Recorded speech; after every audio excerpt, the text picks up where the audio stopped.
I don't... I don't believe this. I don't believe this. I thought I was live all this time.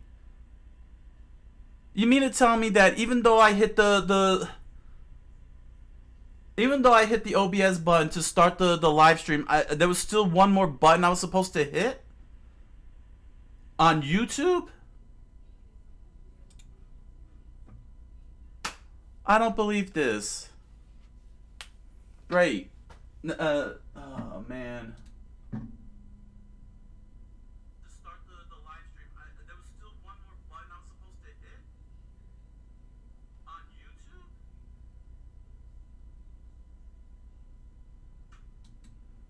Great. Just great. Great. And there were 5 people waiting. There was 5 people waiting. I can't believe this. I can't believe this. I didn't even notice the go live button. I thought that would just turn on like freaking, you know, like Kick and Twitch. It just automatically starts. I didn't even. Oh my gosh! I just spent a whole dang 42 minutes pouring out all my emotions and talking about Trucker no Bouken and oh my gosh and great. And I lost a subscriber along the way. Just great. Fucking hell, man. Why did they make this thing? Why YouTube? Why do these people, why do these companies make things so dang unnecessarily complicated? Jeez. It should have automatically started when I hit the button on OBS. I clicked the YouTube button on OBS. Great. Great. I feel like I'm great. This, you know, this. Oh, jeez. Man, can't believe it. And then nobody's gonna really see anything that I said for the past 42 minutes. The first 42 minutes. That you know, they're gonna just see this popped up of me going, dang it. Man, all this time, all this damn time. Oh, yeah, everybody over on Twitch and Kick are going to hear the same thing they've heard me say 1,000 times over. We can all enjoy some great tales. Thank you, that guy. I just can't believe this. I just went through the whole damn process explaining what has happened this year to the YouTubers, and nobody on YouTube heard it. Oh man, I can't believe it. They had a button called that said "Go Live" on YouTube. Why didn't it just automatically start the second I hit the button here on my OBS? I don't even know. Jeez. Great, just great. I don't even know if that's gonna even appear on the YouTube VOD.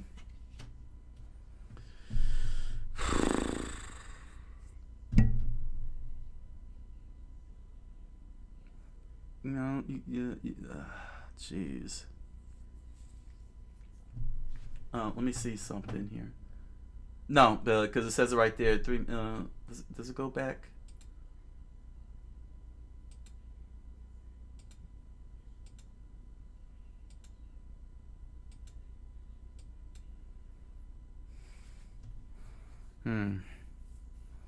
Alright. Well, I may have to post. I'll have. You know what? I can always edit and post it.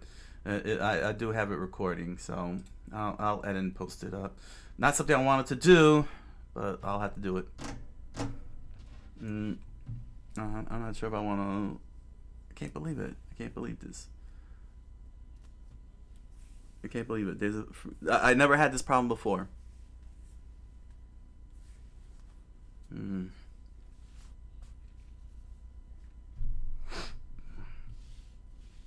me see something here. No. Wow. Let me see. I just need to see something here.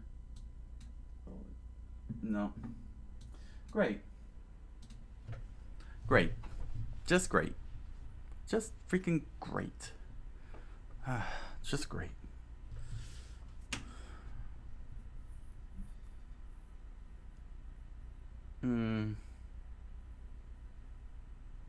Great. Nobody. Yeah. The first opening is me getting mad. The live stream opens with me getting mad. Hold on. Okay.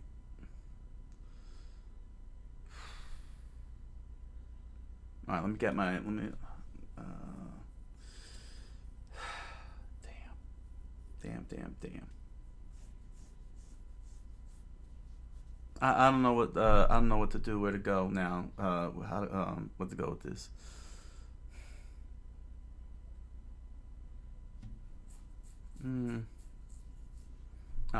Let's at least do this.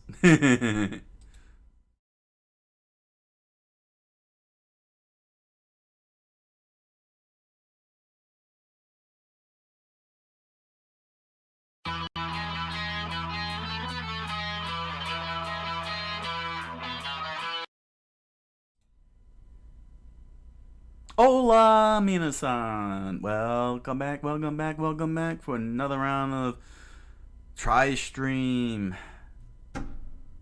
I hate YouTube. I hope y'all are doing good, because I'm not. I hate YouTube. I hit the OBS button and but it didn't automatically get put me live on YouTube. So yeah, you lost 42 minutes of me pouring my heart out to all of you guys and thanking you all for being wonderful guys. Now I gotta start this all over again. Great, 42 minutes. On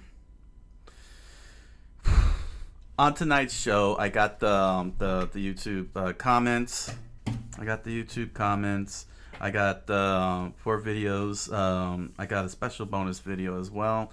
Got My Hero Academia, Fairy Tail, Hunter x Hunter, Skibidi Toilet Emergence. We're gonna try and figure out what's going on with them. And I got I discovered a recommendation that I missed, covering for Votan, the Leagues of Votan. We're gonna check out Arbiter E, and we'll note that soon enough. Man.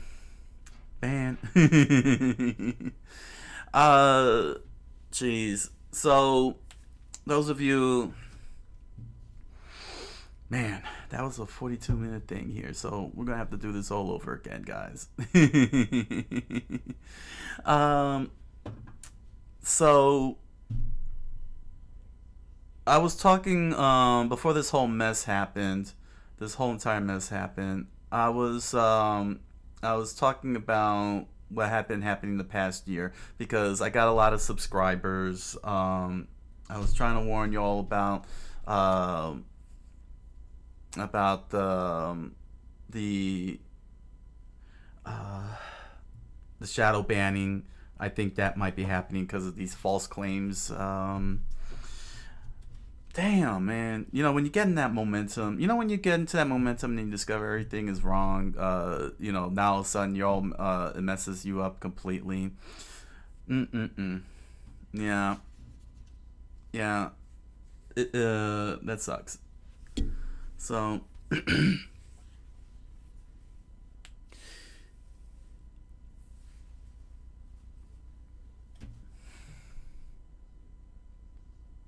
let's start from the top here. Early in the year, February, I made a declaration called Priority 1. Those of you following me, you know by now what that's all about. But those of you who have shown up, especially in the past couple of weeks, wondering, what's this whole thing about? What's going on here? Why, and most importantly, why am I only covering Warhammer, Mech Warrior, and Skibidi Toilet all year long and not covering anything else? It has to do with this little book of mine that I've been working on. It's called Trucker no Bouken, and I've been rewriting this all year round. let's see here. And to explain it very simply,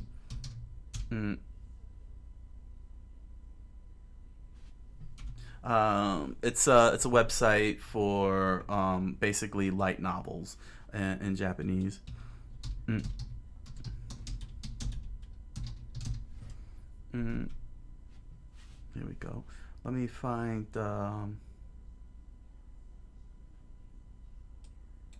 Let me get this up here. Dang. Oh my gosh. Like, my whole brain is busted. It's like, gosh, how could this happen?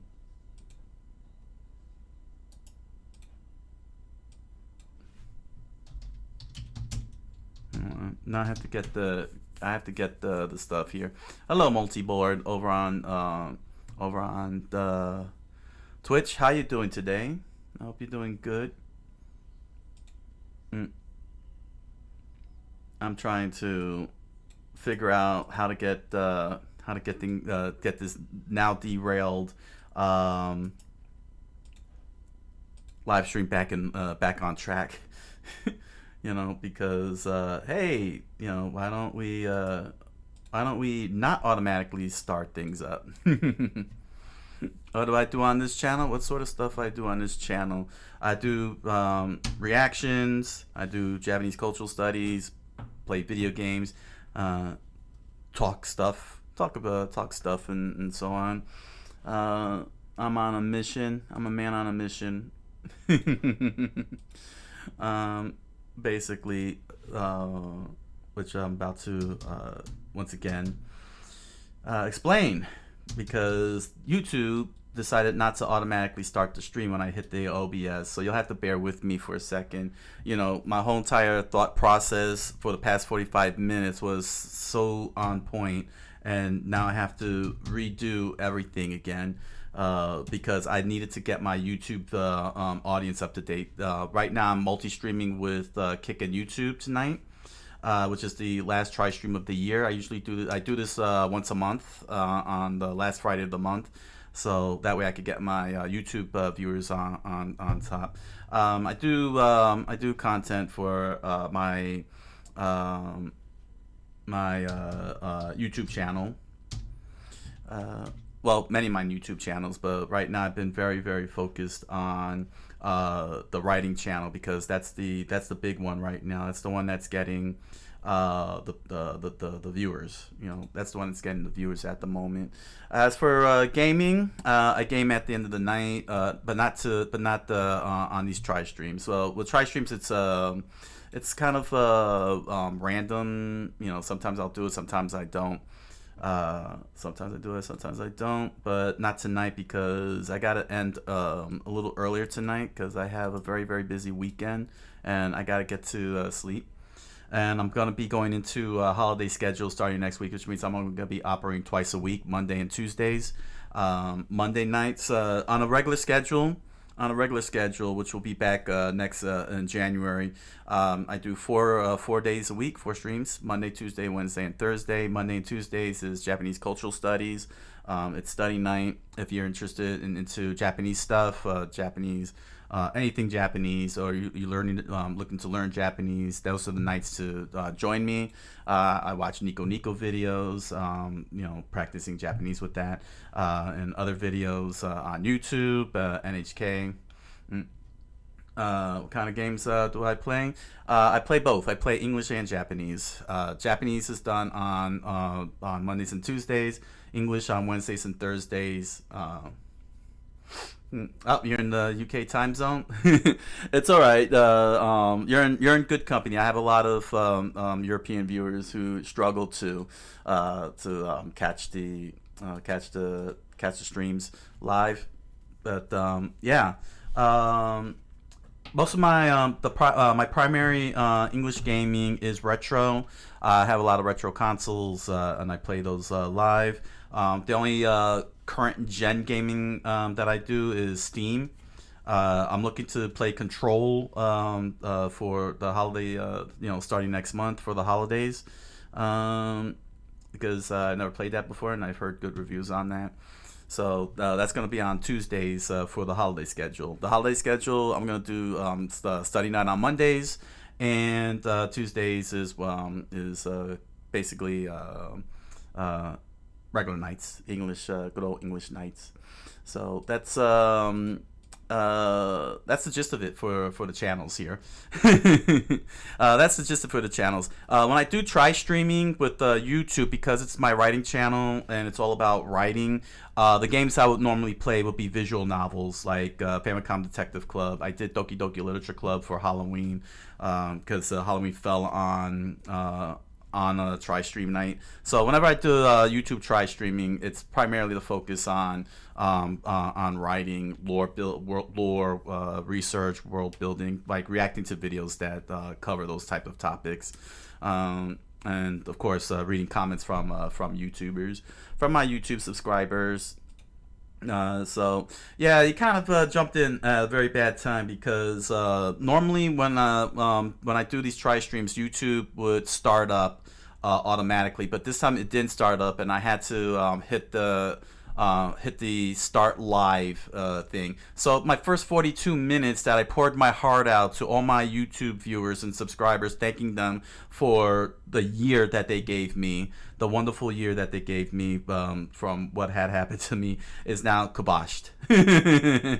And trying to get them to learn about why I ran my channel the way that I did this year. So you'll have to bear with me, because I'm gonna have to. What the heck is going on here? Great. Now what's going on? Hold on. Is it? No, don't tell me it collapsed. Oh, okay, it didn't collapse. Thank goodness.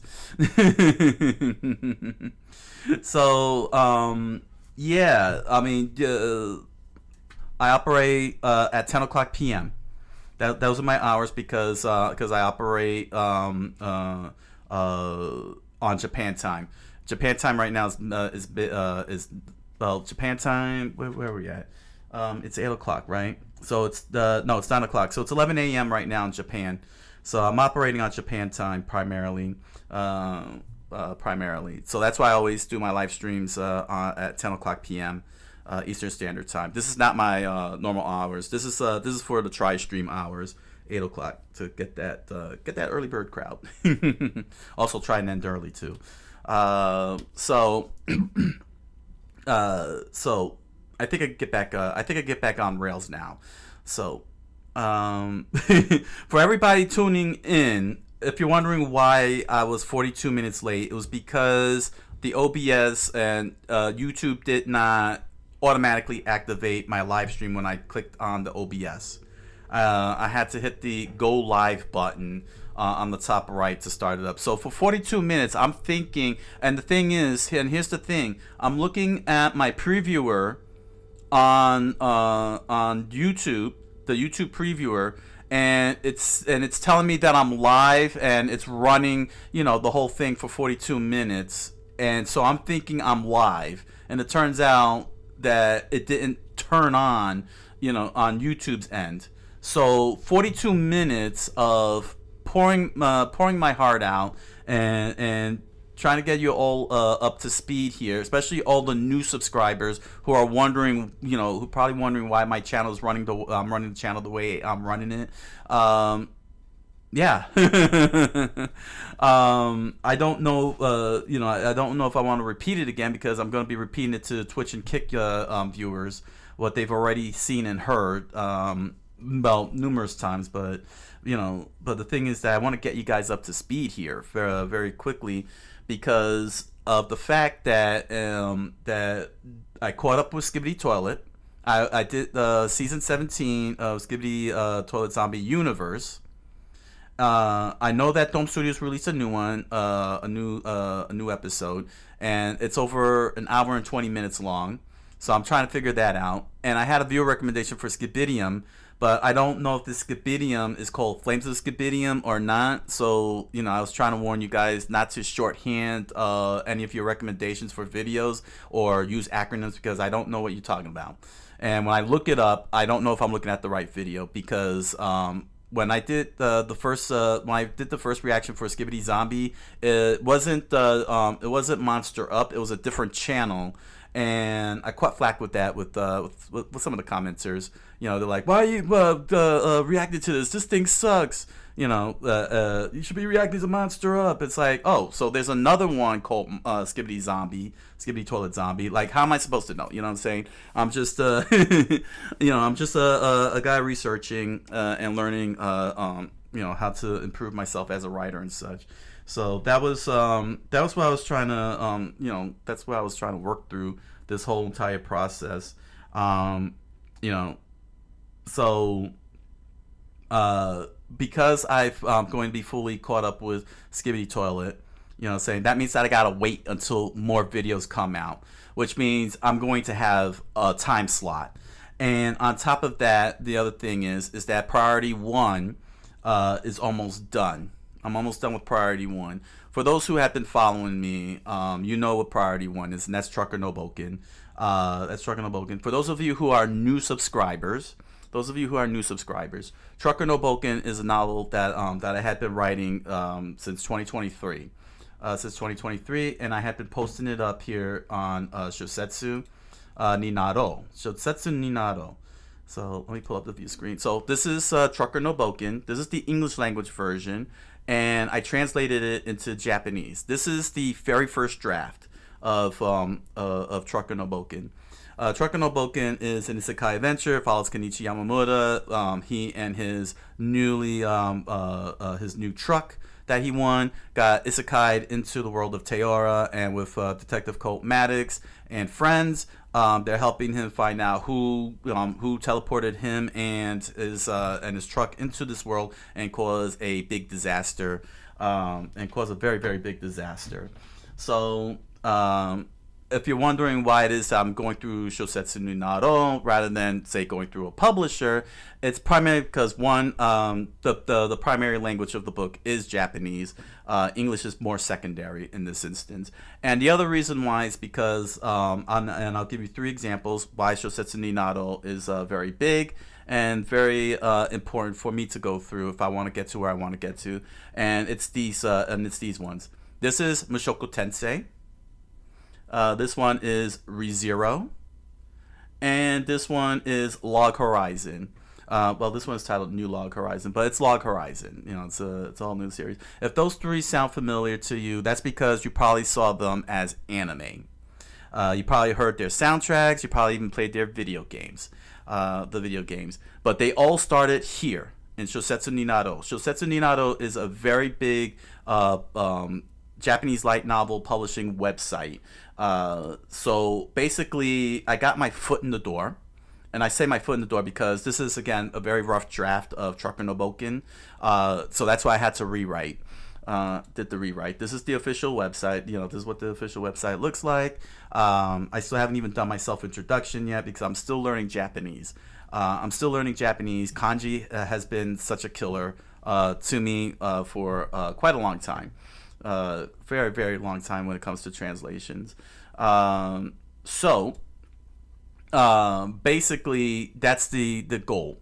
And the reason why I had to do Priority 1 and stagnated the channel was because in February, I and for those of you who are new here to my YouTube channel, I was in a very bad place mentally.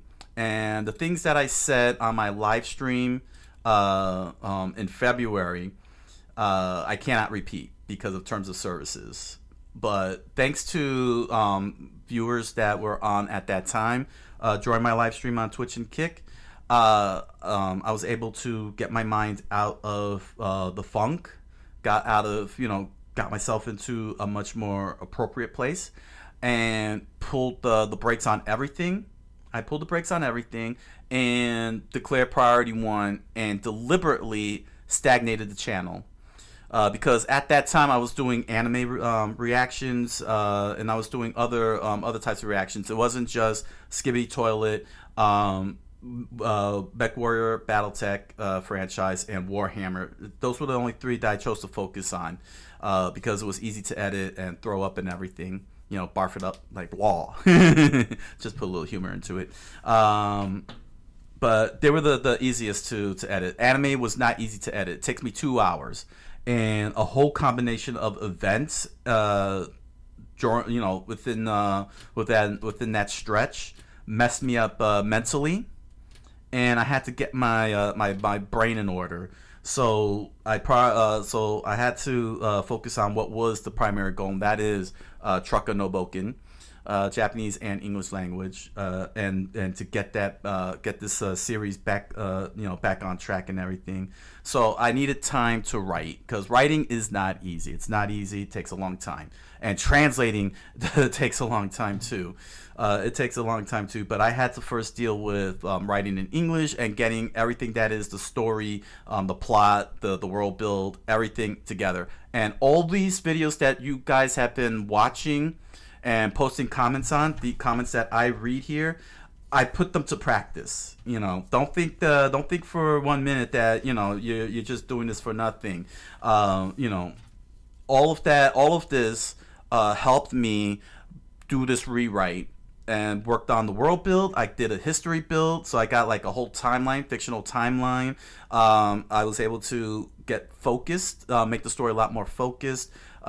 Came up what I'm going to be covering today, which is combat systems. I'm developing a combat system for Trucker no Bouken, and I was able to settle on my setting, which is the Industrial Revolution, which sets it apart from other isekai stories in SYOSETSU ni Naro, because they're either set in a high fantasy world or some post-apocalyptic future.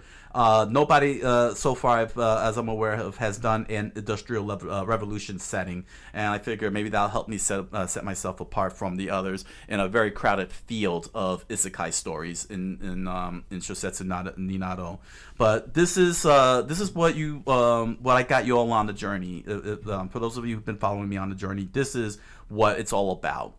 It's all about getting the views on SYOSETSU ni Naro, get it turned into a light novel, and see where we go from there. Will it become an anime? I don't know. Will it become a video game? I don't know. Who knows? If it happens, it happens. But the key thing is that I want a Japanese readership, along with an English readership, saying not just an English readership, but a Japanese readership. So yes, there is an English language version for all of you English speakers out there. Trucker no Bouken. Once I get the translations done, I'm going to start posting up book 1, which consists of chapters 1 through 6. And then starting in January or February, one of the 2 months, I will be starting book 2, which covers chapters 7 through 12.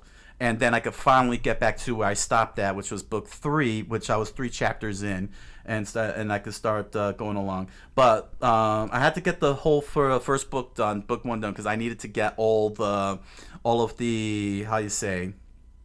I had to get all the stuff in place, the world rules, the structure, the history. It's a very risky book 1, because it's very top loaded with world building rules and everything. But once I get through book 2, then everything will make sense, and it will be very well normalized in status quo, that I don't have to worry about freezing the story up to explain things along the way, and just add new stuff, for the adventure when we start going to new areas. But knowing that the story, series like Mushoku Tensei, ReZero, and Log Horizon all ended up, all started here. I was like, okay, I just gotta learn Japanese. That's it. and I've been doing that for quite a long time, learning and studying Japanese. And now I'll be happy to retranslate all this so that we could be a little bit more proper, text-wise, because the grammar is horrible. Although, strangely enough, Japanese, some of my Japanese viewers who took a look at it, they were like, "Hey, that's pretty good."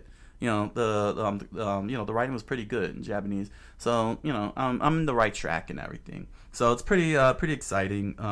It's pretty exciting. But what I was saying in the first 42 minutes before I found out what happened with the dang stream, that not being live, I was at 430 when I stagnated the channel, 430 subscribers, and now I'm at 460 461. And I want to, thank the 130 subscribers that popped in and joined the channel during this whole entire stretch. I really appreciate the support. You got me over the 500 subscriber hurdle, so I can be part of the partner program, and I got some members, for some channel members. Don't worry, guys. We will be doing member stuff soon enough. Now that Truckin' no Bouken is almost done, book 1 is almost done, and I'll be operating one chapter at a time moving forward on SYOSETSU. Other things I was announcing, other things that I had announced was that now that I had caught up with Skibidi Toilet, and I settled down Skibidium and the latest Dome Studios episode, I'm gonna have a slot open, and that means that with coupled with this being done, I'm looking to get the anime back into the anime reactions back into the channel. During the course of this Priority 1 period, I had live streamed reactions of City Hunter up to episode 30. So for those of you who have been following City Hunter, don't worry, we're gonna be I'm gonna be getting those up, and you're gonna catch up to episode 30 soon enough. Where I left off. I did Gundam G-Guax, the whole season 1. I did from Old Country Bumpkin to Master Swordsman, and I did Magilumier.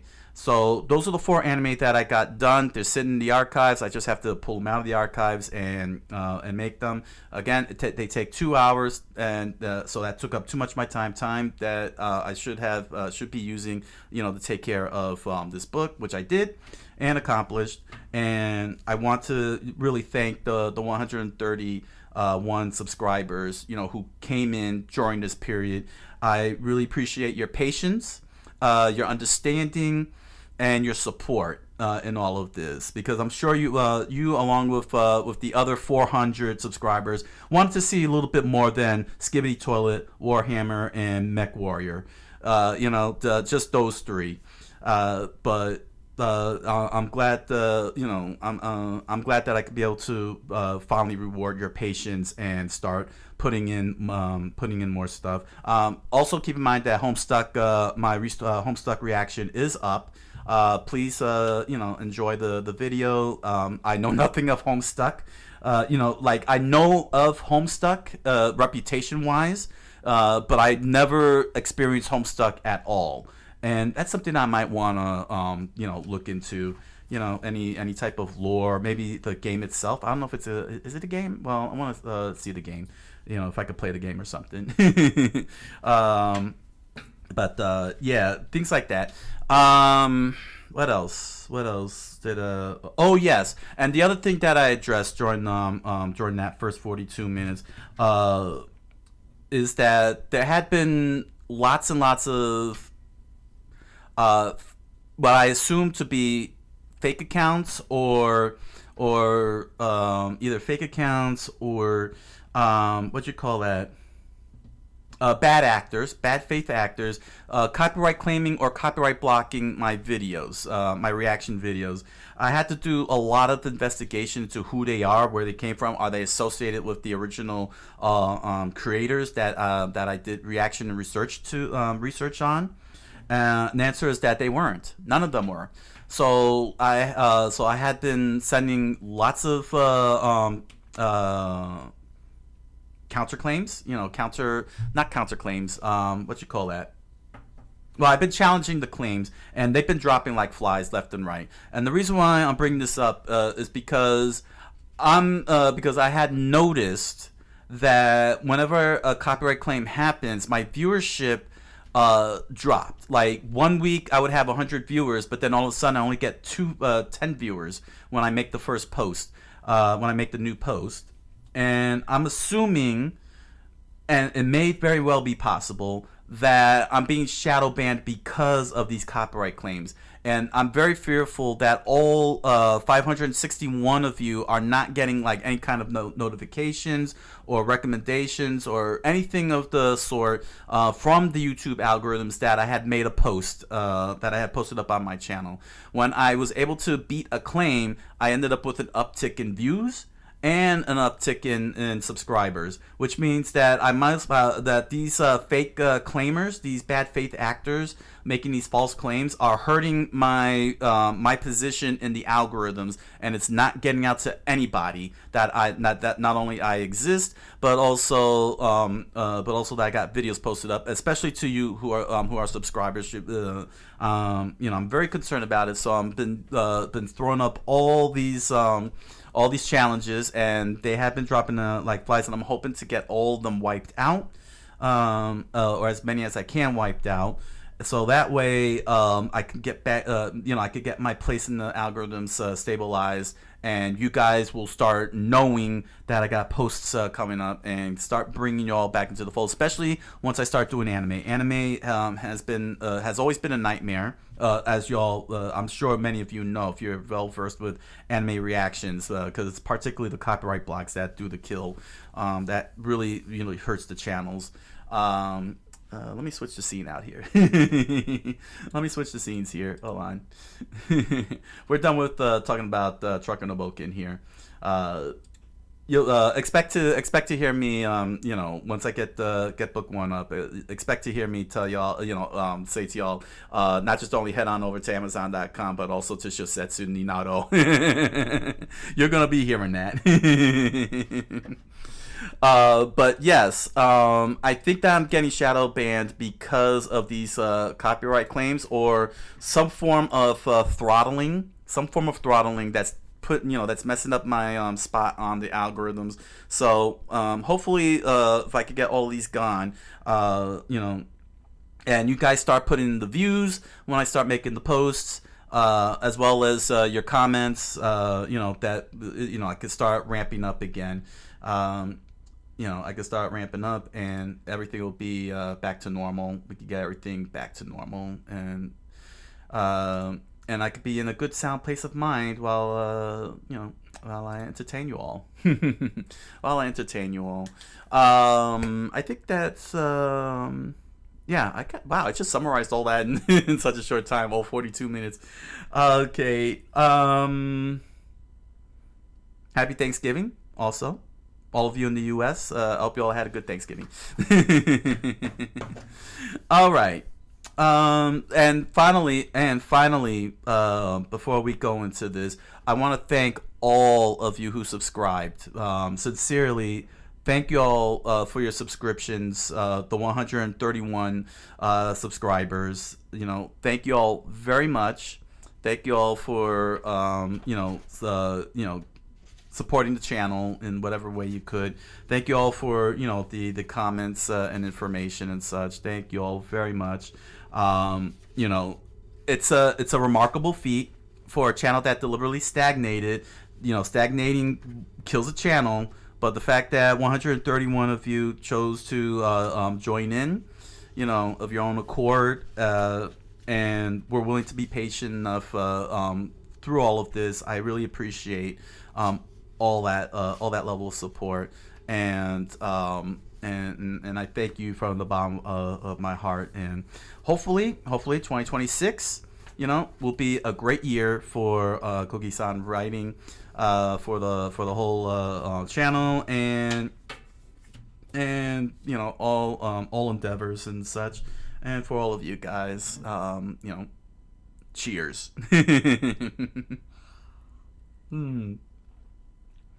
All right. Watch. I bet you if I watch the playback, I'll be like, I forgot to mention that. All right.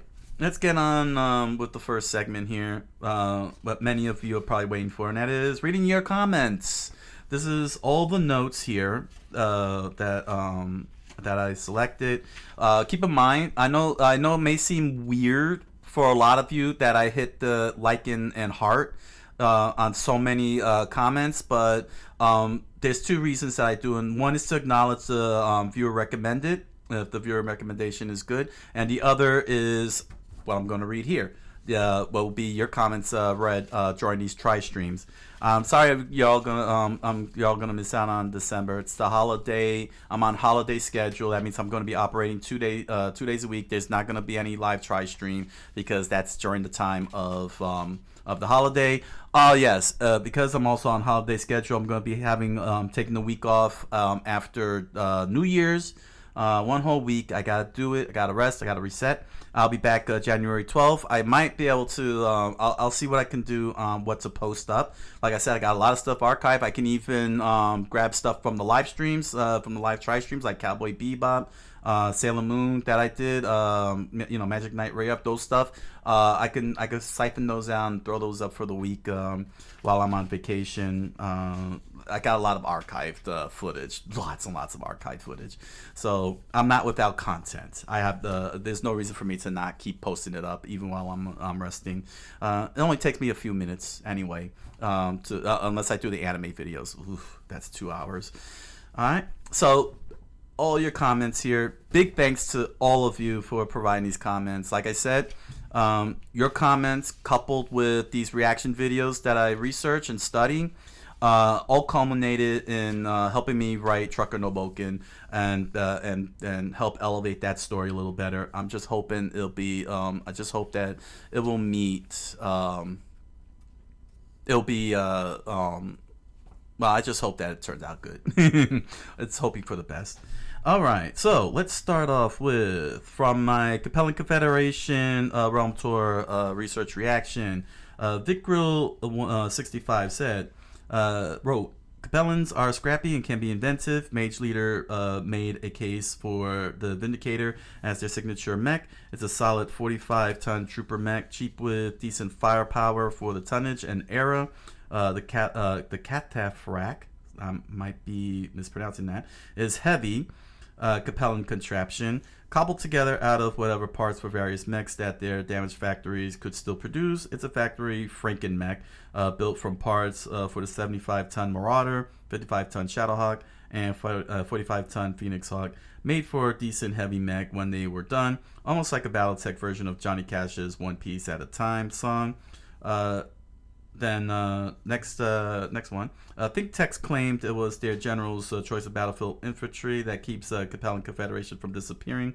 He bashes Capellan's leadership, but also shows respect for their military. It fits the character as Professor Tex is a mercenary from the Tarian Concordant, a neighbor to both the Capellan Confederation and Confederated Sons. I think this was on the Mage Leader video you researched.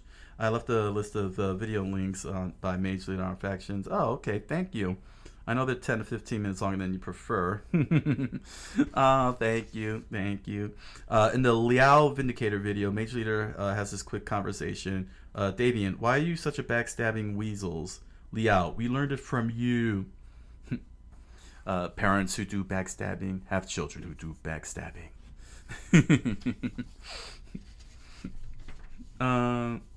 Let's see. From the What Are the Squats Now Necromunda lore research, viewer recommended. Thanks for the recommendations, as always, everybody. Thank you very much.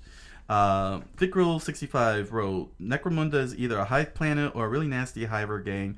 Almost seems like both. Could have just made them a high-gravity race, a species that inhabit planets that would crush the less sturdy species. Making them a human offshoot makes them look like a Mechanicus work crew run amok and turn self-replicating. Letting them continue to exist is counter to standard Imperium procedure. As far as I remember, the Inquisitors may let them live if they swore allegiance. I haven't read much on the Emperor's crusade to unite humanity and exterminate the more mutated branches of humanity. Squats Voltan may look close enough to pass as reasonably human until an Inquisitor finds their replicator. I'm not recommending this for your research series, but if you ever want some nonsense to listen while doing chorus or cooking, BPL, Black Pants Legion, has an 18-episode Dark Heresy campaign with Tex as DM. It is quite zany and fun to listen to. Follow the adventures of Hiver Gunslinger Imperium, Psyker from a mob family, Deathcore of Krieg officer, administratum clerk and a barbarian, as they are assigned a duty on a planet that none of them are qualified for. The magistratum Nundandas is here to bungle every assignment. Yeah, League of Votan was very, very difficult to cover. Like I thought the Necrons were gonna be tough, but geez, Louise, man, I never expected to find so little information on a Xenos that existed for 10 years now. You would think they would put a little more effort. The lore masters. MK Starstorm 8822 wrote, I think some of the confusion is coming from multiple definitions of Xenos. In game terms, Xenos is not a distinct identifier like Imperium or Chaos, but instead a term for anything that is not either of the former. On the tabletop, for example, there is no Xenos keyword, so in anti-Xenos abilities or weapons instead state to grant bonus anything not Imperium or Chaos. It is also likely because Games Workshop wanted to bring back the squats with more than just Space Dwarf, Abhuman from their previous lore without throwing away the old squat lore. So it's like a whole Necron situation here. Part of the confusion is intentional, as the kin don't like sharing info about themselves with others and have used such ignorance and misconceptions to their advantage. Examples include kin passing off an Ironkin as an automaton to get past Adeptus Mechanicus negotiations. The in-universe confusion also helps smooth over the differences between the different interpretations over the years. The squats from the 80s, the Murg from Battlefront, Battlefleet Gothic, the new Leagues of Votan, and the Necromunda squats. By revealing them, they all stem from the same source, but not everyone in the setting knows that. So, this is a big writing mistake. This is a very big writing mistake on the lore master's part. It's okay in universe for characters to be confused. Don't spill that over to your readers. Be very clear with your readers who the characters are. You know, let them know who the characters are. You know what I'm saying? For a narrative standpoint, to confuse like the Imperium, the Necrons, the other Xenos, that's all fine and good because that's in universe. But don't carry that over to your actual readers. Be very clear to your readers what your characters are, who they are, where they originated from, and so on. Because this was very confusing, trying to understand what they are, and there's no reason for the reader to get confused just because the characters got confused.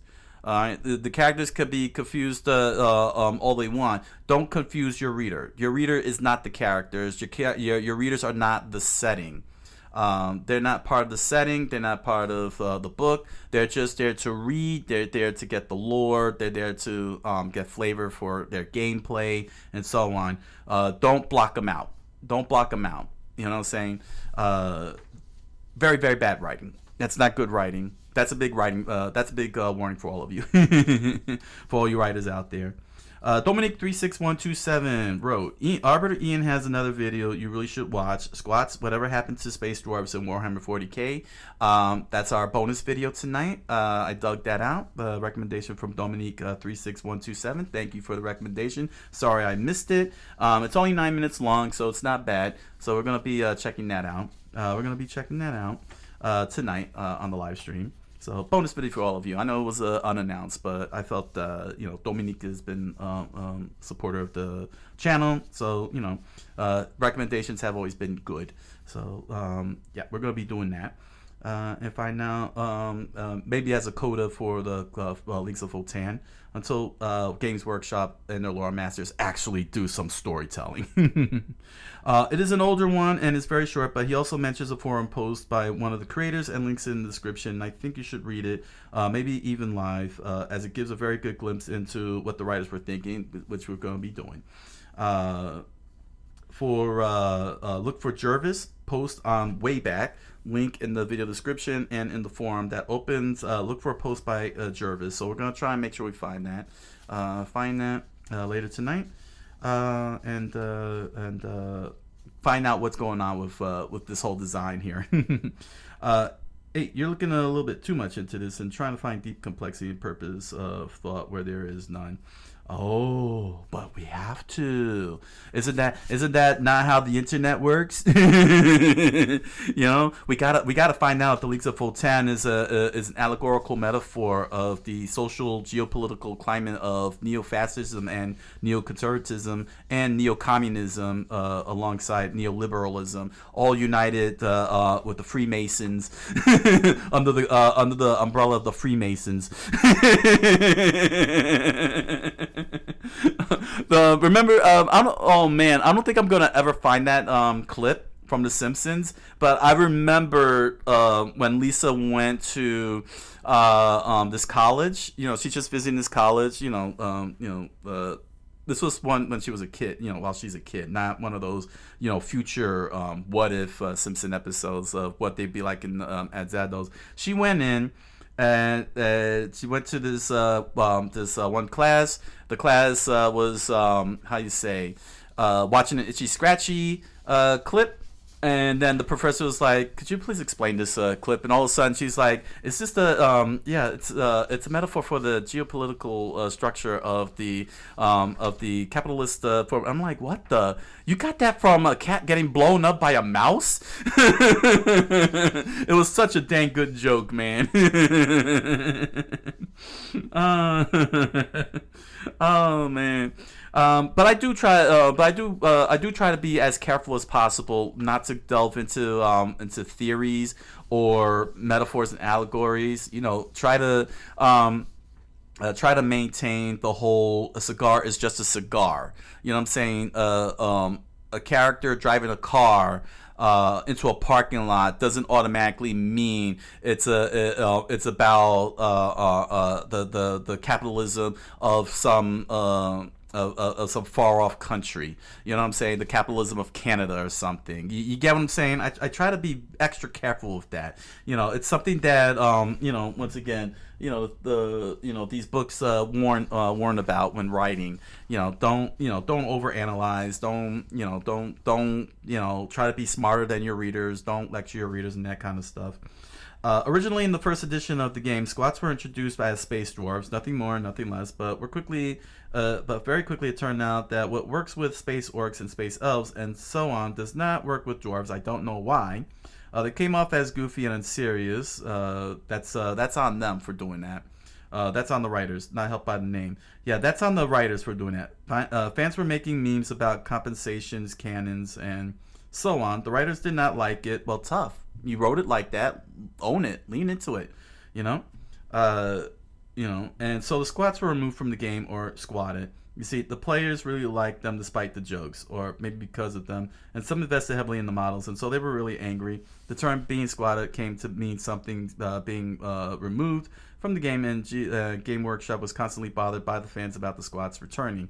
And so they returned. The new lore told us, during the dark age of technology, humanity, through genetic engineering and cloning, created a race called Men of Stone to explore galaxy resources. Most of them went toward the galactic core. Then the Age of Strife happened and contact were lost. Those Man of Stone that remained with humanity from the squats, those that went to the galaxy core and lost contact with humanity for millennia, became Xenos Leagues of Votan. Necromunda squats are members of Leagues of Votan that later returned to humanity and re-evolved to be closer to humans, and humanity now calls them also squats, even though they are something different, both from squats and Leagues of Votan. Thus, the League of Votan are just another attempt on space dwarves, done on the sole purpose of cashing on the squat nostalgia and to make fans stop pestering them about it. There's very little deep thought and long-term planning in this, in my opinion. Again, that's on Games Workshop. This is something, I don't know if I have addressed this on YouTube, but I had addressed this when I only did when I live stream exclusively on Twitch and Kick. As a creator, stop interacting with the fans. Okay, I know it's kind of weird I'm saying that because I'm interacting with you guys right now on the live stream and everything. But what I mean by interacting with the fans is don't go into your spaces. You know what I'm saying? As a creator, I don't have any business going into your wikis. I don't have any business going into your Reddits or your Twitter posts. Anything where you guys are in your little pocket doing fan talk of my works or my creations, my videos, whatever it is that you're a fan of, that you want to talk about. It is not my business. It is not my place to go into your areas. You understand what I'm saying? And that includes especially places like Twitter, where fans are posting up very public talk of their criticisms and such. It's that type of over interaction with fans that results in things like this. What was noted here. That they were getting annoyed. My question is, why are you interacting with these fans? Why are you listening to the memes? You know what I'm saying? It's very easy to sit there and say, well, we gotta, follow the charts, the numbers, the trends, and all that. But here's the thing, though. You're taking it personal. Fans are. And keep in mind, I'm a fan. You know what I'm saying? Like, I fan gushed over things like I got my favorites, you know what I mean, that I'm a fan of, and I would go to a spot where other fans are at and fan out with them, you know what I'm saying, and I would fan out with them, try to fan out whenever I can, like anime and such, right. But if it was one of my works, I would not go in there, okay. And if I did stumble upon it and see what they say, I wouldn't say a dang thing. I wouldn't do a dang thing, and I wouldn't even react towards it. You know what I'm saying? Because fans love to do fan fiction. Fans love to make fun of things. They like to make memes, because that's all part of the fandom. You know what I'm saying? They like to tease a character and joke on the character. That's not something to get personal over. That's fans being fans. That's the norm. That's the norm. So let's say, for example, you'll take the Impossible Man and you'll make fun of the Impossible Man and you make memes of the Impossible Man. Am I gonna suddenly rewrite the Impossible Man to undo the meme, to counter your meme? That's childish. That's just the way fans are. Fans are having fun. They're having fun, and that's the point of being a fan. And fans were having fun with making fun of these guys, but they weren't being serious about it. And as a creator, you don't take your work too seriously. Don't take your work too seriously. All you writers out there, my fellow writers, creators, content creators, fellow content creators, because I'm a content creator also. Game designers, because I'm a game designer, fellow game designers. Anybody who creates things, music, books, television, everything. Stop. Don't take your work so seriously and so personal. You're creating it because you wanted to have fun with it, okay? I'm having fun doing all this stuff. Don't take it personal when fans point out things or make fun of it or anything, okay? Leave the fans to their little area, all right? And you focus on the job, and that is to have fun with what you create and make sure that fun you have in your creation is translated well so that it could be projected onto your fans who are looking to have fun. Okay, don't be too full of yourself, thinking that your work is some kind of profound. Okay, keep in mind, Shakespeare, let me put it like this. Shakespeare was not full of himself when he was writing his plays. There are some that were not very good. There were a few that were not very good amongst his classics, but he didn't get all personal or anything. He just got better. He just wrote and got himself better. All right, you don't like it, then get better. I'll give you the perfect example: Ferengi, the Ferengi in Star Trek. When the Ferengi were introduced, they were mocked, they were made fun of, and everything. Did the creators go on the internet and cry and whine? Did they go to Entertainment Tonight and cry and whine? Did they go to Extra, the TV show Extra, and cry and whine? No, they didn't do any of that. They didn't cry and whine when they were at the Emmy Awards. You know what they did? They took the Ferengi, rewrote, fixed them up. They didn't throw the baby out with the bathwater like they did here with the Fotan. No, they took what was already established and improved upon it and made them better. You know, they were still the same dang Ferengi that we were introduced by Gene Roddenberry, but they were written a lot better in Deep Space Nine. They were a lot more fun, and they were very, very interesting characters in the end, and the Ferengi became a fan favorite. You know, ended up becoming an even bigger fan favorite than could have imagined. So that's what you do. That's what you do as a creator, a writer, author, whatever it is that you do. You get better. Okay? If you cry and whine about fans making fun of it, you lost. You will lose. Well, you already lost. It's not that you're going to lose. It's that you already lost, and people will not take you seriously. They won't take your work seriously. They won't believe in you. To improve upon yourself and become a better writer and such. Stay out of fan areas, okay? And don't go interacting with fans on Twitter and all that stuff. Just leave them in their pocket universe and let the fans be fans amongst themselves. Okay, you don't need to put your hand on every facet of your work and property.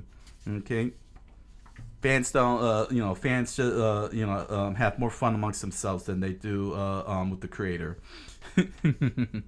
You know, keep your fan interactions to like being at conventions or, you know, like a live stream like this, like a once a month type of live stream or something. You know what I'm saying? Q&A sessions, autograph sessions. Just keep your fan interactions to that. You don't need to be in the Reddits and the Twitters. You know. Okay, let's move on to the next one here. Animated versus Animation 2 research. Cool Dude 0001 wrote, you will see in episode 11 White Victim is doing this to the Chosen One. Also, the last episode for season 3 is gonna be episode 15. Yeah, you were not lying. When I saw that episode, all of you saw the reaction. It was so amazing, such impressive writing. I can't continue to state how amazing Animated versus Animation was. For one with no dialogue, no facial expressions, and still managed to get all the emotions, all the feelings, all the actions, everything out of it, and most importantly, the narrative. It's so impressive, you know. Like, there's always been silent characters like the Pink Panther, but we always had the facial expression. You understand what I'm saying? The Tom and Jerry, we always had the facial expression, but Animated versus Animation has zero facial expression and still managed to pull off the emotions and feelings of those characters. That is S tier quality. S tier quality. I burped. Excuse me. Wolf 42951 wrote, the pencil tool is a powerful item, but nobody can create any form alive, even the other hollow head stick figures. The second coming, the one who has a power of creation, green particles, can only draw with pencil tool forms alive. Okay, that makes sense. You know, I was kind of like I was in the back of my head just connecting it to his name, the second coming, meaning, you know, something grand and everything. But that's actually a good clarification. That there's green particles involved and such. Big thanks there. The origins of the kin research. Vicryl65. Scanning through some lore videos, early Votan seemed engineered for dangerous mining in high gravity locations. This is ancient in the lore. From the Horus Heresy to 40k is 10,000 years. Oh, really? Well, wow. Okay. From the Horus Heresy to 10,000. That's from 30,000. That's 30k. Wow, that's a lot of years. This took place after a war between humans and their AI creations. I haven't heard a year, but the Votans seem like they've been separated from the majority of humans for 15 to 20 millennia. If I recall more. Yeah, because I get what they were trying to do, what the lore masters were trying to do with the Votan, but in my opinion, I think they were very clunky with it, and why I keep saying that they should have really been kept separate as a separate race instead of being tied to humans, because the setting that they were given was very well perfect in terms of why they weren't around with all the Xenos, the Necrons, the Eldar, and so on. And that was because they were in a pocket universe, and using the warp as a way of, opening up inside the core, and got the Votan to go outside the core, or having having either the humans or the Necrons or even the Tyranids go through the warp and enter into the core, exposing them to what was outside the core, and thus getting them, now that they know that there's more planets for resources and the warp can get them there, that they would take advantage of the warp to be able to exploit the way that they do. It would have been very good. It would have kept them. They would never have been associated with the humans, and they would have been a much more interesting characters. If they wanted to go that way, but they chose to instead let the fandom, who was just being a fandom, get to them and decide to throw the baby out with the bathwater. From the Skibidi Toilet Zombie Universe, seasons 13 and 14 research, Blue Blood 1.0. Noted. Someone else mentioned it, but aside from episode 58 and 59, also watch the one called Zombie Delete Man. This will be an important plot point for season 16 and onwards. Thanks for giving me the heads up. I'm gonna need to remember this because I completely forgot to the name of that, and trying to go through a whole bunch of comments when I don't have time like I did today was very frustrating, because I wanted to make sure I got everything before going into the new arc. So I gotta try and cover that Zombie Delete Man, and add it to that list of Skibidi, the remaining Skibidi videos to clean up on. Chance the Gamer 81232 said, just a heads up, when you start season 15, you will have to watch episodes 58 and 59, since those two episodes end the first arc and aren't in any seasons for some reason. So big thanks for giving me that heads up, because I would have skipped it. I would have treated it like it was part of the seasons, and I would have gone into the new arc never even knowing that had happened. Really appreciate Blue Blood, Chance the Gamer. Thank you both very much for giving me the heads up, because it does happen sometimes. If I'm not given the heads up that some of these episodes get skipped or get left out from the main seasons when they compile them together, the compilations. So. Once but of course now I finally caught up, so thankfully. New arc has been fantastic. I will be having the season 17 arc, season 17 of Skibidi Toilet Zombie Universe up next week. Animated versus Animation 11 research says Sir Buzzboy the Third. I'm gonna have to pull this up because I got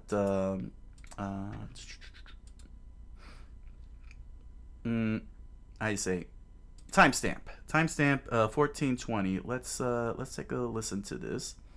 Where is it at? Where is it at? Videos. There we go. No. Nope, that's 12.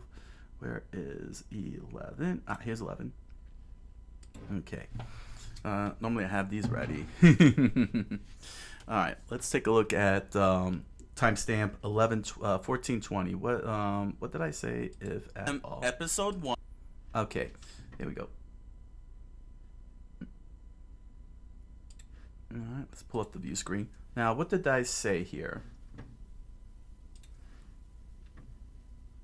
On, the very first Anime vs. Animation, episode 1.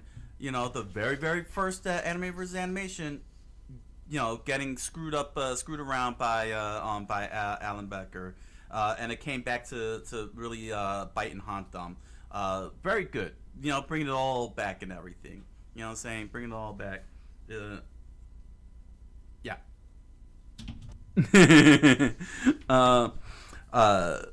Let's see here. Busby said, if you want more extremely well done sympathetic villains, I highly recommend watching AVM. That would be Animated versus Minecraft. That's on the queue. It's in the rotations, but I want to cover other shows first beforehand. Season 3 specifically, Victim Story might have been horrible, but those two are tragic. Ooh, spoilers. I can't wait to see that. Don't oversell that. Don't ever sell it. Don't oversell it, guys, because I might get disappointed. Thank you, Fuzzbeat. Next up, on the Free Worlds League, Aggressive Capitalism for the Win research. Vickrul65 said, wrote, if I remember right, the Terran Alliance controlled the territory with 150 light-year radius. When it was on the verge of collapse, it abandoned every colony beyond the 30 light-year radius of Terra. The Free Worlds League was the first group of planets to band together and form an independent star-spanning nation empire. This time period also involved a lot of scrambling for resource access after being cut off from the resources industry of humanity's home world. It's not much different from European explorers in the 1500s, 1700s staking claims across our globe for resources. Everyone is fighting for richer minds. That seems to be one of the big themes of BattleTech is resources, the fight for resources, getting planets for the resources. Let's see here. That's pretty crazy. 150 light years. That's a lot of light years for the Terran Alliance. Yeah.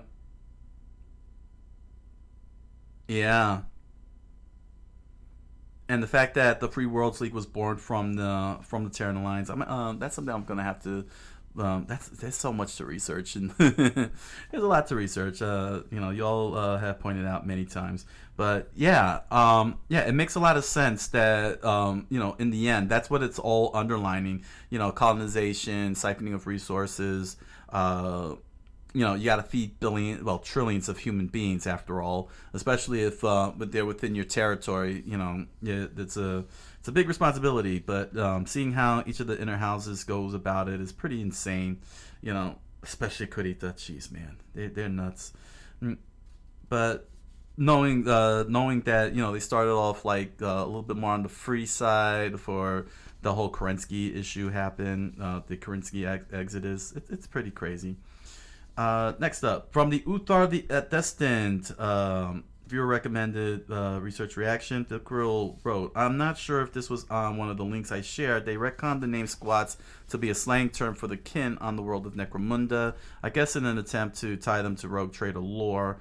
After 15 to 20 millennium of isolation and controlled gene printing society members, they're not true clones. They may as well be a Xenos faction. They missed the war between man and machine, the unification of humanity, the Horus heresy. Yeah, see, because like I said, they really overdid. I feel like they overdid it with Votan, as it was noted earlier from MK Starstorm. They really should not have let they shouldn't have really taken it personal from the fans. The fans are always fans. They're always going to poke fun, poke holes, find plot holes and everything. That doesn't automatically mean you take it personal and then you start rewriting characters or changing things up. You can't write like that. You can't write on from an opinion. You know what I'm saying? When you write from opinion or create from an opinion, you're really not really writing your own story. You're writing somebody else's story. So you gotta really be vigilant, and just remember that your fans will walk away from you far more faster than you could walk away from your own work. Next up, from the Skibidi Toilet Zombie Universe, Season 15 with episodes 58 and 59, Chance the Gamer 8132 wrote, SCP Squad is a side series Monster Up works on and is connected to the Zombie Universe. They have only uploaded a few episodes, but still a good watch if you like Monster Up and SCP. So yeah, I didn't know Monster Up also did SCP. There's a whole lot of channels that do SCP. If you've explored my channel, you've seen that I have done reaction videos to SCP. As well, and I really should get back to doing that, honestly. That was my first reaction video. Those were my very first set of reaction videos, actually, but there was so many SCP videos, and I also didn't want to find myself farming, caught in a farm in the beginning, because I wanted a little bit more variety. That's why I did like a Daisy and Murder Drones and others, to make sure that I didn't get trapped in the fandom. But the fact that they too did an SCP series of their own, I'll keep that in mind, and see if it's something I want to react to. The other thing I wanted to do was the back rooms, but every time I type in the back rooms, they freaking spoil. They don't know how to do thumbnails that doesn't spoil. So now I just don't feel any interested in seeing it, because now I know what it looks like. You know, like they put in the thumb. You know, these because in the original videos are mixed with the reaction videos whenever I hit the search bar, and those reaction videos reveal the dang thing. It's like they have no sense of spoilers. Excuse me. You know what I'm saying? Like it's like, can you not spoil, please? You know. So now that I know what the creature looks like, I'm not, you're not gonna get the reaction of me going, oh, you know what I'm saying? You know, that shock of seeing what it looks like because these, people just need to learn how to do thumbnails, man. You know what I'm saying? There's a lot of thumbnails that I'm tempted to put in, especially when with animated versus animation. But I try to be very careful and not to show the ones I think were really good. You know, like when they showed Alan Becker's face on the screen while victim was looking at him, like they were actually seeing each other face to face, kind of thing, before the big fight. Battletech lore, Federated Sons House Davian, Roblin 3253 wrote. Oh, he time stamped. So let's. I didn't realize he time stamped. Okay, let's find that and see what he time stamped here. He wrote, "They really are champions of freedom. The funny thing is, they are also extreme warmongers, as is capitalism always." Controversy. Twitter. Coqui-san said, "Oh, it's like capitalism." Twitter. Cancel. Oh man. Let's see here. The Federated Sons. Where did we go? There it is, House Davian. Okay. Okay, let's pull that up.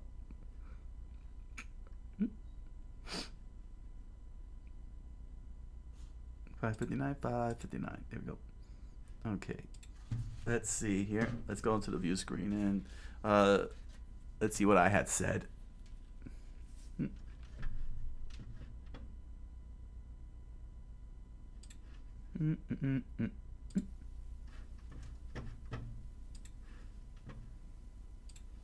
Boy, they went through a lot of wars too, and even though they had the united with the Capellans, with the Lyrans, sorry, the Lyrans, united with the Lyrans.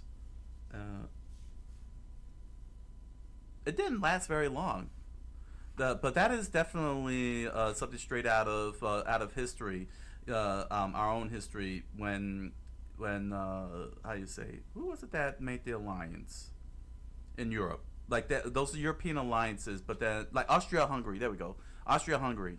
Yeah, that's what I was thinking of. You know, you had Austria, you had Hungary, but then they teamed up and became the Austrian, the Austrian-Hungarian Empire.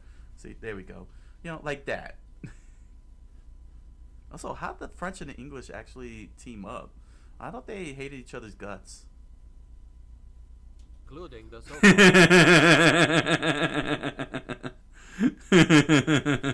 Thanks, Roblin 3253. They really are champions of freedom. Funny thing is, they are also extreme warmongers. Yeah. Yep. Crazy warmongers. Capitalism for the win. Here we go. Vilcro 65 wrote, "The Capellan Confederation is based on a conglomerate of 80s communist countries. The Confederate Sons isn't much different, just use a mixture of Western democracies. The game designers even put them next to each other so they can continue their political feud into the future. So Space USSR versus Space USA. Got it." I have seen comments that claim the Terran hegemony would be the US in space. Probably based on buying friends by giving away last year's military hardware as door prizes and using this year's hardware to bully everyone to follow along. Oh, okay, that would kind of make sense. Because they did because a lot of the houses did focus on Terran hegemony, because they wanted that sweet space league, the space defense league stuff. Now to the periphery and bandit kingdoms. Not yet. Not yet. I think by the end of the Secession Wars, there will be a handful of large mercenary companies to add to faction research. I think the Mech Warrior Dark Age game had 5 companies represented. The Roof Dragoons and a 7th that was meant to represent all the minor merc companies in the setting. The mech you ask about 18 minutes in is a Sagittaire. It'll make its appearance during the Federated Commonwealth Civil War, so after the Clan Invasion, which is after the 4th Secession War.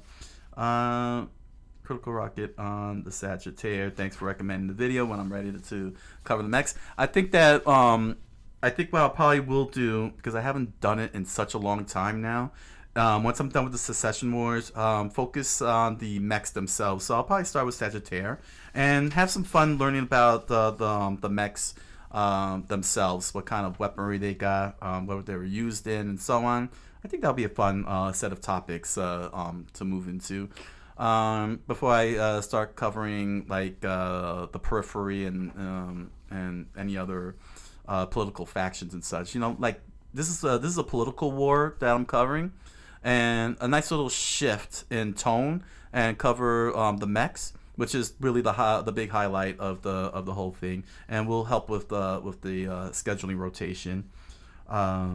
Writer research and reacts. Oh yeah, the Tau Empire, are they the worst faction? Research reaction. Rashi8215 wrote, great reaction as always. If you're interested in detailed single character stories, I highly recommend the Amber King. His videos are a bit longer, but I wouldn't mind if you split it up into parts. Like I said, I'm trying to figure that out now. I'm trying to figure the logistics out now that I'm gonna be back to a proper rotation soon. As his videos are the best when it comes to understanding the character. If you decide to watch, I recommend Corvus Corax or Sigismund, since those videos are a bit shorter. Oh yeah, but I went through his channel and I don't see anything on the Tau. By the way, I'm saving the humans for last, just to for your Warhammer fans out there. The reason why I have not tapped into humans yet, and why I haven't haven't done videos on the recommendations for the humans, is because I'm doing them dead last. The humans are the biggest Xenos. They have like the most history, storytelling, and everything. Compared to the other factions, and I wanted to, and I didn't want to get stuck spending a whole year covering humans while all the other factions get all the other Xenos, get pushed to the side or squatted, if you will. So I wanted to make sure I give them all a chance, and I was trying to go in order. Well, first and foremost, the orcs, because I fell in love with the orcs the second I learned of them. But I wanted to go with the smaller factions first, like the ones that have the least. Like the Tyranids, and work my way up to the more bigger sized factions, and humans are the last ones. Once I'm done with the humans, I probably will focus on orcs more so than anything, and probably the Tau. Focus on orcs and Tau more, because I fell in love with the orcs. But I felt not only did I fall in love with the orcs, but I'm also falling in love with the Tau because anime. Ordem do Gravido wrote, yeah, that's on the Imperium. If they had exterminated Tau as they should, we wouldn't have blue weeaboos in space now. But then, if they had done that, we wouldn't have Farsight. So I guess it's worth the trade. we need those space weebs, Weeb hammer. You know what I'm saying? I gotta have my weeb hammer. Thick Rule 65 wrote, Tau have all the fancy sci-fi tech, makes them a pain on tabletop, which I was very curious, because I want to see the orcs and the Tau get paired up. I'll pair both of them up and just lay waste to the table if I can get my hands on those models. They had a reputation for shooting their opponent off the field before their enemy could get into range. No Tau players in my group to gain experience of. Their visual is a bit slick to fit within the general 40k aesthetic. As a species, Tau get called fish in 40k means for a reason I don't know. There's a tale of the Tau having a bit of a freak out after capturing the Imperium Dreadnought and finding out this warrior was older than their civilization. I think orcs would shred Tau within the lore. Well, yeah, they would. They would take the tech and just wog that into oblivion. Diplomats versus a group looking for a good brawl. Hey. And finally, from Skibidi Toilet Zombie Universe Season 16, Zagril noted, his name is TV Daddy, but his license name is Dark TV Name. Thanks for letting me know who that is. Because I wasn't sure if it was Dark TV Man or not. Because I know that they tend to switch names up along the way, with each each different group, because they want to try to set themselves apart for Gerasimov and his work. And I stress that very heavily. So, guys, thank you very much for your research notes on YouTube. Really appreciate all your support. All your support. All right. Finally, after such a bad start tonight, it's research time. It's time to do research and reactions, everybody. I'm sure that's what you all were waiting for. Yeah. It is. Where is it at? Ah, here it is. Research time. There we go. Research time. Woo. Man,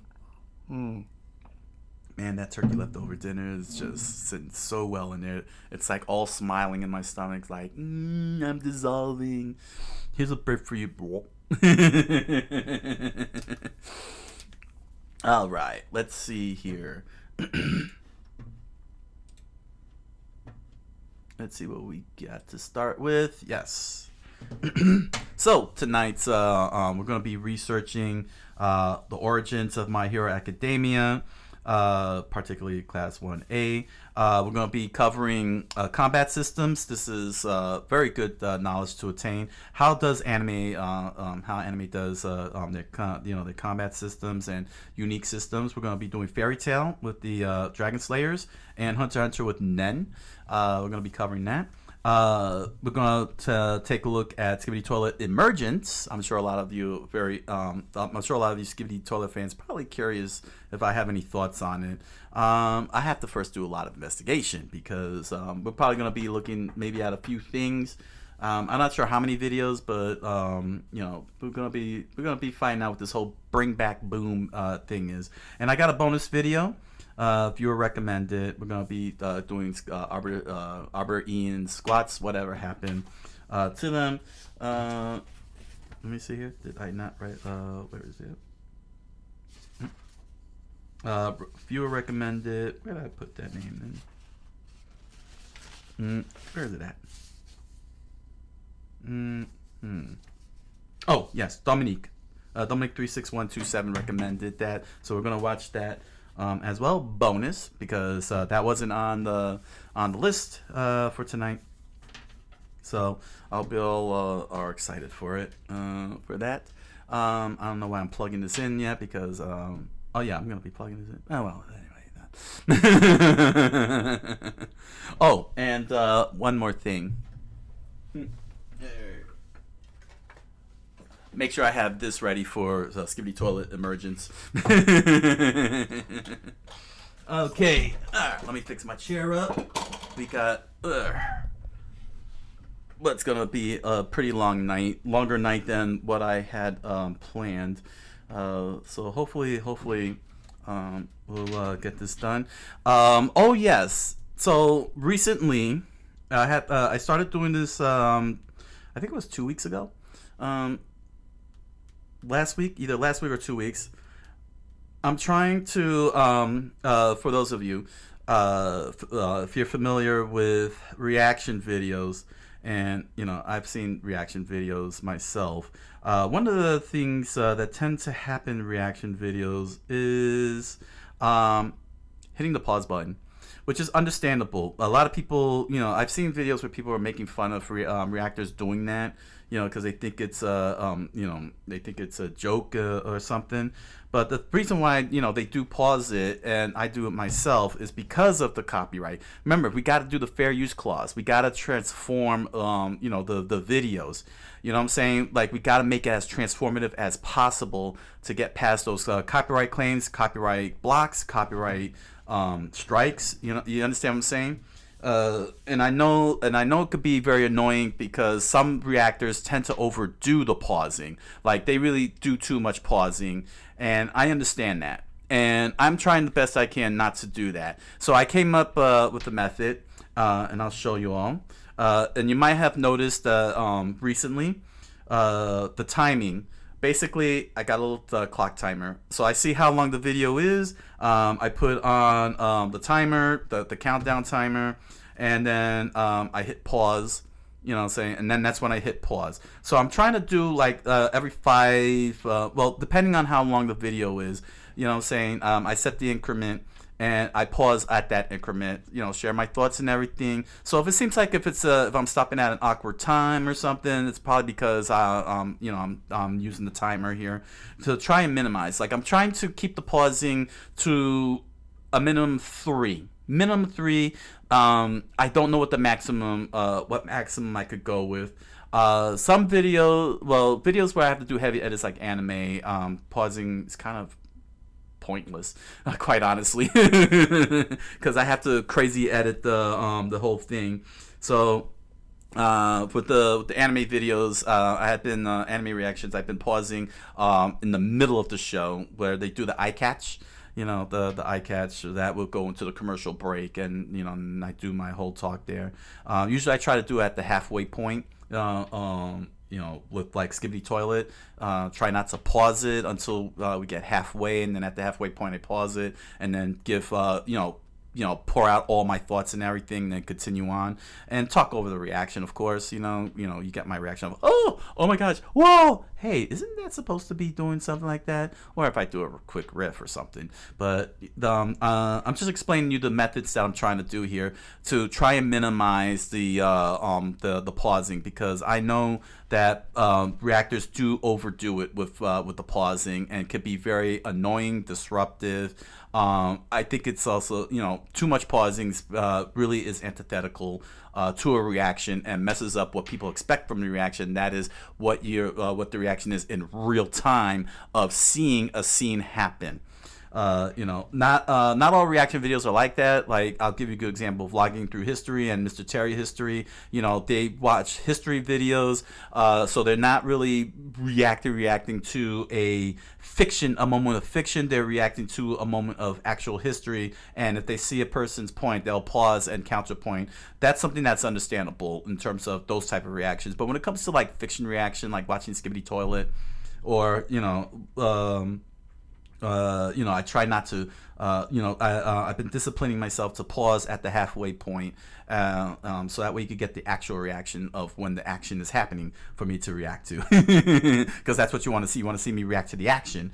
With the documentary videos like in Warhammer and such, I try to take I try to follow Mr. Terry History and Vlogging Through History's footsteps on when to hit the pause button. But I began to find I'm kind of over pausing too much like they do, and I would prefer to time my pausing proper and keep it to a minimum. So I've been doing this for the past 2 weeks, posting up. If you're wondering why the pausing seems a little odd or weird, if you're hearing weird beeps, that's the beep from the video, from the alarm. If you hear a beep, that's the alarm beep happening, meaning I've paused that. Sometimes I forget to edit that out. But that's the reason why, because I want to keep pausing to a minimum, to the best of my ability, because it can get very obnoxious and off-putting for viewers out there. And I want to be very considerate to that, because you're there to see how I react in real time, not go crazy on the pause, you know what I'm saying? But keep in mind, pausing has to happen, because that's how you transform the reaction video into fair use. So there we go. So I thought I'd give you all the heads up here on what's been going on, all of you on YouTube. So, and so far it's working fine. Saying soon, it'll become natural. Doing this will become natural, and you'll not only get my brain, say what it wants to say without talking over the character dialogue, but most importantly,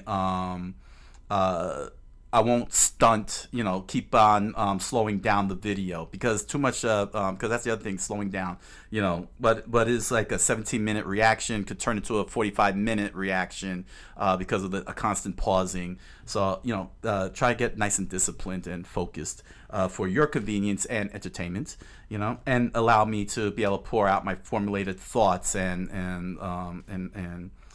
yeah, like that. All right. So now that you know what I'm attempting to, what I have been attempting to doing the past couple of weeks, with these reaction videos you saw, now is the time to put in practice for y'all in real time here to see for yourselves. All right, we're going to Anatime channel. Be sure to click on the links in the description below. Every villain backstory. What? Every villain backstory? Wait a second. No, this isn't it. No, this is supposed to be Class A. What's going on here? I picked the wrong video up. Did you know that Kirishima and Ashido here it is. What the heck? Okay, here's the actual video. Why did it jump to the other video? What happened there? Oh, that was weird. It went to it jumped into another video. Here's the real video. Every Class 1A student's backstory in My Hero Academia explained by Anatime channel. First time checking the channel out. Links in the description down below. Be sure to support them, give them the like and all that stuff. We're gonna find out exactly every single tragic backstory of every emo student in the My Hero Academia universe. Get your notes ready. It's time to begin the research. Oh, bam! There we go.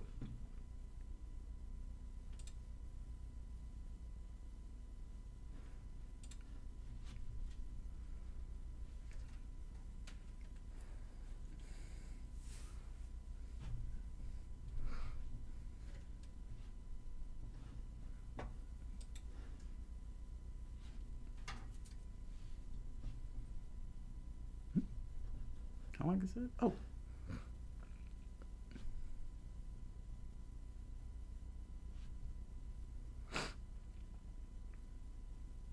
Did you know that Kirishima and Ashido were middle school classmates? Or that Momo Yayorozu grew up super rich? Well, today I'll go over every Class 1A student and their backstory up until they get accepted at UA.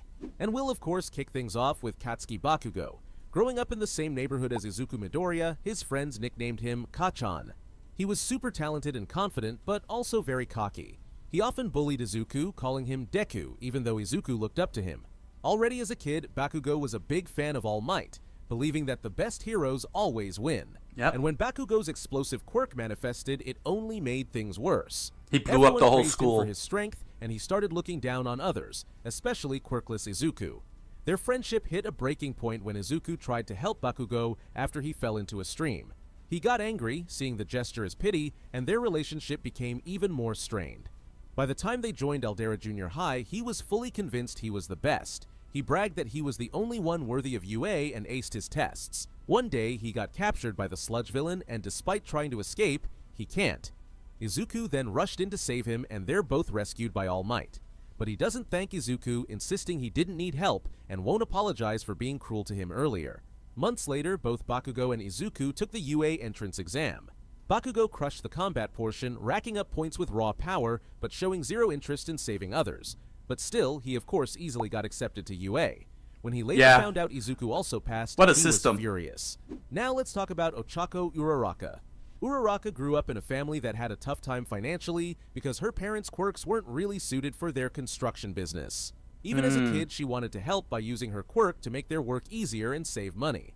But her dad always told her that the best way to make him and her mom happy was for her to chase her own dreams. So Uraraka decided she wanted to be a pro hero, not just to help people, but to make enough money to give her parents a better life. She's always loved seeing how heroes made people happy, and that's what pushed her to follow that path. Uraraka then came third in the entrance exam. After learning that she got into UA, she and her mother burst into tears while her mother takes a picture of Uraraka's crying face to celebrate the moment. Do you have your tissues ready? Because up next is Shoto Todoroki's Oh yeah, tragic this was backstory. horrifying. As a child, Shoto went through very hard training by his father Enji, aka Endeavor, as he was born with both flame and frost quirks, making Endeavor see him as the future #1 hero who would finally surpass All Might. Because Endeavor wanted Shoto to focus on his training, he separated Shoto from his siblings, which prevented him from forming any kind of bond with them. That's he real also cruel. ignored Shoto's mother Rei's protests and resorted to abuse. One day, Rei broke down and threw boiling water at Shoto in an episode of distress, which led to a severe burn on the left side of his face. After the incident, Shoto asked his dad where his mom was, but Endeavor coldly told him that he sent her to the hospital for hurting him. But this broke Shoto, as the only good and happy interaction he had in his life was when he could spend time with her. So Shoto started to blame his dad for everything and rejected him, but Endeavor pushed rightfully his so. harsh training even further, which eventually made Shoto distant and cold towards everyone else. Eventually, he got into UA after participating in the UA recommendation entrance exam and finishing in second place, just short of Inasa Yorashi. Okay, let's continue with Mina Ashido. Back in middle school, Mina was super popular for her fun personality, good looks, and strong quirk. She had a knack for getting people to get along. One day, when a giant scary figure threatened her friends, which we now know was Gigantomachia, Mina stepped up, kicked the monster into leaving, and kept everyone safe, even though she broke down crying right after. I never realized that was Classmate Gigantomachia. Eijiro Kirishima saw it all, but didn't have the courage to act, which we'll soon get into. Mina then, of course, took the UA entrance exam and got accepted. So, Eijiro Kirishima found out about his hardening quirk when he was 3, but it wasn't exactly a happy moment. He accidentally hurt himself and ended up with a scar. At first, he hated his quirk, but he looked up to Crimson Riot, a hero who believed that having a strong spirit and working hard mattered more than how good your quirk was. Even with that inspiration, Kirishima struggled with self-confidence. In middle school, he tried to stand up to bullies but got scared and backed down. Things got worse when Mina Ashido, who went to the same school, easily handled a dangerous situation that left him frozen in fear. Feeling like a failure, Kirishima decided he wasn't hero material and almost gave up on his dream of going to UA. Then everything changed when he accidentally saw an old Crimson Riot interview. Crimson's speech lit a fire in Kirishima, and he threw himself into training and studying to get into UA. He aced the entrance exam, got accepted, and decided to change his look by dyeing his hair red and spiking it up to leave his old self behind. When school started, Mina was surprised by his new confidence, and he promised to become a hero who could protect others, with her cheering him on. Now we get... Oh, wow. Yeah, I gotta say, they're very well written origin stories. I have to say, very diverse too. Ochako wanting to, their reasons also very impressive. Ochako wanting to wanting to help people be happy because of the inspiration that the heroes have given. Mina had the experience of Gigantomachia, which she didn't know who he was at that time, but the fact that she was able to confront him and got him to get away from her friends, which of course made poor Red Riot feel a little ashamed and everything because he wanted to step up, but he just didn't. He just had weak legs. You know what I'm saying, like scared legs and such. I wouldn't say that's tragic or anything, but it happens. It happens to the best of us. We all want to do the right thing, but when we face of the moment, it's very difficult to get the legs to move. No sense of fight or flight kind of thing. And he was able to inspire himself. Bakugo shouldn't have gotten accepted, if you want my honest opinion. The fact that he went to the exams, finished top, blew everything apart, but didn't bother to consider life and saving lives and such, that should have been grounds of not accepting him, quite honestly, until he got it. That's what you got to do. But he got lucky. And was brought in. Of course, we all know about the Todorokis. I mean, that was like the big side story throughout the whole entire series. Honestly, Endeavor is so freaking lucky that his wife was very forgiving, despite the way he behaved and treated the children, especially Dabi, and and Shoto. Really did a good job making Endeavor earn every inch of redemption you know, every inch of redemption. Like Shoto really made sure of that you know, Endeavor regret all that he had done to them. Ultimately, the fact that, you know, that Endeavor made the decision by bringing his wife back into the house by not being in the house himself, you know, as a means of you know, correcting his wrong, was the, you know, willfully did that, you know what I'm saying, he willfully chose that, you know, was a step in the right direction. I gotta say,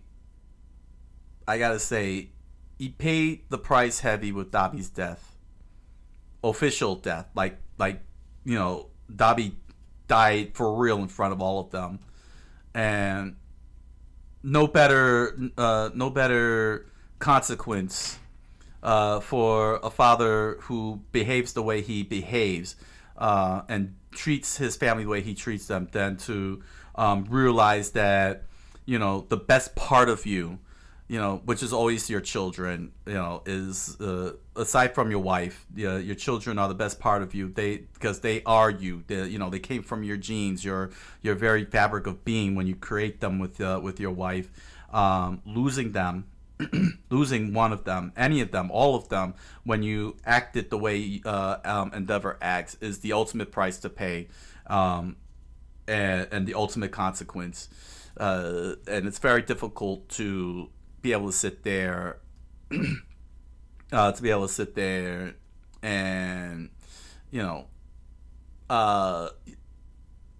and try to find a way to rectify something like that, other than you gotta live with it for the rest of your life. You know, this is why kindness is so important in the world, and this show did a good job showing that it's got to be kindness. Going back to Bakugo, after having watched season 7, season 8. Sorry, I'm in the middle of season 8 right now, and seeing let's see, I'm waiting for the next new episode. People were able to point out in the comments section, because I read some of the comments on YouTube, pointed out, you know, that the problem the villains had, and it was shown, I believe it was shown in season 7. That's why I was referencing season 7.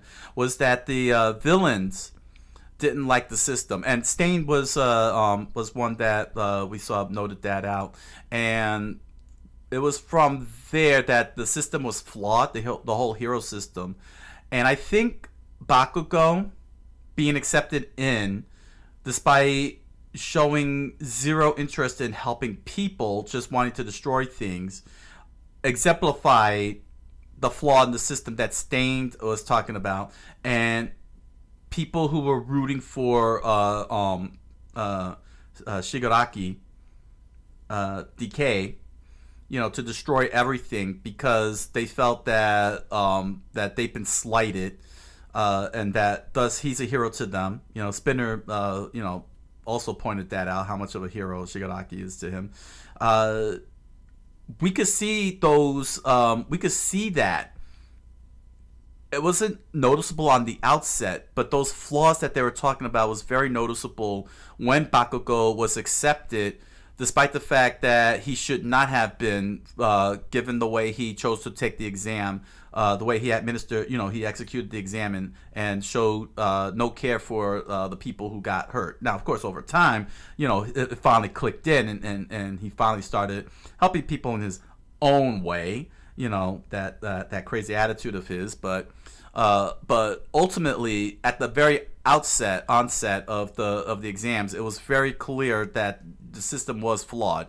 That UA was willing to let Bakugo in, despite not doing what he was supposed to do to prove that he could be a hero. So it was, yeah, you know, it was like it was all there, and it all came to a head. The flaws all came to a head here in season 8, season 7, and season 8. To another sad backstory. This time it's with Mezzo Shoji. Shoji had a tough childhood because of his appearance, thanks to his mutant-type quirk. People were scared of how he looked, and he faced a lot of prejudice, even getting beaten and scarred just for trying to interact with others. One time, a little girl cried when she saw his face, which is why he started to wear his iconic mask, because he didn't want to scare people anymore. And this literally just broke my heart. But not everything was bad. Once, Shoji used his quirk to save a little girl from drowning, and that moment stuck with him. It gave him the motivation to become a hero. He then eventually managed to get enough points during the entrance exam to be admitted to the hero course of UA. As I said in the beginning, Momo Yaoyorozu grew up in a rich family and had a strong quirk from the start. Her family's wealth gave her access to all kinds of stuff to study and train with at home. Out of everything, she loved using Russian Matryoshka dolls the most to practice her quirk. She's a truly kind person, so she wanted to use her quirk for good and to join UA. However, she got into UA through recommendations, as her family is very rich and influential. Next up is Tenya Ida, who comes from a family of heroes and really admires and looks up to his older brother Tensei, the pro-hero Ingenium. Tensei told Tenya he became a hero to help people and be someone cool, which inspired Tenya to follow the same path. I love Tenya Tenya. also went to a fancy private school called Sume Junior High before he got into UA. During the entrance exam, he got 45 points, but when the giant 0-point robot appeared, he ran off, noticing Izuku frozen in fear, but choosing not to help. He's shocked when Izuku suddenly jumps in to save Uraraka and questions his own heroism for not helping her, but they of course later became close friends. Unfortunately, we know nothing about Fumikaga Tokoyami's backstory. However, as Tokoyami has a bird face, he probably got made fun of as a kid. But we do know that he really likes fantasy and the occult, and when he was a kid, his best friend was Dark Shadow, as we see from this throwback image. We also know that he at least came 9th overall in the entrance exam. Yuga Aoyama, aka what a backstory was born on this one. quirkless into a rich family, which made him feel insecure and different from everyone else. To help him achieve his dream of becoming a hero and avoid discrimination, his parents made a deal with All for One, who gave Yuga the naval laser quirk. But because his body wasn't a good match for it, the quirk caused energy to leak uncontrollably from his stomach. He told people it was a birth defect to cover it up and used a special belt to keep it under control. Things were fine for a while, but All for One eventually came back to collect on the favor. He forced Yuga and his family to work for him, threatening to kill them if they didn't obey. All for One then told Yuga to enroll at UA, as All Might was going to teach there, so he gains enough points and gets admitted to the school. Ever since, Yuga has secretly acted as All for One's agent, carrying a heavy guilt for betraying his friends. Next up, we have Tsuyu Asui. Before UA, Asui had to step up at home since her parents were always away for work. She took care of her little siblings, making dinner and looking after them. It wasn't easy, but Asui still thought her life was pretty great. In middle school, though, things got harder. Her hero studies kept her super busy, and her frog-like appearance made it tough to make friends. There was even a girl named Habuko Mongoose who started stalking her and used her quirk to paralyze Asui for fun. But instead of getting mad, Asui understood how lonely Habuko was, and one day she asked her to be friends. Habuko was shocked but happy, and they stayed close even after Asui got accepted to UA. Denki Kaminari is another character's past we know nothing about. The only thing we can piece together is that he got very bad grades, and the only thing he ever wanted to do in life was to become a hero, so that's why he entered the entrance exam, and he of course got accepted. Toru Hagakure is an only child in a family where everyone has the same quirk, invisibility. Oh, we dang. don't know much about her backstory other than that after finishing junior high, she passed the entrance exam and made her way into UA. Kyoka Jiro grew up in a musical family, with her parents being a composer and a musician. She inherited her mom's quirk, earphone jack, and developed a love for music at a young age thanks to her parents' influence, learning to play multiple instruments. While her parents hoped she'd follow in their musical footsteps, Kyoka chose to become a hero to help others. Her parents were happy about her decision, supporting and encouraging her to follow her own path. Now we get to Hantasero, and just like some other students, his backstory is completely unknown. However, we know that he had a pretty normal childhood, as he himself said, "My life wasn't full of wild highs and tragic lows." We don't know much about Minoru Mineta's backstory, Mineta. but we do know he became a hero to get attention, especially from Yes, he women, did. and to be more popular. During the UA entrance exam, Mineta used his pop-off quirk to stick his balls to the ground and walls, That sounded trapping wrong. the robots and stopping them from moving. He even plugged their cannons with his sticky balls. It was a pretty Again, clever strategy. phrasing. It helped him pass the exam and get into UA. Now, Phrasing, Lana. So this was a very interesting group. The majority of them really didn't have any backstories. Which is kind of strange considering how much they like to emphasize on other characters like Mina and Red Riot. But at the very least, they did give just a little bit of information, which Anatime did a good job to at least ascertain, what was about what they who they are. Like, for example, Mesa. Well, we know that Mezzo, he had already talked about how being mutant features. Having those features, people found disgusting and so on, with face prejudice, as was noted by others in his situation in the series, especially around season 7 when they pointed out, what about us? We get pushed around and everything, like that lady, the tall lady who had that. What she looked like? She looked like a Muppet. Honestly, she looked like a Muppet. So yeah, and because he rescued a little girl and she showed appreciation, that convinced him to inspired him to go right on ahead. Sometimes you get those little things, the little thank yous, to get you motivated. Momo, and this is actually very interesting. Between the two, between these two, Momo came from a wealthy family, and she's very happy. She got recommendation through status. To contrast that, Yugi, old Naval Laser himself, he came from a rich family, but he was given the quirk by All For One, and of course was eventually, his family was threatened and tormented into becoming an agent, and had him infiltrate because One For All was going to be there. And thus needed to get as close as possible to him. So seeing these two distinct paths from the wealthy was really was pretty impressive, impressively written. Even though we didn't follow Momo a lot compared to Yugi himself, you could really see in terms of the context of the world as a whole, in terms of world building, how the wealthy engages, how the wealthy would engage in different ways with the hero system and being heroes and such. Tenya.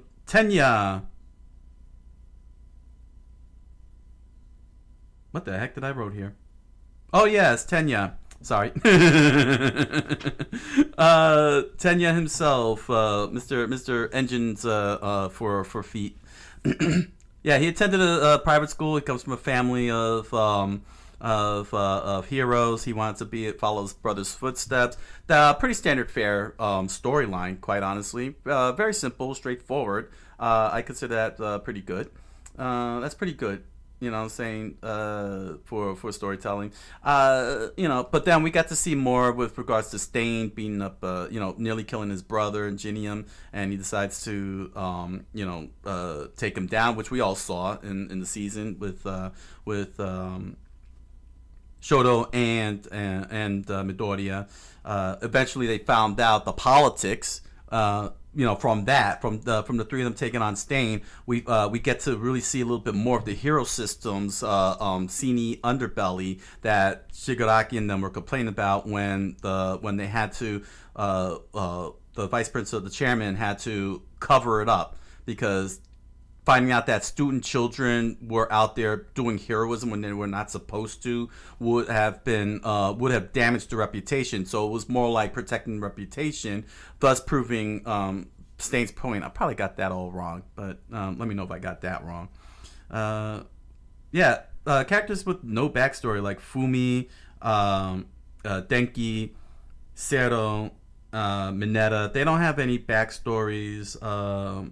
Hagakure that didn't have much of a backstory, but the little things, but they provide just enough information to at least give an idea.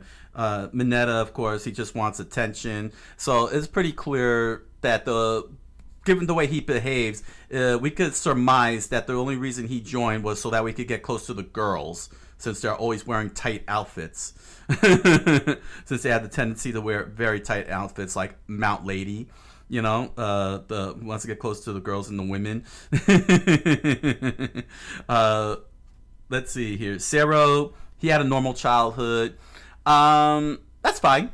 you know, that's fine in terms of writing. You don't have to, you know, give every character some tragic backstory or some positive backstory. Sometimes just having a mundane, normal thing helps out, and that they were just simply inspired. You know, it was just something they wanted to do.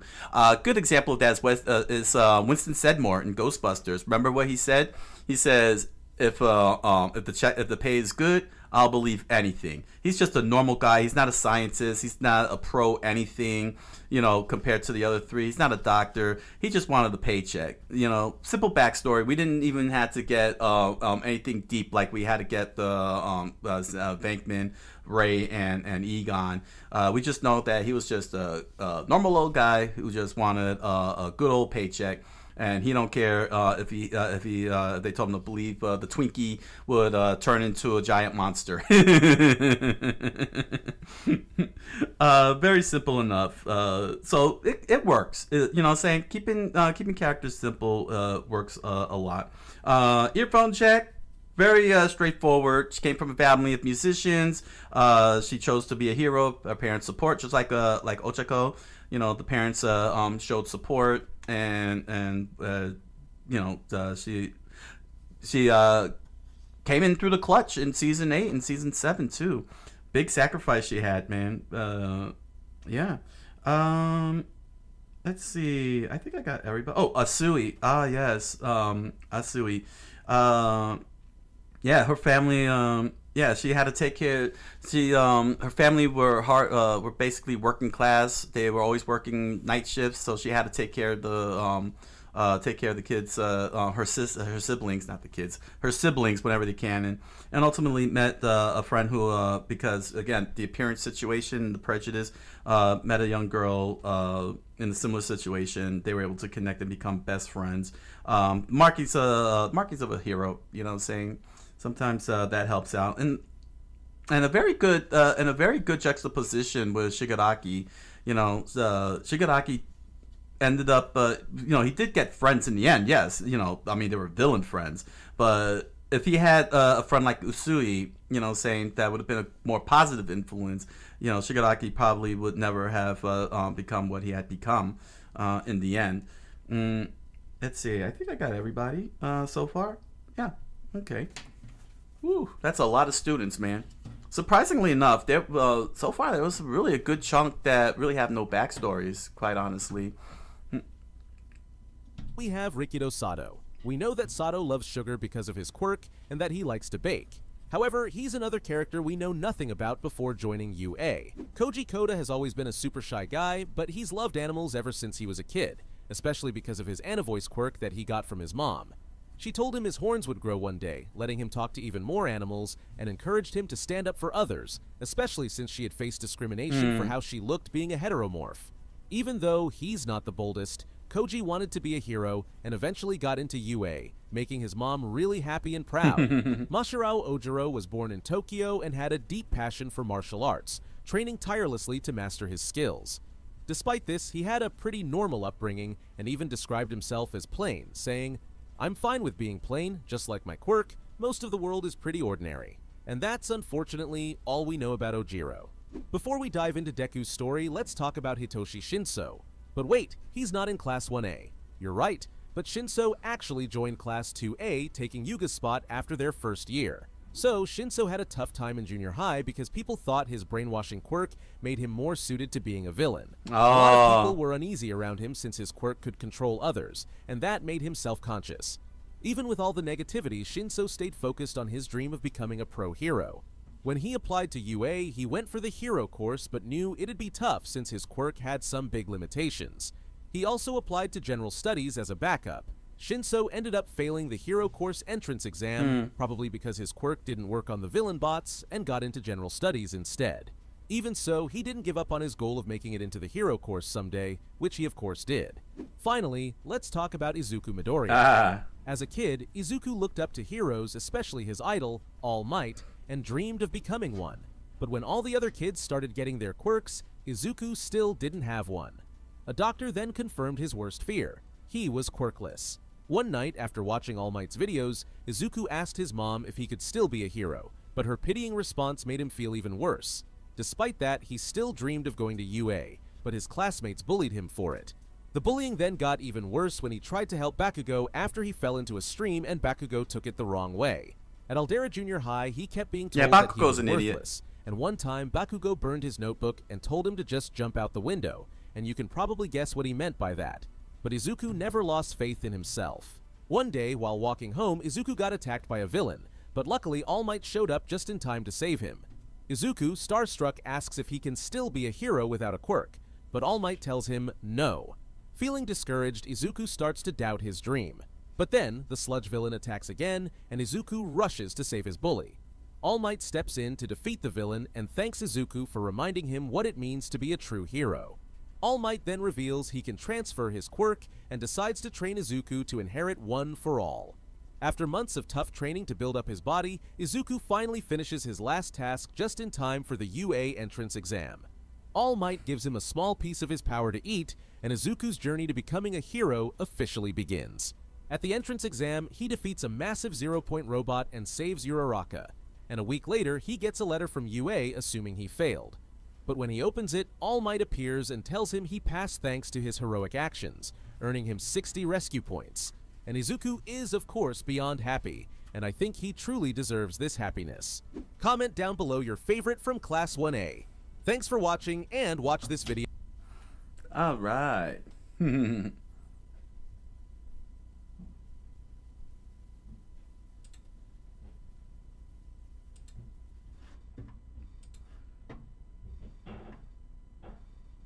So, yeah.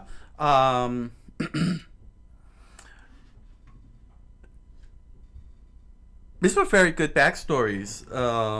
Finishing it off, you know, Rikido, once again, had no backstory, wasn't much to him. Koji, his mother faced prejudice and she didn't want her son to suffer. He decided to become a hero. He's very, very stable. No more stable than Ojiro. I mean, he's just had a very normal life. Again, you know, it's really good, you know, to have your characters with normal life. You can't have everybody with a tragic backstory. It's not interesting, you know, and it also doesn't challenge characters to have different perspectives and such. You know what I'm saying? To see the world in different ways. And the fact that he just does martial arts and such goes on. It was very interesting that he included Shinso.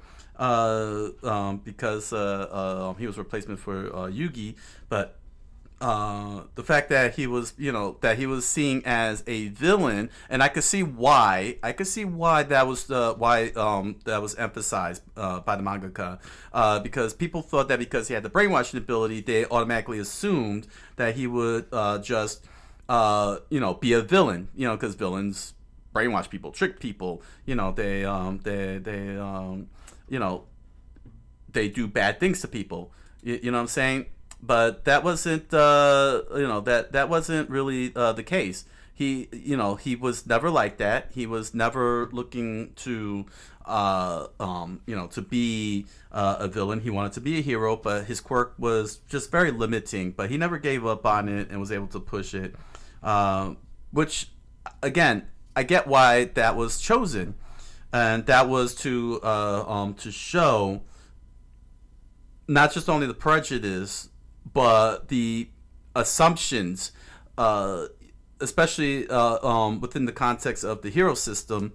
You know, the perception that because something was used by villains, that anybody who has a similar quirk to that would also automatically be a villain, and the society that has been shaped by the hero system shows that, you know, the second and I'm sure a lot of parents are scared, you know, would have that fear and everything. What if my kid has a quirk of a villain? You know, how would that be perceived? And all of a sudden, you know, we see a good example of this with Shinso, where everybody just outright is telling him, and you know, he had good head on his shoulders. He didn't let it get down, and he was determined to be a hero because it was what he wanted to be, and he stuck to his guns, and got into the, you know, and started working his way through hero school. You know, it's those type of little things in My Hero Academia that really, when put together, you get to see the world as a whole. None more than Midoriya himself. All Might he asked All Might, can I become a hero? Is there any way I could become a hero within their world of a hero? He says no. He tells him, and keep in mind, to be fair, All Might did say, you could become a cop, you could become a firefighter, like he didn't, just put him down. You know what I'm saying? He's like, listen, you don't have a quirk, it's okay. You can still be a police officer and serve. You could be a firefighter, serve. You know what I'm saying? Like, he was telling him alternatives, like encouraging him, so as to put worth into feeling, the need of being a hero. But that's not what Midoriya wanted. That wasn't what he was asking, and ultimately, he wanted to do the superheroing. And he put that to practice when he went to rescue Bakugo, and All Might is like, oh, he's willing to do that despite having no quirk, while all of us, myself included, is just sitting here and doing nothing. You know what I'm saying? That's the level of society. And mind you, I guess we could say it's a juxtaposition with Shigaraki. You know what I'm saying? His quirk could have, we know what really happened to his quirk and everything, but he could have made the quirk work to his favor. On the side of good and heroism, if he had the, if he had the proper, if he had an adult helping out and everything, if he wasn't in the hands of monsters, basically monster adults, along with others, Nevertheless, the UA students have a nice, rich variety of backstories, and some with no backstories, but with just enough information to give an idea of who they are as people and what their backstories might be like. Should all of them have gotten covered? Perhaps, if you're going to put so much emphasis on the class as a whole. Even though Midoriya is the main character, the class itself was also, the vocal point, and they could have covered, the mangaka could have covered the whole thing. It could have been covered. All of them could have been covered, even if it was just a blurb. You know what I'm saying? Like, many of them just got blurbs, but enough to really understand, where they came from. Not too much elaborate stuff and so on. Yeah, you understand what I'm saying? So, no, this was a good video. This was very informative and at time, and links down in the description below as usual. So yeah, very good. Very good. All right. Let me just give me 1 second here. Sorry, just give me 1 second here. I need to check something out. Okay. Okay, we're fine. All right, everything is fine. All right, let's move on to the next video. All right. This is from the Greek Weeb. Dragon Slayers Explained, Fairy Tale Explained. Links down in the description below. Check the channel out. So we're gonna go into the topic of combat systems. It's no stranger in anime and manga. We've seen lots of combat systems and combat structures, hierarchies, and so on. It's a big staple. It allows something for us us viewers, readers, to attach to and be able to follow the story along. It's pretty common. It's a pretty common practice. Yu Yu Hakusho, Togashi's Nen and Hunter x Hunter, as well as the spirit power, spirit energy in Yu Yu Hakusho, Dragon Ball Z with the ki energy, and then suddenly the Saiyan system, the Super Saiyan system. Even let's see here, what else was a good system? Another system. I'm trying to think of another system here. Crap. What was it? No, it wasn't Fairy Tail. Bleach. Bleach had the hierarchical system regarding Quincy's and soul and the Soul Reapers. You know, sometimes you'll have a hierarchical structure that acts as the battle system, where you climb up the ranks and such, or you have or you have a more centralized system like Nen to focus on. It's pretty standard fare stuff. And as one who's looking to create a system, a magic system, a combat system, battle system, this is a good opportunity to get a good understanding how it's done. If you want Western examples, the Force. The Force is a magic system. It's a combat system. We get to learn how the structure and order works and everything, and how it gets utilized, as well as what type of abilities and such is used. That's another good example there. So combat systems have to be really taken care of. You do not want to be arbitrary about it. One of the most well recognized systems that we were introduced to was Hamon, and then the Stand in JoJo's. Hamon was the first system, the first combat system. The whole explanation I completely forgot. I completely forgot how the whole system works. But then when it was switched over to the Stand system, it was very easy to follow. It was very easy. And how it would be attained, was also very easy. And we ended up getting a variety of characters, combats, and so on, which is what the whole point of the system is, of the combat system. Whether you're a shonen, a shoujo, seinen, and so on, and everything in between, the system has to be clearly defined, well executed, and most importantly, fun. Very fun. That's why we love JoJo's. That's why Nen is one of the best out there. And one of the interesting systems we're going to take a look at is the Dragon Slayers in Fairy Tail. It is magic is very universal in the world of Fairy Tail.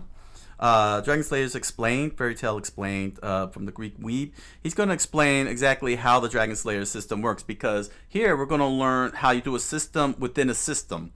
So the whole magic system, we learned that there's a whole variety of types of magic, styles, and so on. But then you have the Dragon Slayers, which sets itself apart from the main magic system, and is considered one of the most powerful of all the systems. And learning how to be able to have a system with work alongside a system is a very good thing to research and learn about. So yeah, get your notes ready for this one, and let's begin the research.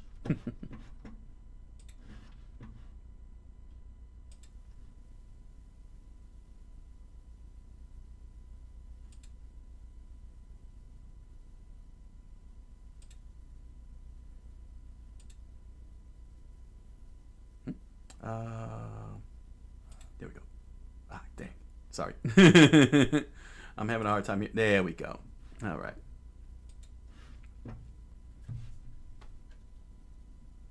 Every anime and manga has its own particular type of power or classification of a power that really identifies it and makes it stick out among all of its contemporaries.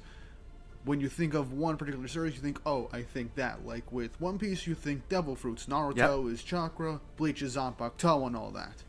But with Fairy Tail, the one thing that really stands out with the series and is basically synonymous with the franchise as a whole are Dragon Slayers. And I love the Dragon Slayers, I like the concept, and I like a lot of the different powers.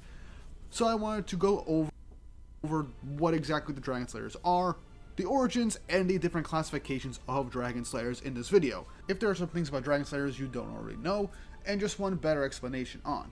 I want to make more explain type videos like this, because there's a lot in Fairy Tail that I can make videos on particular magics or characters. But one thing I want to say is give you a bit of an incentive. If this video makes it to 5k views by the next Fairy Tail Friday video, I will end up making, through the following week, a video on Natsu and all of his powers and abilities and explaining them all. So look forward to that. That is your incentive. Now with that out of the way, let's get into this video. So let's start this off with me just explaining what exactly a Dragon Slayer is. Dragon Slayers are humans that have mastered Dragon Slayer magic, a type of lost magic which is used to, as the name suggests, slay dragons. This was created in ancient times, a little over 400 years ago, by Irene Balzerion, a very powerful mage and ruler of a kingdom who was friends with dragons. And during this big war between dragon factions, one side wanting to coexist with humans, the other wanting to eat and rule over them, Irene created a type of magic that was later lost called Dragon Slayer magic, allowing humans to take on the traits of dragons and dragon elemental attacks in order to damage and even slay the enemy dragons. Each Dragon Slayer ends up having its own particular element, or more so concept, that will be their particular dragon attribute.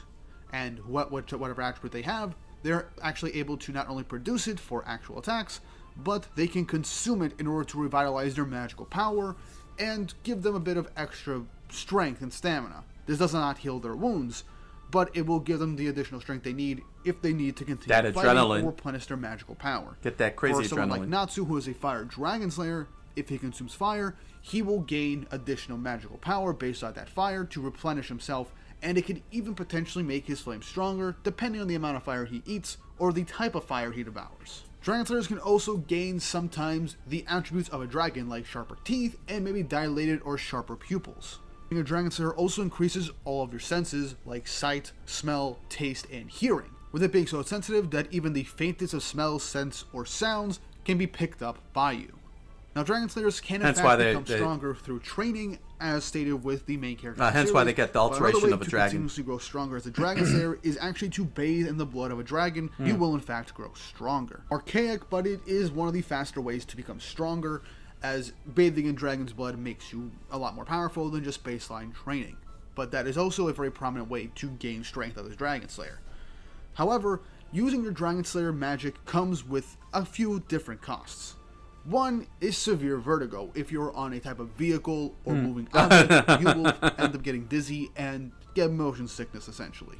This happens with a lot of Dragon Slayers throughout the years, but some do have an immunity to this as well. But the biggest drawback of the Dragon Slayer magic is the curse that comes with it. The more you use your Dragon Slayer magic, the more likely you are to become a dragon yourself. Biggest example, Acnologia. He used his powers so often that he became a dragon and just kept slaughtering multiple dragons on the planet, bathing in their blood and getting stronger. But when you become a dragon, it is highly likely you won't be able to turn back into your human form. You like lose yourself. Seen with Irene.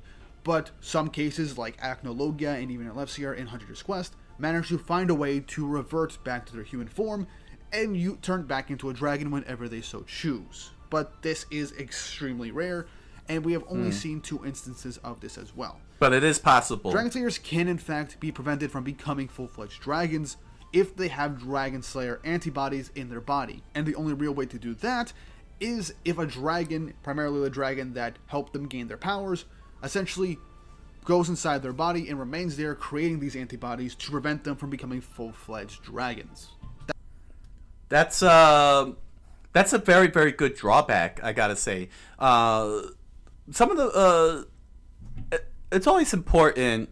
It's always important when creating systems like this to always have drawbacks. Sometimes it can be something silly and fun like vertigo, but being able to be cursed and turned into a dragon forever, in which then you yourself could end up getting slain after losing yourself. That's a very nasty drawback.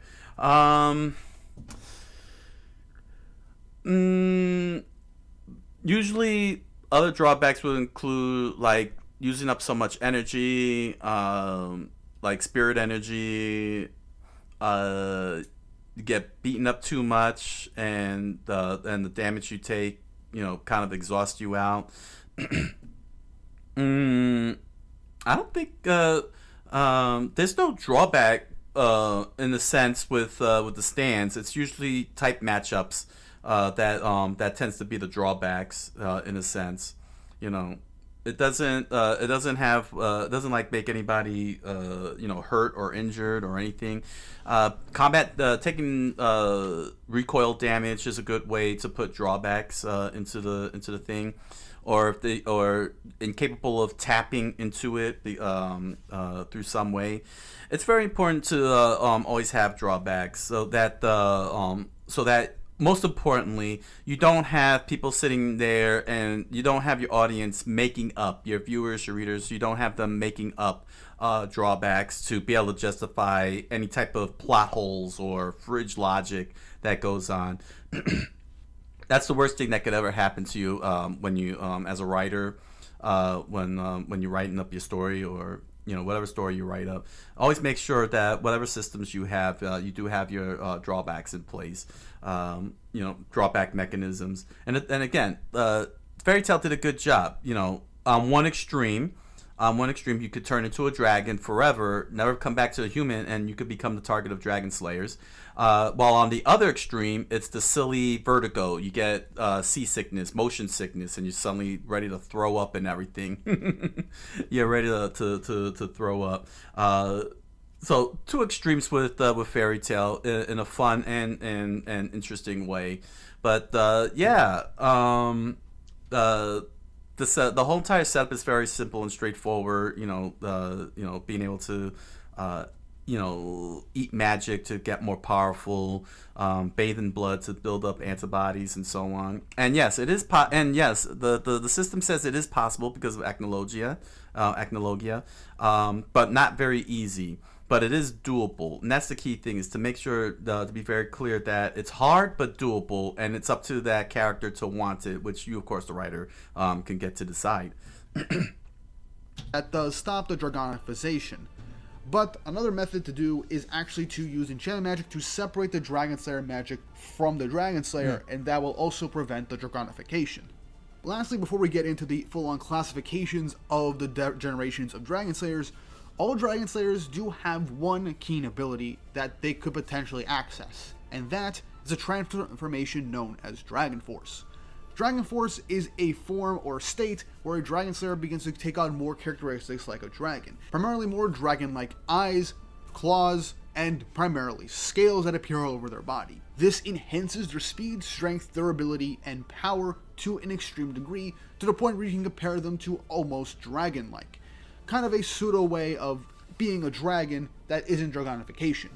There is no clear-cut way that is described on how Dragon Slayers can actually achieve Dragon Force, but we've seen this a few times with Natsu when he either ate pure Ether Nano, was given a powerful flame, allowing him to reach a level. Keep in mind, I did mention the Force Dragon Force from Star Wars. Down the road, through all of his training and hard work, managed to just tap into Dragon Force naturally. Or like Wendy, where she ended up devouring her element that was saturated with a ton of Ether Nano and magical energy, allowing her to fully grasp and access Dragon Force herself. Sting and Rogue managed to also achieve Dragon Force, but the method on how they achieved Dragon Force is still relatively unclear. They were assuming that they killed the dragons that raised them, but it was revealed to be a mental trick, so for all we know, it's a state of mind and a state of strength that you eventually reach in order to gain a little access arbitrary to Dragon there. Force. One last application of That Dragon means Slayers focus. that they have is the ability to have a dual element. Essentially, a Dragon Slayer can be capable of devouring another element that allows them to gain power and access to a separate element, like Natsu with his Lightning Flame Dragon mode. This allows him to not only now utilize the power of lightning that he absorbed from Loxus, but he's also able to combine that with his Fire Dragon powers to create a dual elemental form that incredibly boosts his base stats, making him immensely So you can more powerful. multi-class. We see this with Gajil and Rogue, as well as Sting. These characters also have dual dragon modes after devouring another element. Now, the process and criteria for this is still relatively unclear, but from my understanding, it's because the elements that they absorbed were from other Dragon Slayers, and the elements seem to have complemented their own abilities, like fire and lightning. So that's actually a little flaw there. You gotta be clear on that. Casting a shadow. I'm reaching on that one, but that is also a very strong possibility, considering that these abilities do relatively match each other or complement each other in some way, shape, or form. It makes sense for this to be the case. Again, this is not fully explained, but it is what I managed to gather from the story itself and the abilities and forms that we have achieved. And now finally, to cap off this video, the different classifications of Dragon Slayers, primarily the generations. Dragon Slayers are classified into a multitude of different generations based on how essentially they gain their Dragon Slayer powers. There's 1st through 5th generation. So let's go over what these generations are, what makes them different, and examples of who are in these generations.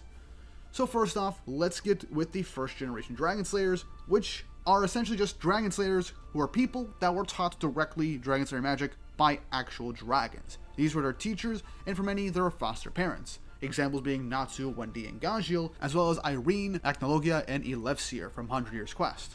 They gain their powers from being taught by actual dragons, and thus end up gaining these powers. Elefsir was actually someone who was self-taught with Dragon Slayer magic, though since he was technically taught, that does place him in the 1st generation category. Next up is the 2nd generation Dragon Slayers, which we also have a couple of.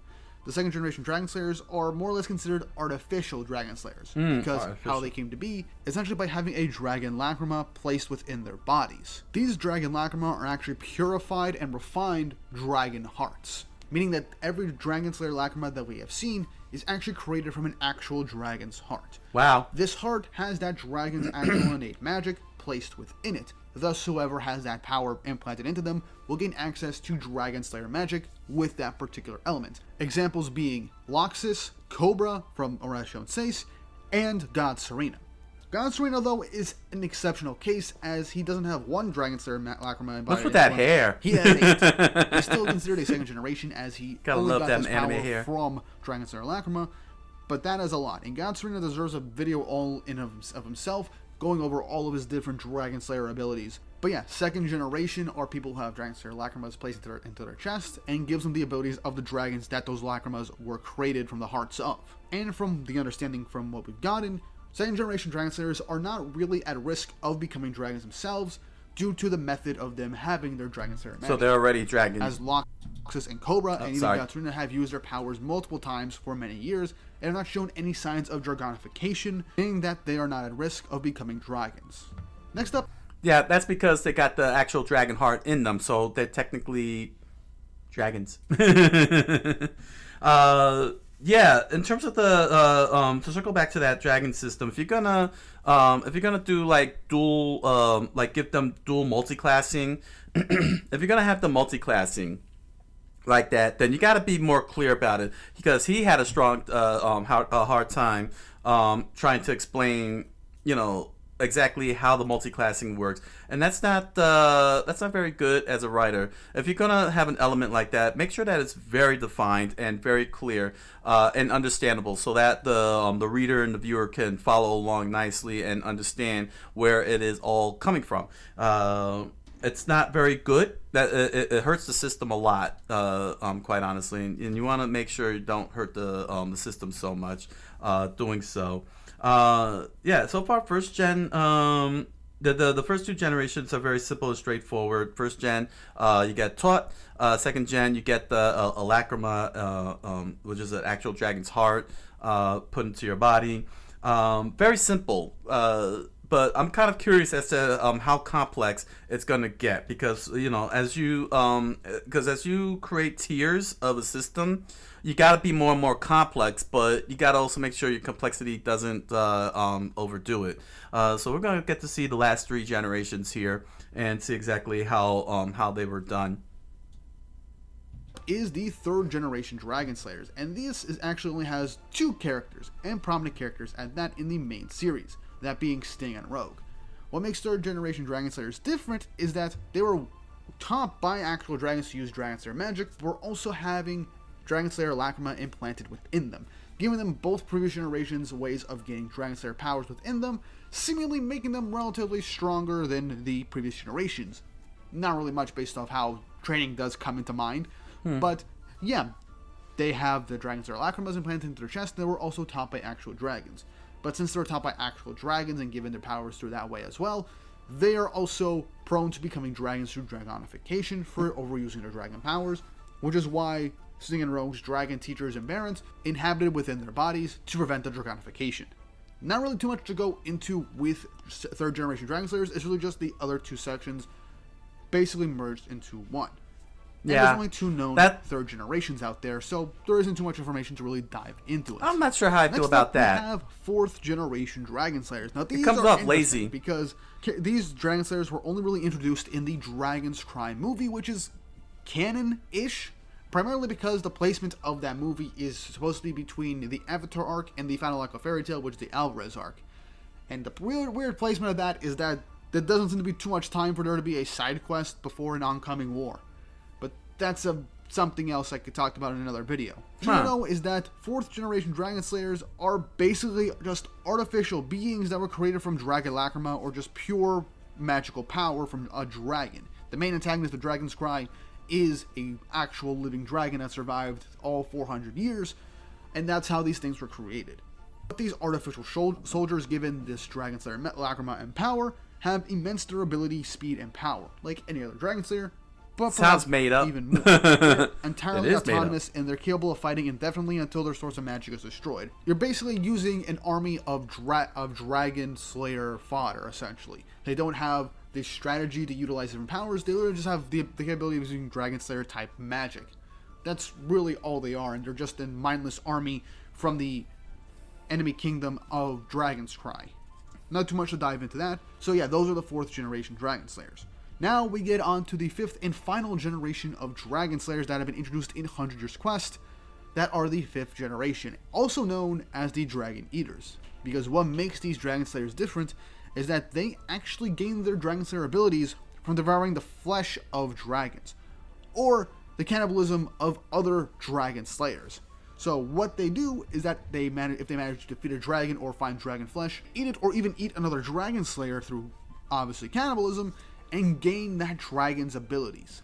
So if they ate the Fire Dragon Igneel, they can have Fire Dragon Slayer magic. Prominent examples, there are many examples of 5th generation Dragon Slayers, so let's just go over, just really quick, just one, and that being Suzaku, who was one of the members of the Diablos Dragon Eater Guild. Every member of Diablos, presumably, is a Dragon Slayer, all 5th generation Dragon Slayers. 5th generation Dragon Slayers are fundamentally different, not just from the way of them getting their magical powers, but through the ways of side effects from other Dragon Slayers, or some lack thereof. You see, 5th generation Dragon Slayers are actually immune to motion sickness. They can ride ships, air machines, or carts or trains without any issues, unlike the previous generations of Dragon Slayers. Another very important difference is how Dragon Force is utilized with the 5th generation Dragon Slayers, in the case that they aren't supposed to use it, because when a Dragon Eater ends up trying to access or use Dragon Force, it will perform an instant Dragonification, and it will also make them go berserk, unable to resurrect a human, becoming a full-fledged Berserker Dragon. Showcased with Nabaru from the Diablos Dragon Slayer Guild. Now this doesn't really have anything to do with Dragon Slayers, but it is a nice bit of information about Diablos, and that is essentially their main mission statement is to find dragons and eat them in order to gain their powers. Meaning that dragons do exist outside of Fiore in the wider world, though they seemingly might be a bit rarer. Nice piece of information I just wanted to share with you guys, and Diablos is a video that I could do in the future at some later point. But yeah, that's essentially everything you really need to know about Dragon Slayers. There isn't a whole lot to be fully deep dived into, as the history is relatively straightforward, and the abilities can have multitude of different videos. Yeah, straightforward is very good. And if I put it into one single video, it'd be a couple of hours long. So I don't think any of us really want me to do that, and just make separate videos on individual Dragon Slayers in the future. But yeah, I hope you guys enjoyed this video on the Dragon Slayers, their origins, and the different classifications and utilizations of the powers. If you want to see more videos like this on... Yeah, very simple, very straightforward. And this is actually a very good example of how you want to do a combat system for simplicity at a simplistic level. The 3rd, 4th, and 5th generations. The 3rd generation is a combination of the first 2, which I feel it might be comes off a little on the lazy side because I get where the 3rd generation is coming from, being that it's the merging of the 2. You know, no different than parents making a baby, and the baby is a whole another generation. Is the next generation of the family. But but it feels underwhelming. You know what I'm saying? It comes off very underwhelming. I don't understand the fourth generation, but apparently it's movie exclusive, and really that's not the best way to go about it. You know what I'm saying? Especially if you can't declare the movie as canon, as official canon, and you have to put in a trapdoor to get rid of a certain moment, an awesome moment in the movie, so that doesn't get carried over into the television series. If I remember correctly, My Hero Academia, Bakugo, one of the My Hero Academia movies, Bakugo somehow was able to get One for All to boost his power up, and then it had to disappear into the ether at the end of the movie. Because then that would have had to be carried over into the movie, into the TV. And I think that was a case with this one here. Why they chose to call it 4th Gen, I don't know if that was meant to be called 4th Gen. Honestly, I'm not. He wasn't very clear on that one, because you know he doesn't know where they're going with. But apparently there is a 4th Gen, because he said the 5th Gen, which is in the manga, actually happens, and that is the Dragon Eaters, where they eat either the flesh of dragons or dragon slayers to get the power to be a dragon slayer themselves, which is pretty gruesome when you think about it. But that one sets itself apart from the first three in the sense that it's the methodology to get it is very different. Is very different, you know. So basically, it's a pretty decent system. I wouldn't say it's a great system. Honestly, the rules are very straightforward, like he said, and he's absolutely right. It's very straightforward, and over time you do get easy images like this. You know what I'm saying, to show what what occurs in the Dragon Slayer system, like in the case of scales here. Having scales or specialized wings and so on. But just because you are straightforward and simplified doesn't mean that you get a little on the lazy side with your system. Because like I said, 3rd generation comes off very lazy, and having 4th generation being iffy as to whether it's official or not are not very good.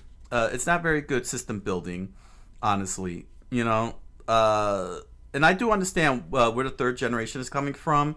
The approach to it, but it could have been something completely different. Like maybe Dragon Eater should have been the 3rd system. You know what I'm saying? It should have been the 3rd generation and set itself apart from the other two. Because remember, the key factor is that you want in a tiered system, in a very tiered system with your combat system, you want each system to set itself apart from the others. You don't want them to be the same, and that's the problem with 3rd generation. It's samey. You're saying that it's Gen 1 and Gen 2 combined. How does it set itself apart? So now you have to start creating all sorts of drawbacks and rules, which if done wrong could lead to being convoluted or overcomplicated, just because you couldn't come up with something completely different in the long run to set itself apart from the other generations. And not only that, but it also takes away the progression, that sense of progression with each generation. Because remember, using the term generation, and generation usually means that there's some level of progression beyond the previous generation, if you want to do it that way. Consider this. The first method was just being taught by the dragons themselves, 1st generation. The second one was to be artificially made rather than naturally trained by receiving lacrima. So the 3rd method shouldn't have been the two combined, honestly. I know it was very easy to go for that as a writer, but it doesn't feel like progression. It's just it's just double the power with double the weaknesses, and that's not really interesting or fun. In the long run, it's neither interesting nor fun for that. in the system. You know, a good one that really overdid it. I think one that really overdid it was Bleach with the whole Quincy system and so on. I couldn't follow that. But the key thing is that you want your systems also to be fun. You want people to enjoy it, to be able to dissect it, pick their favorite characters and such. And you want to make sure that not so much that the system, not just only that it makes sense, that the system makes sense. You also want to make sure that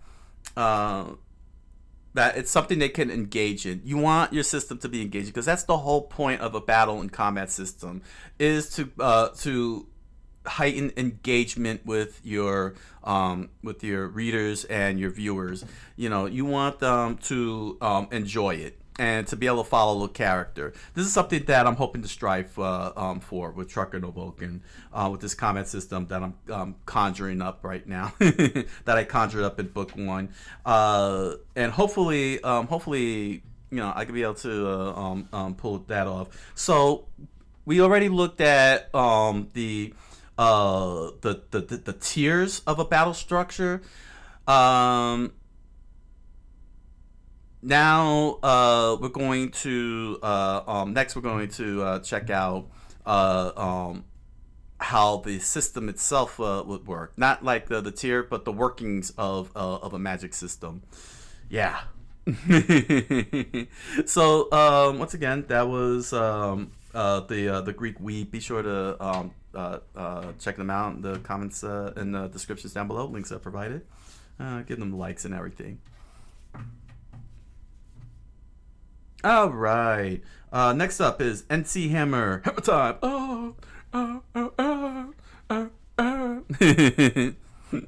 Stop. Hammer time. NC Hammer 23 channel with anime's best power system explained. Which was pretty obvious because in the description it's Hunter x Hunter. The Nen system. He's going to explain the Nen system. This is going to be a long one, but I have to say, yeah, the Nen is a very dang good system. This was from Togashi himself, Mr. Yu Yu Hakusho. One of the best dang freaking shonens out there. One S tier shonen. Like, I put that at like number 1. Like number 1. I'll always put it number 1 in terms of best shonen. Well, Hunter x Hunter, but Yu Yu Hakusho really had a good was definitely yeah.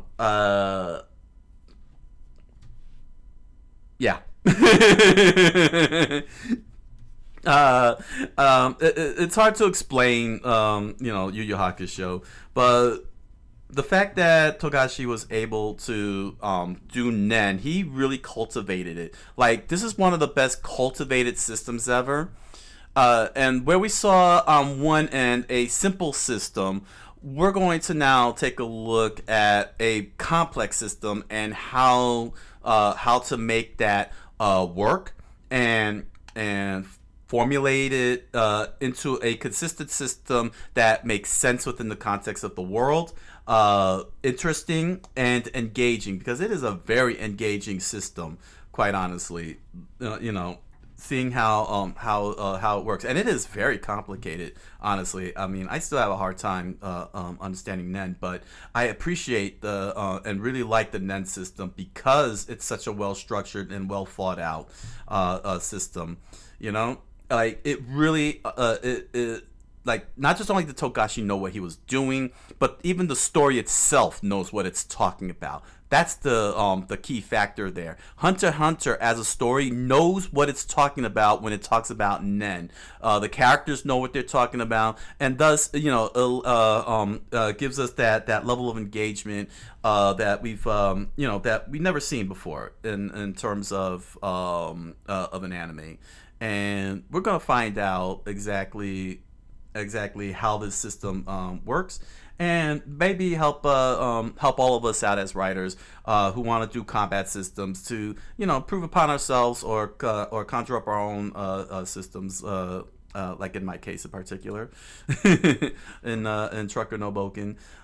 So get your research notes together for my post research thoughts, and let us begin. Let's begin this research.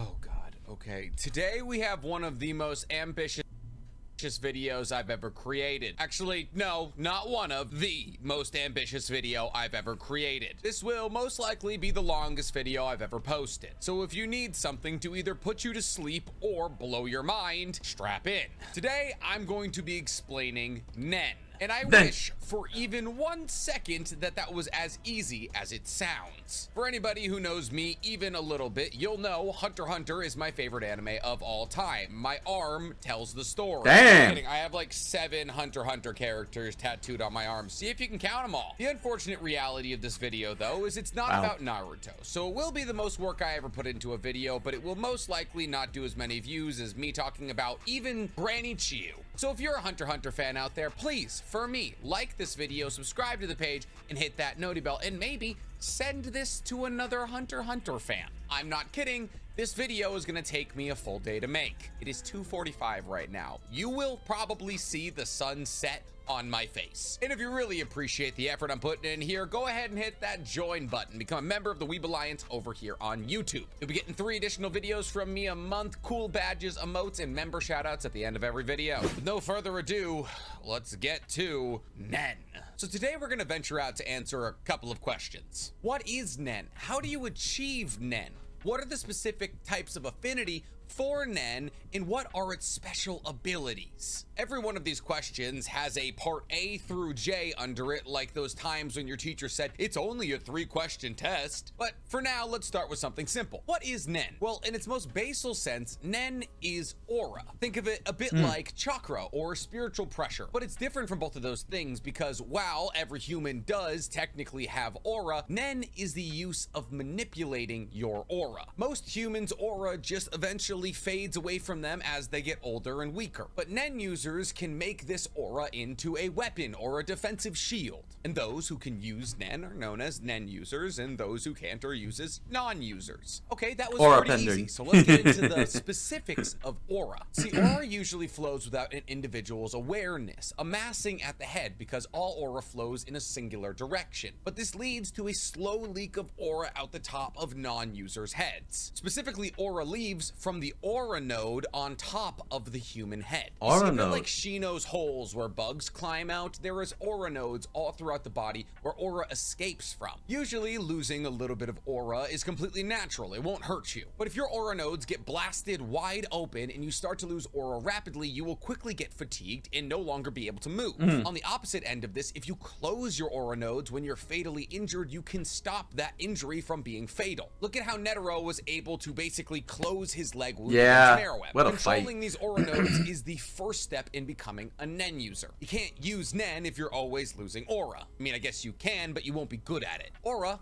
is also invisible. That is, until you open the aura nodes in your eyeballs. Essentially, allowing aura to That's leak pretty out of your gruesome. eyeballs allows you to see the aura of other people. But you don't have to see aura to understand if somebody has it or not. Many people can feel other people's aura without seeing it. Specifically, if the aura being directed at them is hostile. They say the feeling of hostile aura being directed at you is akin to needles prickling your skin. And if you are truly not trained at all in Nen and somebody sends a huge wave of evil aura your way, it can kill you. In order to stop the effect of malevolent aura on you, though, you have to master 10, which is one of the 4 principles in learning Nen. So let's talk about learning Nen. There's 2 ways to open your aura nodes. One is through a lot of training so that one day you can open them on your own and then control the flow of your own aura. This is usually achieved through meditation. But the other way to achieve this is a thing called initiation. Technically, the direct Japanese translation is baptism. Essentially, those who want to have their aura nodes opened receive a large influx of aura from somebody who can control their aura. A Nen user, but this way is generally frowned upon. Let's say you use initiation on Hisoka. Now, with very little work and very little time, Hisoka can control his aura, making him incredibly more powerful. So if he had malicious intent to hurt somebody, he can now achieve that even faster. There's also the possibility that those who you initiate may not be able to close their aura nodes. And if this is the case, their aura will just escape them rapidly and they'll die. And this is actually a common practice in the Heavens Arena. Once you hit the 200th floor in the Heavens Arena, it's almost entirely Nen users. But if a Nen user sees a non-user reach the 200th floor, they will attack them with a Nen attack and forcefully open their aura nodes. And this will either permanently damage or kill the person on the floor. And then that Nen user doesn't have to worry about that person anymore. But an experienced Nen user, like Wing, can just use Hatsu on people and boom, their aura nodes are open. But now that you've opened your aura nodes, you don't just know Nen. There's 4 major principles you have to master before you can bring them all together and use Nen, aka manipulate your aura. Gon and Killua learned the Nen of Flame technique, referred to as the Shingen Ryu Kung Fu style of Nen. Under Wing, they were taught meditation-esque like exercises in order to master the 4 principles. Those 4 principles being Ten, Zetsu, Ren, and Hatsu. But those are just words, so let's go over what every single one of them means. The way that Wing taught Killua and Gon Ten was essentially explaining meditation. He told them to focus the mind, focus on their self, and determine the goal. But that doesn't really tell us what Ten is, just how we can use it. Ten is essentially the act of stopping your aura from flowing away from you. At this point, your aura nodes are open, which would imply that more aura than usual is leaving your body. So Ten is a meditative state of stopping your aura from flowing out the top of your head and instead flowing it around your body in a continuous cycle. Essentially, it's shrouding yourself in aura in an infinite rate, because this aura will never leave you. And when 10 is actually finally achieved, it's said that your aura feels like a warm, viscous fluid. And by stopping your aura from leaving you, you can actually slow your aging. It's why Netero lived for so long. Dang. It is the most basic defensive measure in a Nen user's arsenal. It will protect you from physical attacks. Like So it's punches, like a kicks, protective knives, shield. bullets. But it will not protect you well, at least from Nen enhanced attacks. And Makes as one sense. gets That's a better good with Nen drawback. through meditation or just practice, you will be able to maintain it even in your sleep. Next, we have Zetsu, which Wing described as Ooh. Yeah. What a good start to the system. What a good start to the system. You know, you start off with the node flowing in which it could flow out of your body. Not since you know everybody's got aura. This is actually pretty good that Togashi started off in terms of the foundations. You can really tell he laid out the foundations of how this works. That is something I should consider. I should really consider with my combat system. He started off by explaining that everybody's got an aura, but not everybody can access the aura. But only specialized people can access the aura. And that is through an aura node, which basically, to put it simply, acts as a valve. You could turn it on, you could turn it off. You turn it on, it flows out. If you let it flow out, you could end up getting hurt or killed. And you could shut it off, but then you won't be able to get to use the aura for what it is. That's actually a great foundational start on how it goes. So basically from it looks like Togashi probably asked the question, what is a node? You know, what is an aura? And gave the answer of exactly what it entails. And then he probably asked the next question, how does one access it? And that's when he came up with the node and how it would work within the context. Those are good. It's always good to ask questions of what you are looking to do with your system. What is the system? What's it called? What exactly is this energy? What does it do? Think about the Force that when Yoda and Obi-Wan explained it to Luke. You know, they just said that it's this field that surrounds us and penetrates us and binds the galaxy together type of thing. Very simple, very straightforward to understand. You know what I'm saying? Like, it didn't need to go into like elaborate details of where it's coming from, like midichlorians or something like that. It's just that it's there. It's all around us. Everyone has it, but only a few people tap into it. And Togashi did a good job treating Nen in this manner, aura in this manner. It exists, everyone has it, but very few would be able to tap into it if they wanted to. And that's actually a damn good approach. And starting off with 10, which is basically how to control the flow of the aura, and having it tap into it and be able to cover your body, thus allowing you the ability to handle other Nen users when they physically attack. But it comes with still comes with some major drawbacks, which is pretty good. This is actually, you could really tell if you are a strong writer, if you're a very strong writer, okay, you could tell if a writer actually sat down and actually wrote out, really outlined and asked questions about the system that they've created, and be able to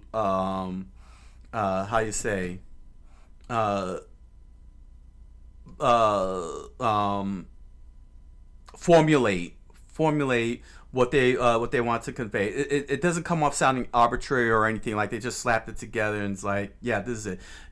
When they have characters explaining through training or some other means, with a very simple, straightforward answer to the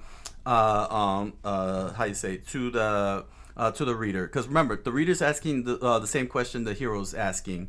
What's the Force? What's Nen? If you can't get a character to answer that, you got to sit down and really work your system out before you send that into the final drafts, or else you got yourself a bad system, or a weak system, or worse, a terrible system, or even far worse, an uninteresting system. You don't want that to happen.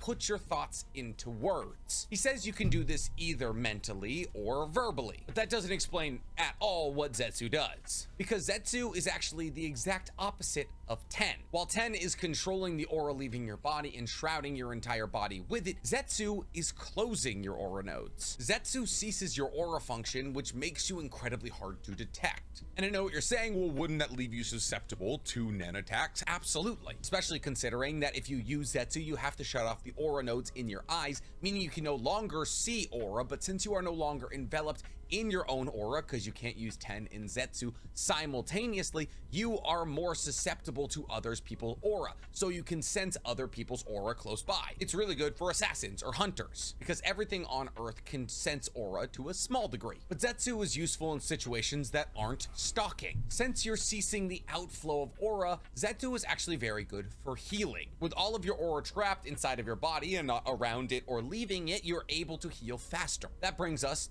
to Ren. Wing describes Rem as intensifying your will. And this is one of the only times where what Wing said lined up with what Ren actually does. Because Ren is increasing the amount of aura that comes from your body. Well, at least it's increasing the amount of aura over 10. Essentially, you take 10 and you make it into Ren. In that, you envelop yourself in a shroud of aura and then you explode that aura out explosively. This is fundamentally important if you want to use high-level Nen abilities, because you need a deep pool of aura to pull from to use things like Kurapika's chains or Jaja Ken. The only problem is the explosive outpouring of this Nen is very exhaustive. It's said that you need to train for 1 month to increase your Ren output for 10 minutes outside of combat. This is because in combat, aura is always lost. There's nobody who's in a fight and is losing absolutely no aura. If 10 is a shield, Ren is the sword. But Ren also increases your defenses, because by having more aura at your disposal, you can apply more aura to a certain area to block an attack. Ren is what we see Hisoka and Illumi use against Killua and Gon in the first couple of episodes of Hunter x Hunter. That purplish little wavy cloud stuff referred to as bloodlust is actually Hisoka and Illumi admitting their Ren lined with malice in order to impart their will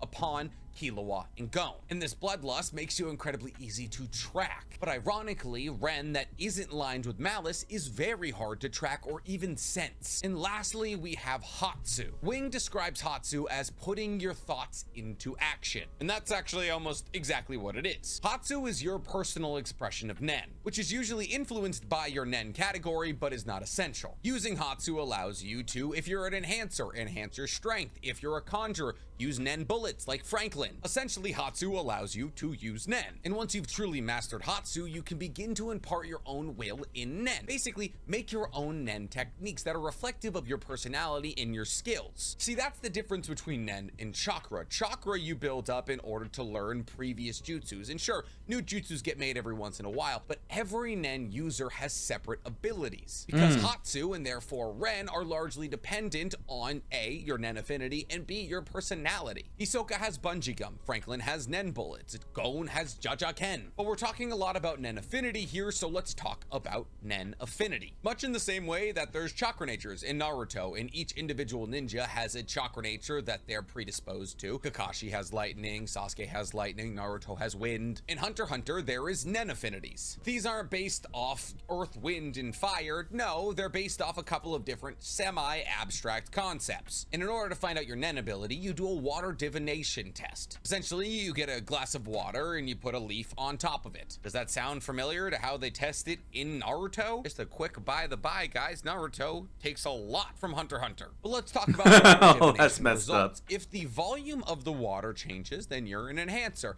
If the taste of the water changes, you're a transmuter. If impurities appear in the water, then you're a conjurer. If the color of the water changes, then you're an emitter. If the leaf moves on the water's surface, then you're a manipulator. And if a completely different change appears, then you're a specialist. A completely different change would be like the leaf lights on fire. But think of Nen affinities in a hexagon. There are 6 of them, and this hexagonal shape is actually very important. If you're an enhancer, then you can be 100% effective in your enhancing abilities. And then the 2 abilities next to enhancement, you can be 80% effective in. And then the 2 below that, you're 60% effective in. And the one directly across from enhancement, you are 40% What a brilliant system. effective in. However, this That's doesn't brilliant. technically apply to enhancers, because opposite of enhancers is specialists. Well, actually, this isn't unique to enhancers, I'm sorry. You can't partially use specialization techniques. If you yourself are not a specialist, you cannot be 80%, 60%, 40% effective in specialization. Conjurers and manipulators can turn into specialists later in their life, but that's rare. But we've been saying these names a lot and we haven't explained what each one of them does, so let's go ahead and do that. I should also say that specialists are the only people who are able to use all 6 techniques because they are specialists, and therefore specialization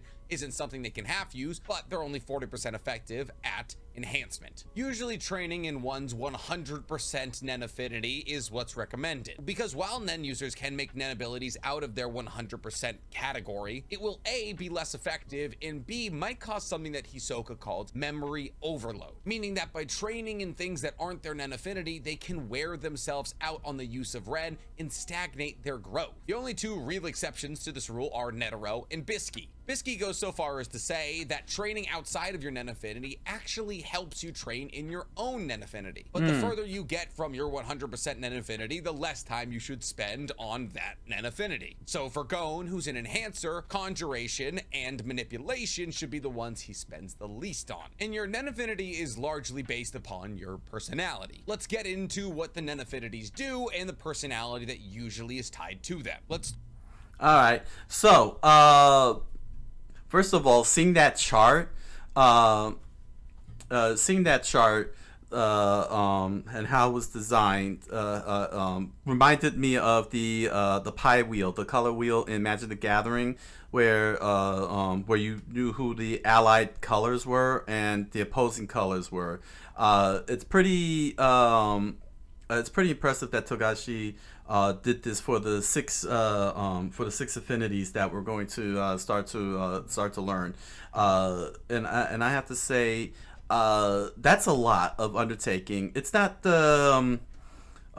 very easy to create a whole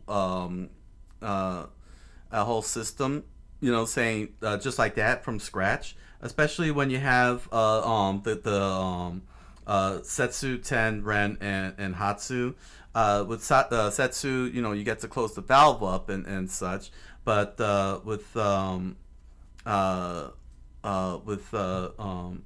but then you find let's see here. I'm being distracted here for a second. Hold on.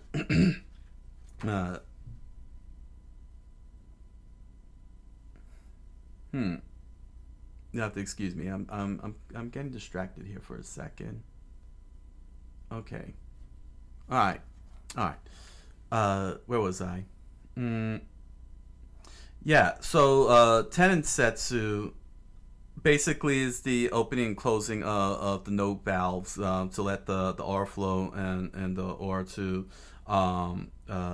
to be prevented. The drawback, of course, is that too much nen flow can create backlash and such. Whereas with Setsu, you could end up being exposed to nen attacks because you don't have the aura to protect you from nen attacks like you should, but allows you to hide and be able to engage in stealth combat and stealth tactics, which is a very good balance trade-off.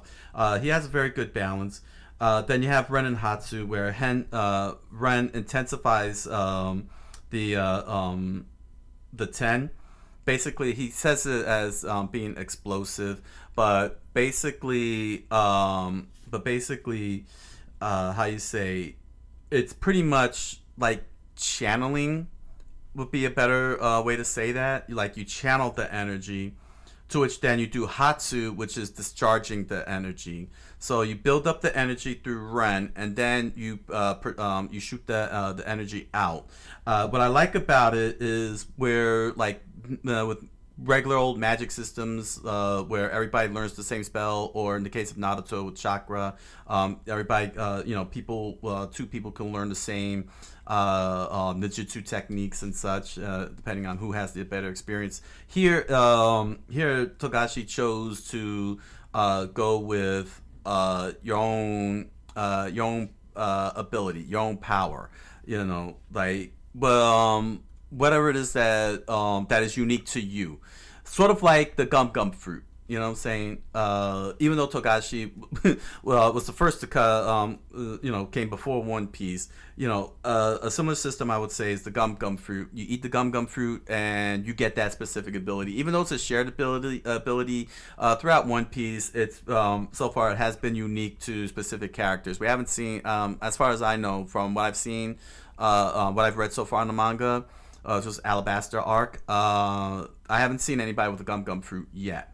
I've only been seeing different fruits, smoke fruit and so on, but not someone with the gum fruit. So I guess that would set it apart. I mean, it would make sense if someone eats the gum fruit, they'll have Luffy's powers. But the point is that Togashi is leaning very much into making sure that every single character have their own unique effect. Their own unique effect to set themselves apart from everybody, and that's a very tall order to ask, but also a great way to be able to create more inventive characters. And it seems like he has this system set up to do just that. So he'll know exactly where to place characters within his whole setup, and prevent having characters that are the same, nothing that comes off arbitrary or somewhere that's out of place. Everybody is where they should be, as they should be, and then he could give them something that's very unique to them. It's a pretty tall task that he's got going there. Start with the easiest one, enhancers. Enhancers are able to use Nen in order to increase the strength of an object or their own body. Well, I shouldn't say strength, just general ability. Enhancers will usually strengthen their bodies to increase their defensive might and their offensive might. In the case of Ugavin, one of the Phantom Troop, His body was more durable than a tank, and one blow with his right arm was stronger than a missile. That being said, enhancement is actually the most balanced category. While we rarely see male enhancers do anything to spread themselves out of the enhancer category, they have the most promise to do so. And enhancers can go further than you can't stab me, I can punch you. They can use their enhancement to increase their healing factor or increase the growth factor of a target like a tree or a plant. But we rarely see this because most enhancement Nen users, knowing that they have the most balanced offense defense capability, usually use very simple Nen techniques very strongly. I mean, Gon's techniques are a punch, a slap, and a slice. Because of this, enhancers are usually considered very simple and straightforward. They're also very determined, like Gon or Ugavin. By the way, all of these emotional assessments. Oh my were gosh, done by look on that Hisoka, face. so I get a grain of salt. Most enhancers never lie and get directly to the point whenever they're talking to you. They're also very emotional, meaning they're not necessarily logical. Most of their choices are determined by feelings, and they're as determined to finish their goals as anybody on Earth. Next, let's talk about transmuters, like Killua. Transmuters are able to change the properties of their aura to mimic something else, like Killua does with his lightning. Killua's not creating lightning, he's changing his aura to mimic lightning. Creating lightning would be conjuration. On top of this, transmuters can change the shape of their Nen, meaning that Killua could make his Nen a long pole that extends out of his chest, or a really big circle, or a triangle, which comes in particularly handy for some of the advanced Nen techniques that we'll talk about later. Similar to admission though, all of these constructs are pure Nen, meaning that Killua's lightning is invisible to people who can't use Nen. This is different from conjuration because conjuration turns Nen into a physical object. And this is where transmutation and conjuration get mixed up. But the biggest difference is transmutation, once again, is pure aura. It's mimicking a substance. Got it. Conjuration makes the physical substance. Both Killua and Hisoka are incredible examples of transmutation. Killua represents that you don't have to mimic the properties of something physical by using electricity. And Hisoka represents that you can take some properties of something and some properties of another thing and combine them to just change your aura's nature. Like with his bungee gum, which is, stick with me here, both sticky and stretchy. Transmuters are almost the exact opposite of enhancers. They're whimsical and prone to deceit and lies. Hisoka, Killua, starting to make sense? They often Manipulation. put forth a facade of a personality while trying to hide their true It's feelings. the illusion. And they rarely speak on their true intentions because they're tricky. Think Loki. He would be the exact archetype of a transmuter. Next up, we have emitters. Emitters have an easier time of separating their Nen from their body than any other group. What do I mean by that? Think about Ten and how you have to shroud yourself in aura, or even when Nen is used defensively and you have to shift it to part of your bodies to block incoming blows. Emission is the opposite of that. It is controlling the aura that leaves your body in a direction. The only problem with admission is the farther your Nen gets from your body, the weaker it gets. Which makes sense, the Nen is slowly evaporating into the atmosphere. But as emitters get more adept, they can control this Nen from a further distance away, allowing them to emit it long distances at full strength. Think Franklin's Nen bullets. Franklin is able to separate Nen from his fingertips and fire it in a direction. But this can also be used in non-projectile functions. You can also use it to propel yourself forward. Advanced applications of emission allow you to teleport or phase your aura through walls. Hell, we've even seen emission combined with music in order to relieve fatigue. Leorio is a good example of an emitter, being able to teleport his punch to somewhere else by throwing his aura in a direction. Essentially, by throwing aura So in a it's certain basically area, long he can range. create a portal there that It's he a can long punch range through attack. and teleport his arm to that other location. And Leorio is the perfect character study for an emitter. They are short-tempered, quick to react in a volatile manner, and not detail-oriented. They're very similar to enhancers in a lot of ways, except they don't have the dogged persistence that enhancers have, in that they'll give up or forgive much easier than an enhancer. Next up, we have conjurers. To me, conjuration is arguably the most interesting Nen affinity, because conjurers have an ability to strengthen their abilities using self-imposed rules. But we'll get to that in a second. Conjurers are able to conjure objects out of their aura, be that a knife, a shield, Kurapika's chains. And this is a material object. Everybody, even non-users, can see it. And the strength of a conjurer is usually determined on how strong this object is. Can it withstand a blow? Think of conjuration a bit like alchemy from Full Metal, except the conservation of mass is aura. In Kurapika's kind of a Alright, bad that makes example sense. for That makes a sense. conjurer, because a conjurer can create an object that can exist independently of them. Look at Coqui. Coqui can create a physical object that can exist for up to 24 hours, even if it is significantly far from them. Conjurers can also alter these conjured items to basically be whatever they want it to be. A conjurer could swing a dagger and while swinging it, extend it to be a sword. But conjuration has a lot of rules. You can't create things that go beyond human ability. You can't create a shield that blocks all Nen attacks. You can't create a sword capable of cutting through diamonds. But you can create things like in the circumstance of Shizuku,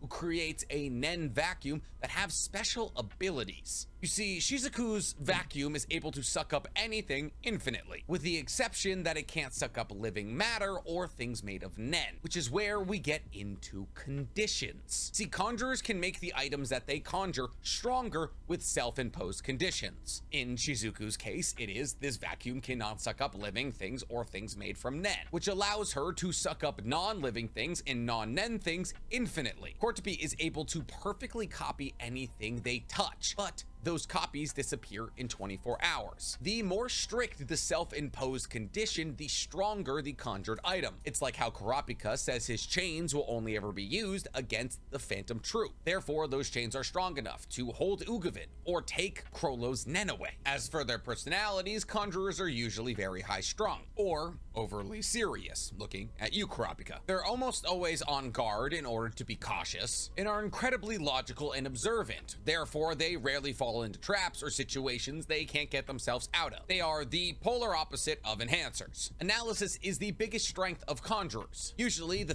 Oh. Crap. I just missed the system here. Uh-oh. Uh-oh. Shoot, I missed the next one. Thick Grill, welcome. BPL made some snide remarks towards Games Workshop during the Dark Heresy campaign on GW, trying to control various aspects of the hobby. You can't control how the fans have fun with your IP. Yeah, you're absolutely right. Absolutely correct. We have zero control over the fans. Very, very. It's always a very bad form to do that. How you doing? You doing good? Welcome to the live tribe stream. In the middle of Hunter x Hunter Nen system, trying to learn how magic systems work, combat systems work for Field of Writing. It's been very interesting so far.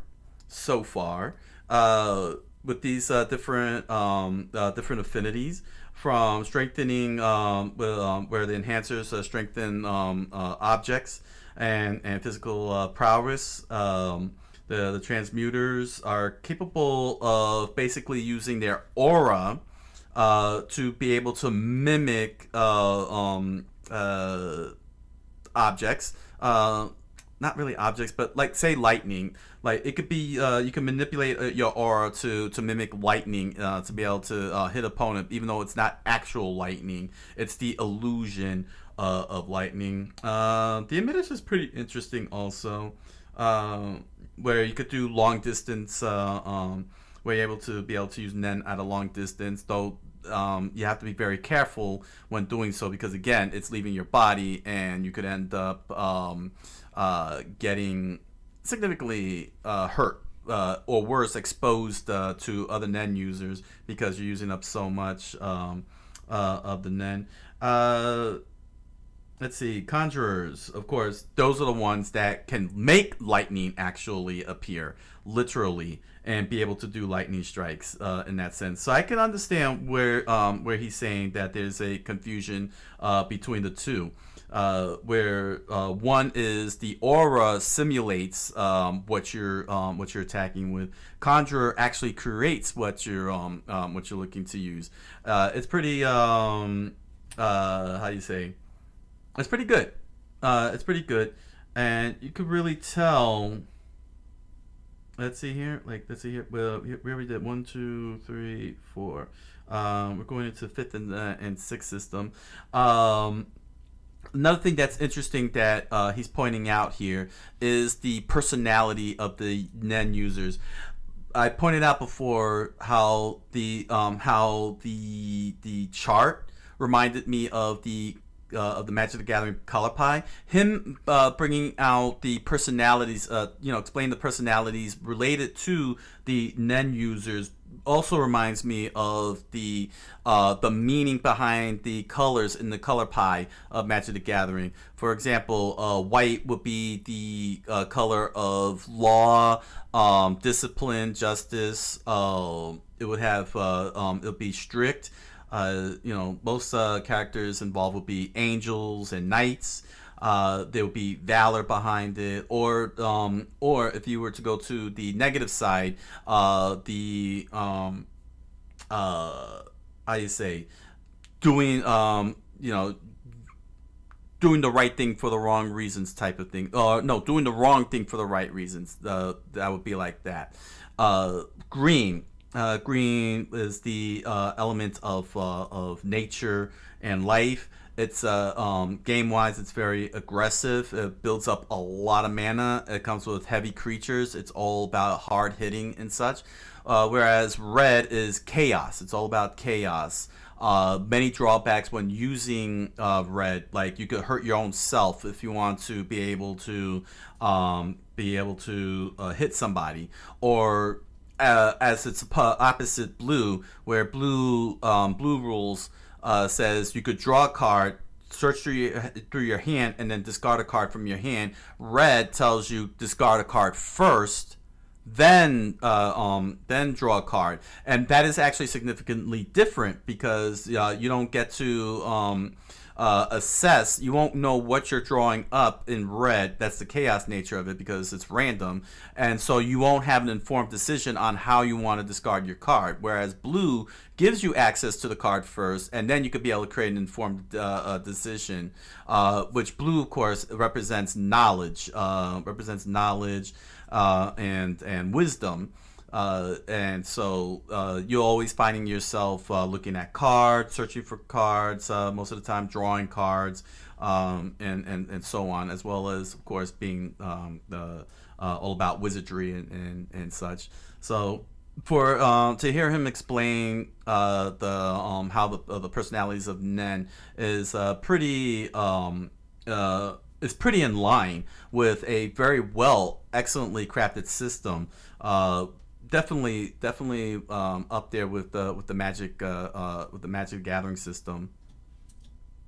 Polar opposite of enhancers. Analysis is the biggest strength of conjurers. Usually, the things they make on the self-imposed conditions that they use are very logical and straightforward and help them achieve their mission in the most efficient way possible. And this is one of the misconceptions about Kurapika. People assume that his only ability is his Nen chains. So they assume that he will be useless against people who aren't the Phantom Troop. But Kurapika can just create another item that is good against, let's say, Nen beasts, or the Zodiacs, or specifically Jing freaks. And therefore, conjurers have one of the highest ceilings out of all Nen users. Up next, we have manipulation. Illumi is the best circumstance that we can use to explain manipulation, and not just like emotional manipulation, like Nen manipulation, though both do apply in this circumstance. Manipulation allows you to control living and non-living things with your aura. This includes aura constructs. An aura construct is a bit like a shadow clone, but it doesn't look like you. It's a thing that you create and then control. It's actually technically closer to a path of pain than anything. Manipulators are largely feared in the Nen user community because they can use your own body to fight you. But how well the manipulator is able to control this living or non-living thing is usually conditional. Look at Shalnark and Illumi. Shalnark has to get his antenna into you in order to control you with his cell phone. And Illumi needs to put pins in you, and the more pins he has in you, the more so you need an external source. Both of these are conditions. They can't just look at you and control you. There is a small weakness to manipulation though, and that's that they are very weak to other manipulators. You cannot control something that's already being controlled through manipulation Nen. So Shalnark couldn't take one of Illumi's needle people. Manipulators can pour more aura into an object than any other class. And this is largely important because they usually have to control their aura constructs or living people from a large distance away. And sometimes they even have to control these constructs into complex tasks, driving a car, a fist fight. But then there's also circumstances like Illumi's needle people where with a minimum amount of Nen, he can simply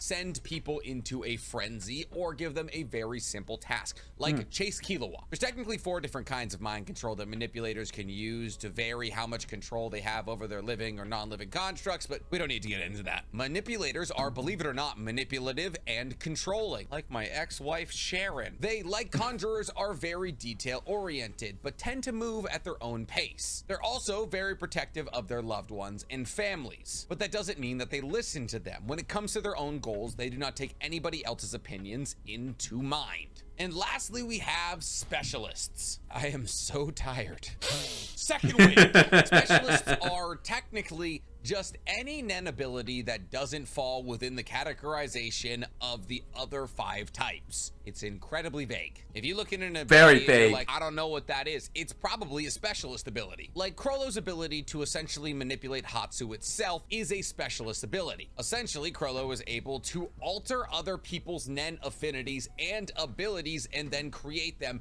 himself. Neon is able to manifest a monster that is able to tell somebody's entire future or past events. The thing is, while we know how other Nen affinity types create their Nen abilities, they do it through hard work, meditation, all of those things, we don't necessarily know how specialists manifest their abilities. Neon got it by wishing for it during one of her birthdays as a child. Tessierdnich just got it 1 week after activating his Nen without training for it or wanting it. Specialists are known to be independent and charismatic, which is ironic because they usually try not to be close friends with anyone, but their natural charisma pulls people towards them. Frollo is a very good example of this. A leader of the Phantom Troop that every member of the Phantom Troop rallies around, but not necessarily close to any of them. Okay, so now that we've covered the basics of Nen and Nen typing, we should probably talk about some advanced techniques in subcategories of Nen. The first and most widely seen advanced technique of Nen is Gyo. Gyo is an application of Ren, which, if you'll remember correctly, is the explosion of your aura outside of Ten. There's a big misconception that Gyo can only be used on your eyes, but in fact, Gyo is just the explosive release of aura to a specific body part, like your hand if you want to block a powerful So it's like a focus, or your eyes basically. if you want to vastly increase So your Gyo's like eyesight. focus. This is usually done to see faint traces of aura that you would usually miss. Next Concentration. is Een. Een is an advanced form of Zetsu, suppressing your aura. It's used to make your aura imperceptible, not to shut off your aura like Zetsu, but to make your aura invisible. More Een like is stealth. so powerful that even Gyo cannot see it, making it perfect for sneak attacks or laying traps. This is how Kurapika was able to catch Ugavin in his chains, because Een can be applied to anything made of Nen, conjuration, transmutation,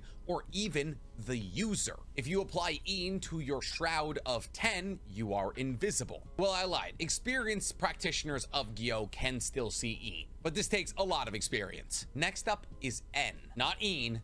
N. N is a combination of Ten and Ren. Essentially, N is when you expand your Ren, but you also have to use Ten at the same time to shape that expanded form. Nobunaga is the perfect example of this. Nobunaga creates a bubble around himself that if anybody enters, he will instantly slash with his EI jutsu. It's like the blue hair girl's simple domain in JJK. I'm gonna get some hate comments for calling her the blue hair. Required extension of your Ren in 10 for it to be considered N is 2 meters. But Xenozoldyck, Killua's grandfather, is able to extend it to 300 meters. Cortopi's constructs technically act as Cortopi's N. Anything or anybody that touches This is actually one of pretty these impressive constructs is to instantly put it all identified together and like this located now. by Cortopi. And Pito was able to extend their N for 2 kilometers, though not in a circle. It was more of a wavy tendril-like thing. Next, there is Shu. Shu is an application of 10 that allows you to envelop something in your hand or in your mouth or something like that in your 10.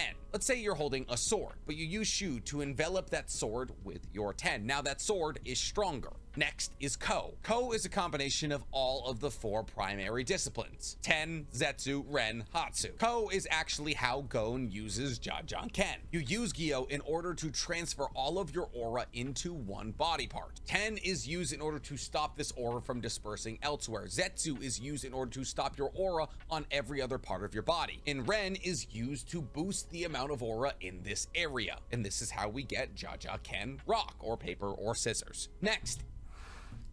Yeah, I gotta say, seeing them getting combined, let's see, first of all, manipulation, pretty cool. Manipulation is pretty cool, and specialist, I I gotta say, is pretty hilarious because it seems like it's more of Togashi knows that if he can't, that if there's something he wants to create for a character, a technique or a nen, and he can't fit that in any of the slots, okay, it's a specialist. Get out of as pull card to prevent from people saying, oh man, you're just getting that out of your rear end. And he's like, no, he's a specialist. Oh, okay. Pretty brilliant. A good way to future proof and prevent any like people from miscategorizing abilities that doesn't make sense. That's why he said it's vague. Pretty good approach to that, and a great way to Togashi wants to just create something out of thin air that doesn't fit within, but he could put it in the context of specialist and the way that it works. He could actually do that. That's a very smart move on his part. And to prevent any type of backlash or any type of mistakes in the storytelling and such, that's why I say it's like get out of a pool free card. And then to see it all come together with these advanced techniques like Yo, and In, and Shu. It's a very elaborate system, I have to say. You know what I mean? To see how they combine, and keep in mind that the system does say you start at 100% with your key, with your main affinity, and then the affinities start degrading until you get to its opposite end, in which you have zero of. So it's pretty. It's pretty good for keeping track with how you want to be able to do it. I really would like to see the flow chart. He has to have a flow chart on these powers. You know, saying you don't just pull it out of thin air. He has to have a nice solid flow chart pointing out where each of these affinities, disciplines, and advanced techniques all fall into place, and how to apply that and how it's applied in the story. To be able to keep it consistent, because it is, Hunter x Hunter's been very, very consistent with the whole system. There hasn't been some trip up or anything where you're taken out of the whole story or the characters in that manner. I have to say, Togashi really got his finger on the pulse with this. I wonder if that's also why we haven't gotten any new episodes and any new anime episodes. He probably still got more to go. Probably. Is Ken, like Barbie's boyfriend. Barbie's boyfriend. Let's be real with ourselves here, Ken. Ken is just a combination of Ren and Ten. Remember earlier how I said Ten was a very basic defensive measure? Well, when somebody is able to maximize their Ren output and shape it with Ten and increase their Ten aura by 10 times, they achieve Ken, making it a 10 times more effective defensive measure. So yeah, Ken is just more powerful 10. Some people go so far as to expand their Ken in order to see incoming attacks, like Killua with the swordfish. And lastly, we have Ryu, and not like Hadouken. Think of Ryu like adjusting Ken. Ken is a full body suit of equal strength Nen. It's good at protecting you from all sides. Ryu is the real-time adjustment of your Ken in order to block blows coming in specific areas. Makes sense. See somebody about to punch you in the face, switch your Ken to here. But this requires incredibly high precision and Nen control. Now, there is a ton of subdivisions of Nen, like exorcism type, collaborative type, lone type, curse type. But for the sake of keeping this video under an hour and my editor not quitting, we're gonna skip past those. There is also literal equations to help you quantify aura, like if a conjurer and an enhancer come into battle using AP, which is attack points, and SP, which is sense points, you can figure out what amount of damage is going to happen, and if a perfect attack hits a perfect block. Now, is that something he came up with, or Togashi is arguably the best mangaka of all time at fleshing out power systems, which is why we're probably already a half hour into this video and I've skipped some of the minor details. But basically all you need to take from these equations is that if an enhancer attacks a conjurer with an enhanced attack, and therefore the conjurer has to use an enhanced defense, the conjurer will take 40% damage if they perfectly block it with Ryu. This is is because the Conjurer is only 60% effective in enhancement. There is also a literal scaling system to every ability in Hunter x Hunter. Wow. Scaling system Yeah, I was wondering about that. There it is. Kurapika's chains are a level 10 conjuration ability. Only a level 10 conjurer could use this ability. But let's say hypothetically they're a level 6 ability. Well, then a level 8 transmuter could use this ability, because a level 8 transmuter can use level 8 transmutation techniques and also 80% of conjuration techniques, which would be -2 on a 1 to 10 scale. Lastly, I feel like we should touch on conditions just one more time. We've already covered Blinky, the vacuum that can suck up anything infinitely as long as it's not living or made of Nen, a condition that makes it incredibly good at sucking up either dead or inanimate objects. We've talked about Kurapika, who says his chains can only be used on the Phantom Troop, but there is also risk and physical limitations that make your Nen stronger. Technically, it is easier to emit Nen from the tips of your fingers. That's where you touch things, and therefore emitting from there is easier. This is why Franklin cut off the tips of his fingers. By making it harder for himself to emit Nen, his Nen bullets that he emits from what used to be his fingertips are now stronger. Or look at Shoot when he was fighting against Yuppie. By covering one of his eyes, his Nen techniques got stronger, because the more risk you take and the more physically difficult you make it for yourself to use these Nen techniques makes your Nen techniques stronger. There is technically ways to have these That's an interesting balance and also bypass them, meaning that you don't have to deal with the handicap, but you can also get the strength boost. We've seen this in Crollo with his ability to use 2 techniques simultaneously, but that's rare. That's it. That actually only took me 2 hours and 15 minutes to film. That being said, I did skip a lot of very minor details. This is more to serve as a basic understanding of Nen as a power system. If you guys want additional information on Nen, please let me know. I got pretty much everything there is to know about Nen trapped up here, and I could talk for 24 hours about lone types or collaborative types or Nen beasts, but I feel like it's better to get the general idea of Nen out to the masses and not confuse anybody. So if you're not confused, and better yet, if you actually understand how Nen works now, please guys, for me, like this video, subscribe to the page, and hit that noti bell. And if you hit that subscribe button. This was very excellent video. This was very excellent.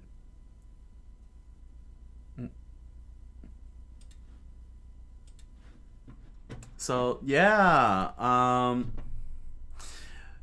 gotta say, Togashi really, how you say, like I've already said before, he has his finger on the pulse. I'm just trying to find a better way of saying this. He really.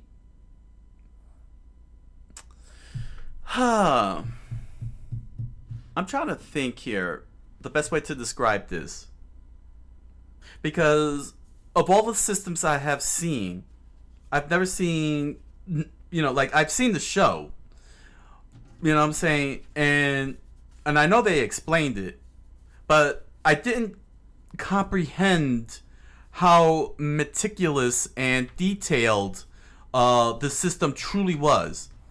You follow through with the story and everything, and you see, and you're just focusing on the fights and such, but you never truly understand and appreciate exactly how much of a system here that Togashi made.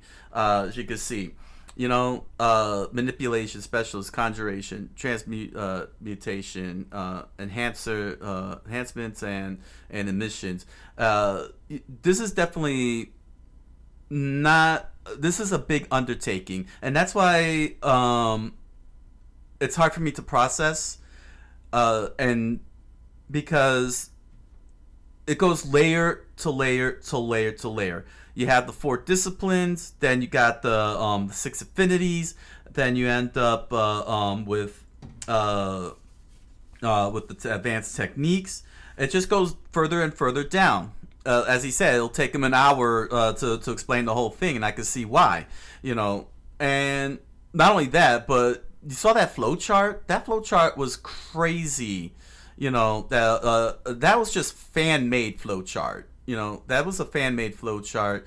I can't imagine Togashi's own flowchart in terms of how he put it all together, you know. And I'm kind of curious. Well, I mean, I'm not looking to pull off Togashi or anything, but this is actually a very good way to learn and approach. I think that this is good for all of us writers to really look at Nen and how he did it. If we want to do our own combat systems, you know. Now, I'm not saying we mimic the combat systems, you know what I'm saying? You know, but what I'm saying is that if we want to be able to learn and understand how to make a good combat system, how to make a good battle system, a good system, this is definitely something I would highly recommend. You know, and it doesn't have to be complex. You know, like Dragon Slayer was very simple, but it was still a little too simplified, and got a little on the lazy side there with the third with the third generation. But with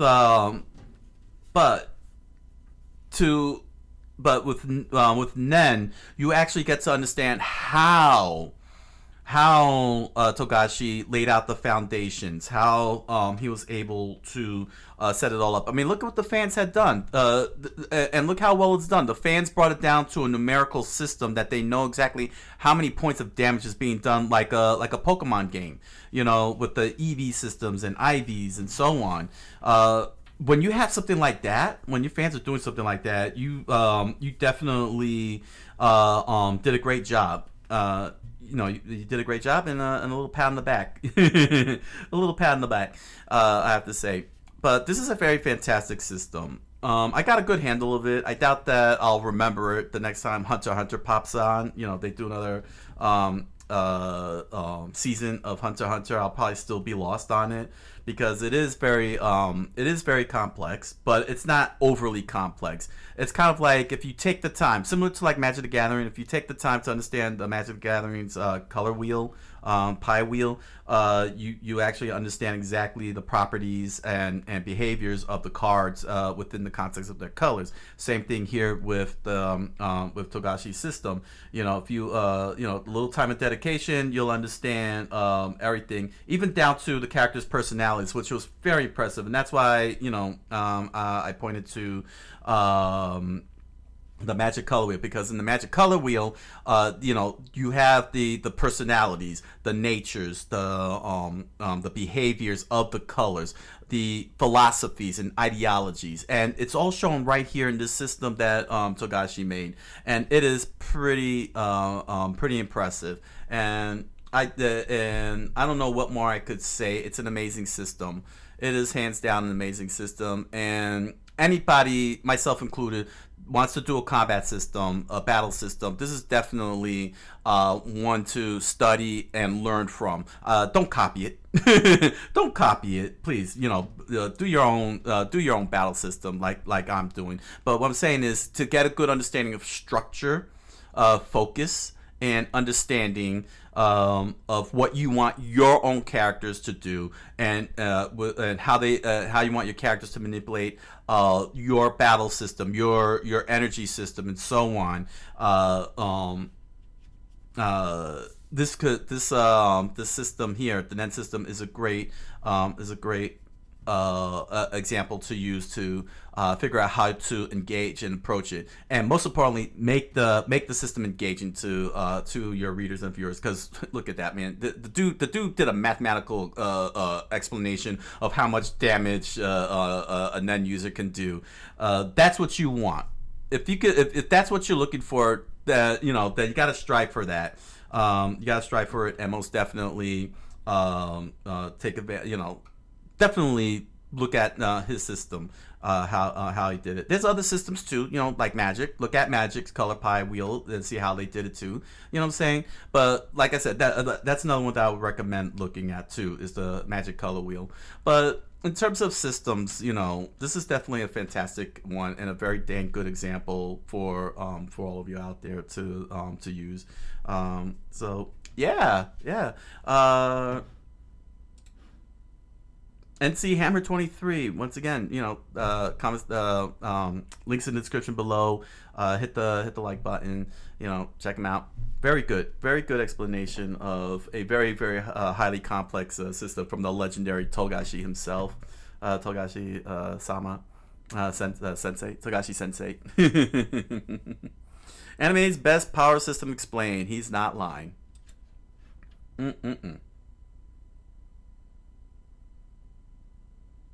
right, let's see here. Yeah, we still got some more to go. Hold on, let me fix my chair here. Okay. There we are. All right. Hope you're all having a great time tonight. Wow. Yeah. It's going a little longer than I wanted it to, but you know, nothing could be perfect. There's no such thing as perfection. Okay. Let's see here. What do I got next up? Yes. I said I was going to do this before we get into Skibidi Toilet. A bonus video. Recommended by Dominique 36127. Read the comment earlier. Squats, whatever happened to space dwarves in Warhammer 40k. Very short video. Pretty short video. From Arbiter Ian. You'll find links down in the description below. Be sure to check out the channel. Very common channel I go to. So for many of you who had been following my Warhammer, you know that I had been having a hard time with the Leagues of Votann because for some reason Games Workshop didn't want to really put a little effort into the characters compared to the others. And if I recall correctly, they've been around for a very long time. Very long time. But they wanted to make them an official Xenos. And yeah, I'm still waiting. It's going to be a while before there be any more videos. But I figured, I figured since this was viewer recommended, try and get a good idea of what happened to the infamous space dwarves that Games Workshop doesn't want to really separate from humans for some reason. Yeah. Because I've said it 1,000 times and I'll say it again. If they had just kept them separate from humans, it would have been they would have had a good Xenos. But they want to tie it to humans, and now there's all sorts of confusion, especially on my end here. It's pretty crazy. So big thanks to Dominique for the recommendation. And yeah, get your notes ready for my post-research thoughts. And let's begin the research.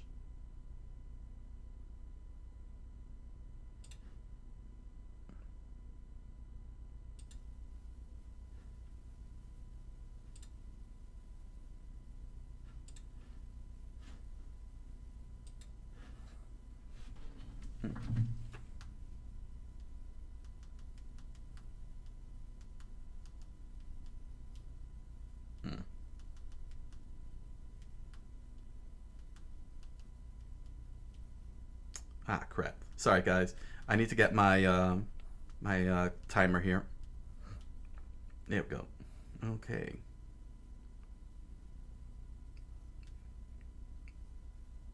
All right. So that way I can know when to pause. Here we go. All right, here we go. Okay, new YouTube channel. Choose something uncontroversial.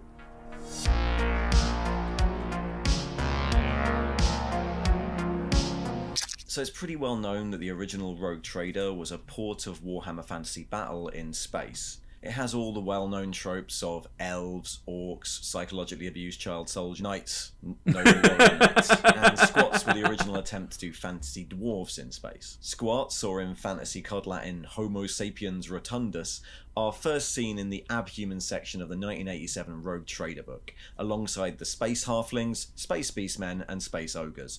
Generations of life on high-gravity worlds has caused changes in the physique of long-established humanoid populations. They have a tendency to become short, but also very squat, bull-necked, and muscular. Humans of this appearance are known as squats, but also as dwarves. And yeah, they really are. They're good with technical equipment. They're described as being taciturn and stubborn, and they really don't like orcs. Their profile lists them as being tougher, braver, and a bit better in melee than the average human, but also a bit slower, and that's about it for information. But though they have barely more words dedicated to them than Ogryns, it's clear from the rest of this book that they're intended to be a pretty significant part of the game. They have a small range of models pictured in the book and ready to go on release, look at and them. they pop up In their all squatty over selves. in the art. These models are from the original RTO3 release of 20 Metal Space Dwarves in 1987, designed by Michael and Alan Perry, and their ads pop up everywhere. I like that releases from this period are all named. They were accompanied by a squat heavy weapons release featuring this guy, Captain Kirk. After Rogue Where are these Trader's guys at? release and Kirk and throughout Call 1988, Games Workshop went all in on squats. The original release was joined by a range of command models, the Squat Thud Gun, now called a quad launcher, squat bikes and trikes, and a range of sculpts with posable plastic arms, including Hearthguard, Living Ancestors, and a Warlord, all designed by the Perry twins. They were also bolstered by the Iron Claw squats, designed by Bob Ollie. Iron Claw was the name for a range of sculpts that Bob Ollie made for Games Workshop around this time. This squat deluge continues into 1989 with Exo Squats, Chaos Squats, and a Squat Adventurers range, as well as one of the first Games Workshop plastic kits, the RTB09 Space Dwarves box. They also popped up in other mixed releases. The RTB3 Devastators box set in 88 had a Squat Mole Mortar, the 1989 Adeptus Mechanicus release had a Squat Servitor and Tech Priest, and the 87 Mercenary set had Shorty and Iron Bonts the Squat, although both are quite early sculpts and noticeably that smaller Iron than Bonds the the rest squad of the looks range. like R2D2. White Dwarf 111 in 1989 included a squat army list, so you could finally use all these models, as well as most of the background and history for the squat homeworlds. The descendants of miners settling near the galactic core in the dark age of technology, the squats emerged as a unique culture during the Age of Strife, which they call the Age of Isolation. They took advantage of their world's mineral wealth to trade with the Eldar and Orcs before being inevitably betrayed by both, causing them to hold a grudge forever. Still firmly on the Dwarves in Space theme then. When they were rediscovered by the Imperium, they managed to keep their autonomy as a faction because of their unparalleled access to Dark Age technology, which means that while they have access to huge amounts of cool stuff, they aren't required to worship the Emperor or the Omnissiah. The squat homeworlds are allies to the Imperium rather than a part of it. Squat societies are based on the Stronghold, and strongholds join together into leagues for mutual defense. Their military forces are organized into brotherhoods, but outside the structure of the Brotherhoods and the Strongholds exists the Engineers Guild. These wandering lodges of technicians with long hair and mirror shades ride between the strongholds on bikes and trikes. Honestly, the weird decision to make squats into space bikers makes a lot more sense when you start googling images of trikes. This whole article is really comprehensive. Cool. It's kind of what we'd now call a codex. Pages of background, lots of art, rules for special equipment like exo armor, hit and run tactics for skidding your bikes around, and then the army list itself. The list has different options for Brotherhood or Engineers Guild forces. It also includes rules for Chaos Squats, which reference the massive rewards and attributes lists in the Realm of Chaos books. In brief, the army list includes a Warlord and their Hearthguard, who can take exo armor, the standard Combat Squad, who could swap their las guns for bolt guns, chainswords, or famously, all take heavy bolters. Guild weapon teams with mole mortars, thud guns, or tarantulas, they were crew served back then. Living Ancestors, the rare squat psychers. And then the Engineers Guild units, like Guild Masters, guild weapon teams on trikes, and standard guild biker squads. Yeah, this sounds like how you say, they were their own Xenos. It really seems like they were their own Xenos. In this version, and that they weren't heavily associated with humans except through having been met by the Imperium of Man. If I'm understanding this correctly, from this particular rogue trader, if I'm understanding this correctly, that means that they stood on their own as their own Xenos, their own race. They they brokered a deal with the Eldar and the Orcs. But the Eldar and the Orcs backstabbed them, so they ended up hating them for real. And then years later, the Imperium of Man shows up, which is what we get for the current plot of the Leagues of Votann. I think Oh no, wait, I'm thinking Tao. Sorry. I'm thinking Tao. But no, but this seems like it stood on its own. It stood on its own and was able to be its own race, distinct, not even closely associated or related to humans. They got the culture. I mean, the freaking biker part is just freaking awesome. I noticed that they don't have that in the Leagues of Votann. I didn't see that in the League of Votann, but come on, guild bikers, that's freaking awesome. Like, that's awesome. How could they, did they take that away? Why would they take that away? Bikers? That's awesome. That's the, man. Oh, man. Jeez. We really, oh, man.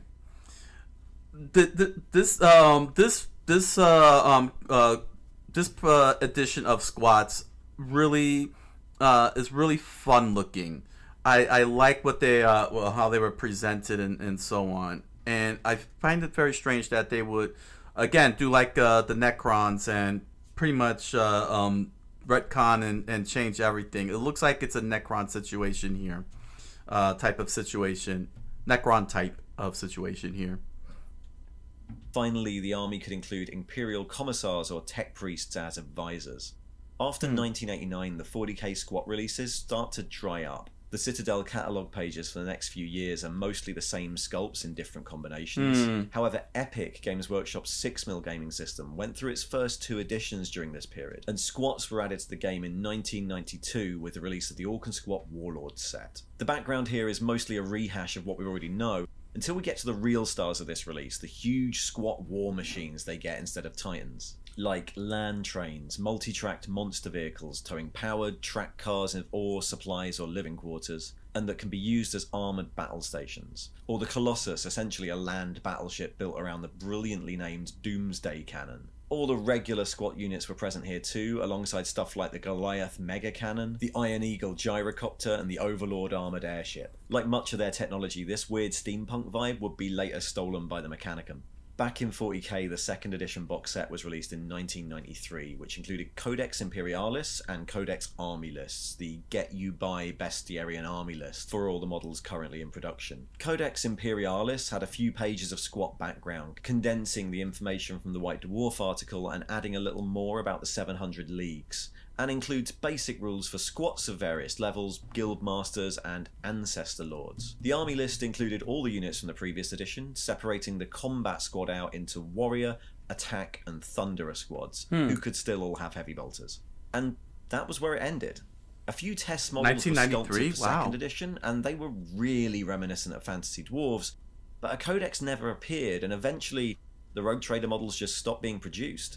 A reprint of the Ian Watson Inquisition War trilogy in the early 2000s mentioned that no further details on the book's one squat character could be found, since the squat homeworlds had been eaten by Tyranids, and that was it. The squats were the first Games Got them Workshop eaten by faction to Tyranids? be squatted. In true Games Workshop style, it was never really retconned or outright stated that they didn't exist anymore. There were survivors in the background, just that they weren't going to be a playable army anymore. Games Workshop briefly tried reusing the Space Dwarf concept in Battlefleet Gothic. Tau fleets could take 2 demiurge ships, described as stocky humanoid traders and asteroid miners. But apart from these 2 ships, nothing else was produced. In 2004, in a rare moment of candour with the fanbase at that time, Jervis Johnson made a long post on the Epic Armageddon forums to set the record straight. I've included the link to the full post below, but in essence he states that while other fantasy species ported into early 40k had developed their own identities, the studio in the 90s just couldn't really think of anything to do with squats other than make them fancy dwarves in space. In retrospect, including them in the 2nd edition box was probably a mistake, and they should have been left as part of Rogue Trader. I'd recommend reading the whole thing, it's refreshingly honest. Of course, squats never really went away. In later versions of the rulebook, squats were still mentioned as a variant human species. The 2009 Subscribers Edition White Dwarf model is distinctly squatty, and after the infamous clock incident of 2018, Necromunda received the first of 2 squat-hired guns. Grendel Grendelson and Ragnir Gunstein are the first new squat models that have been produced by Games Workshop since the late 80s. I find it really interesting that a faction that obviously had so much love when the game was released could become a dead end so quickly. But in this case, the fact that Games that's Workshop not never possible. really retcons anything was a boon. And I like that the squats are still out there, floating around in the various games of the 41st millennium, and occasionally in games set in an entirely different universe. Thanks for watching.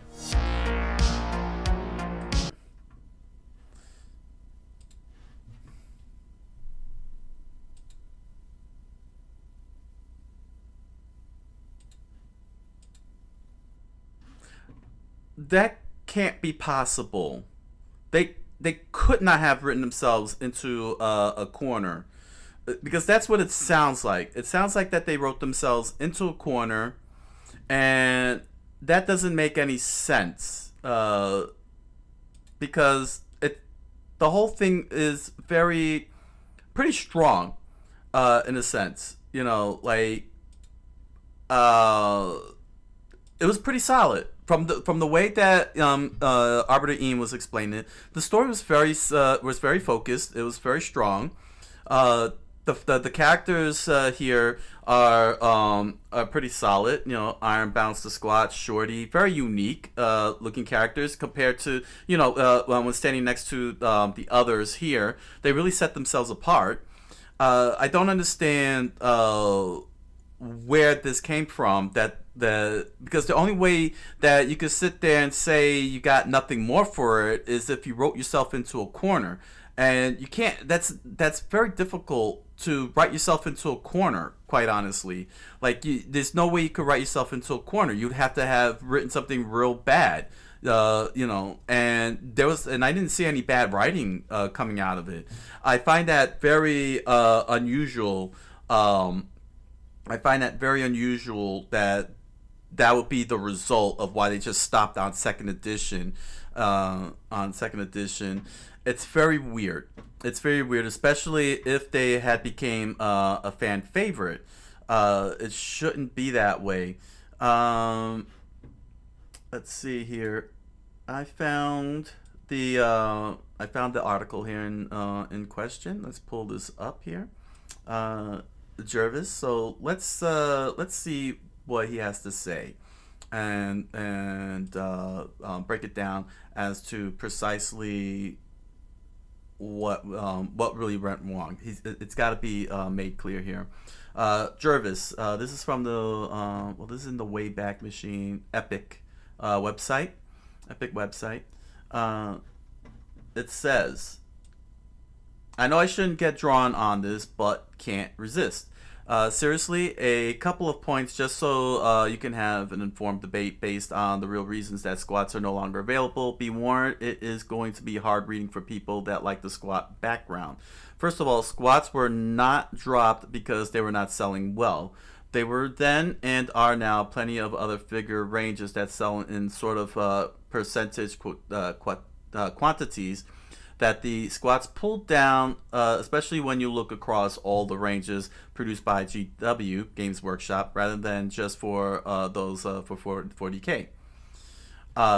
No, the reason that the squats were dropped is because the creatives in the studio, people like me, Rick, Andy C, Gav, etc., felt that we had failed to do the dwarf archetype justice in the 40K incarnation. From the names of the race, squats, what were we thinking? Through to the short bikers motif, we had managed to turn what was a proud and noble race in Warhammer, I believe that would be Fantasy Warhammer, and the other literary forms where the archetype exists into a joke rather in 40K. We only fully realized what we had done when we were working on the second edition of 40K. Try as we might, we just couldn't work up much enthusiasm for the squats. The mistake we made, deeply regretted since, was to leave them in the background and the Get You By Army list book that appeared. With hindsight, we should have dropped the squats back then and saved ourselves a lot of grief later on. Anyway, the squats made it into second edition, and since we were doing army books for each of the races, we started to try and figure out what to do with them. Unfortunately, we just couldn't figure out a way to update them and get them to work that we felt was good enough. The art of working on an army as a designer is to find the thing that you think is cool and exciting about an army and work it up into a strong theme. This muse didn't strike any of us, and so rather than bring out a second-rate product, simply rehashing the old background, we kept doing any army books instead with stuff we did feel inspired by. Okay, how to unpack this?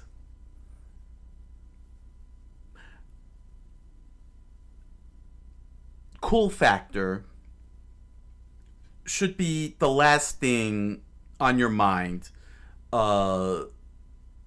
in terms of designing characters.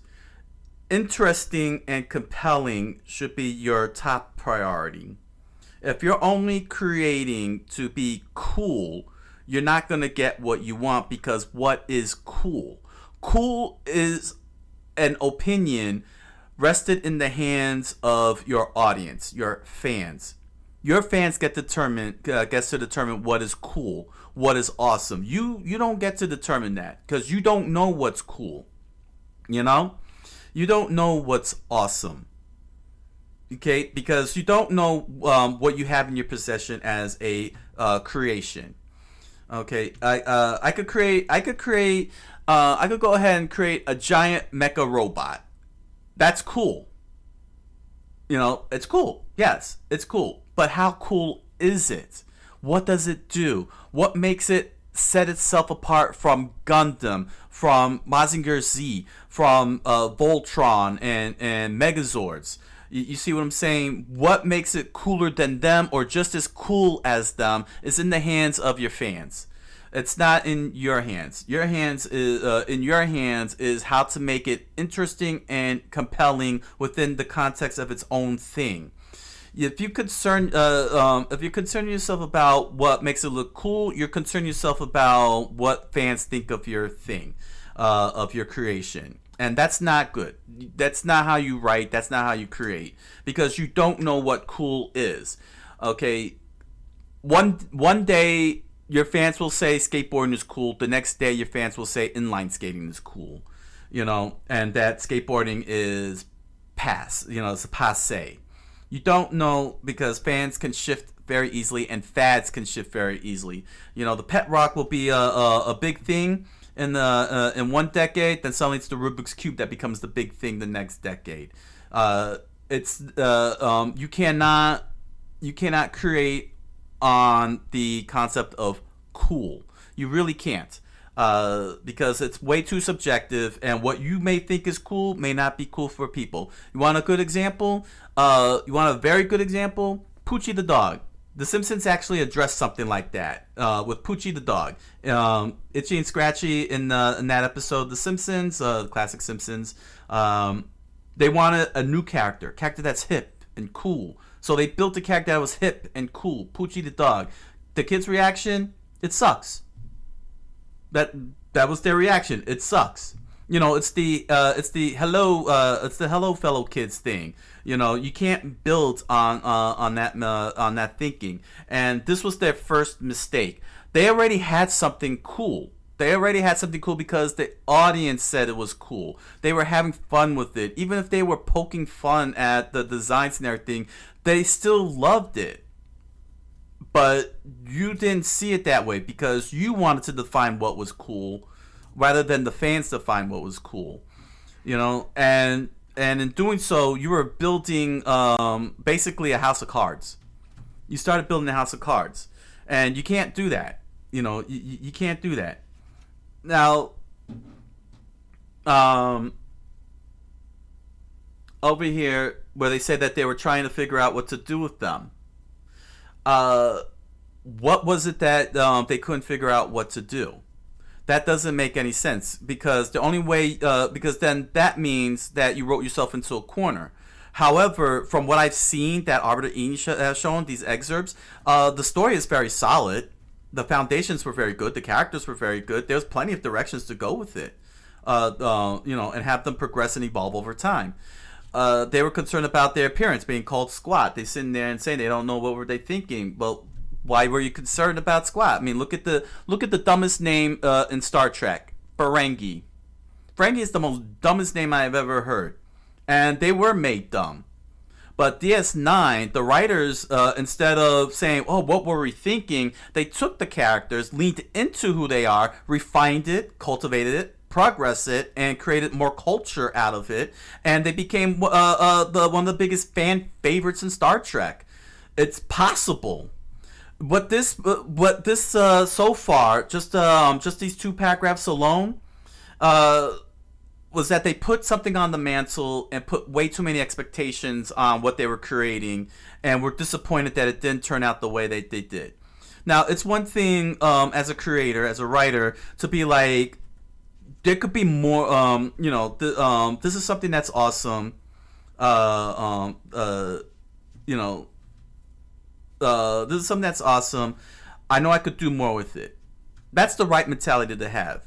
To sit and say this is wrong, okay, let me put it this way. I'm trying to think here. I'm trying to think of a good example, but without using me as an example. I mean, I could speak from experience on this feeling. I could speak through experience with this feeling, and that is when one of the characters that I had created, the Impossible Man, I didn't like the direction the character was going, but I didn't harp on whether it would be awesome or not. I harped on how to make the character better, and make the character more improved, but most importantly, make the character not come out shallow and such. Like, I was more worried about not having the character look stupid. Well, I wouldn't say stupid. No, that wasn't what I was worried about. It was the character's purpose, the role. You know what I'm saying? That was what it was. You know, because I didn't want the character to come off looking shallow. The way that I was writing and designing the character. I wanted the character to have agency. I wanted the character to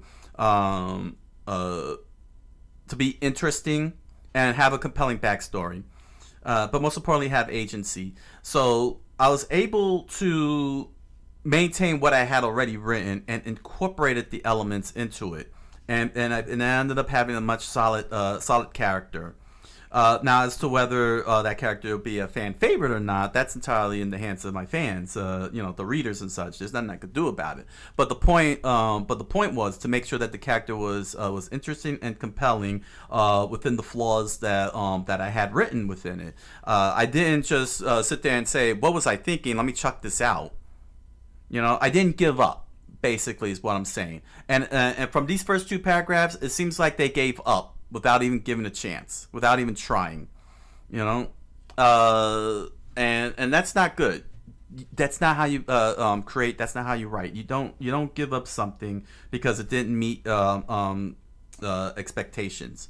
Your expectations for your characters should be that they are strong, compelling, and interesting characters, not whether they're cool and awesome, because you don't know what cool and awesome is. I don't know what's cool and awesome.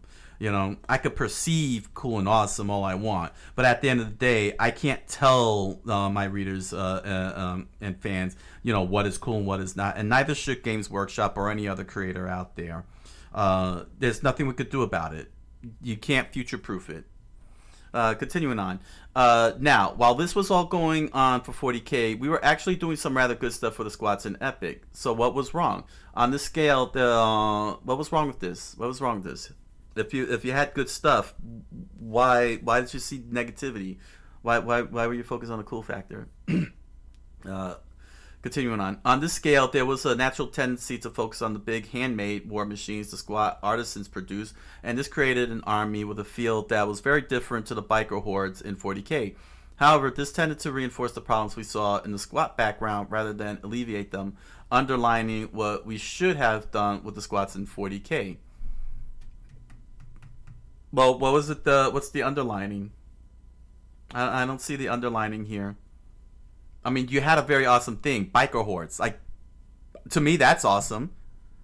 Fans probably found it awesome. Bikes are awesome. Bikes are cool. What is this cool factor you were looking for? This is why you don't build on you don't try and build and create based on coolness, because you have something that's cool, which is a biker group, but that's not cool enough. That's not awesome enough. That's what I mean by high expectations. You know, you're putting too much expectations on yourself and on your work. You know. In the end, and it took years to really get to the roots of the problem, this led to a realization that we were going to have to drop the squats in their squat form from the 40k background. There was little point having a major race that we weren't willing to make an army book for, and their inclusion in the background meant that people kept asking us when we do a squat codex. Instead, we decided that we'd write the squats out of the background by saying that their home worlds have been horn worlds? Is it supposed to be home worlds, H-O-M-E, or horn worlds, H-O-R-N? Huh. Had been devoured by a Tyranid High Fleet. Cop out. This would give us the option in the future to return to making a race based on the squat archetype for 40k. This race was given the name Demiurge, and a certain amount of preliminary work was done to get a feel for what the race would be like. At present, the only hint of the Demiurge in 40k is the Demiurge spaceship for BFG.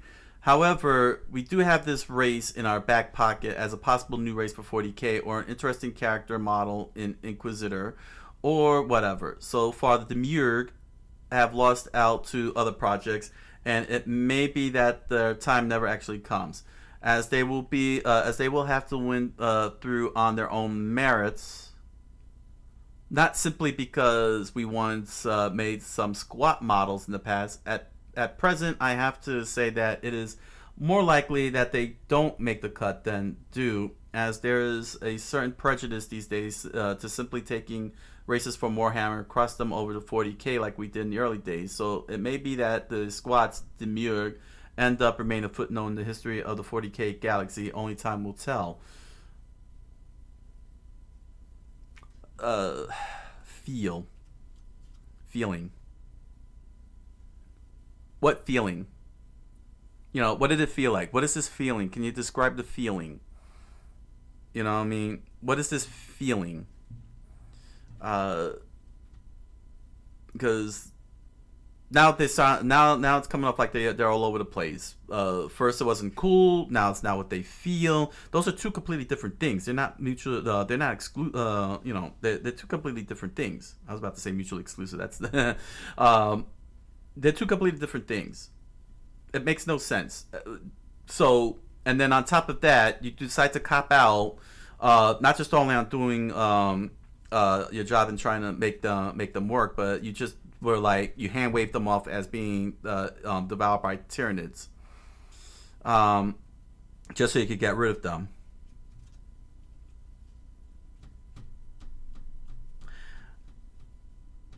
This is not good. This is not how you create.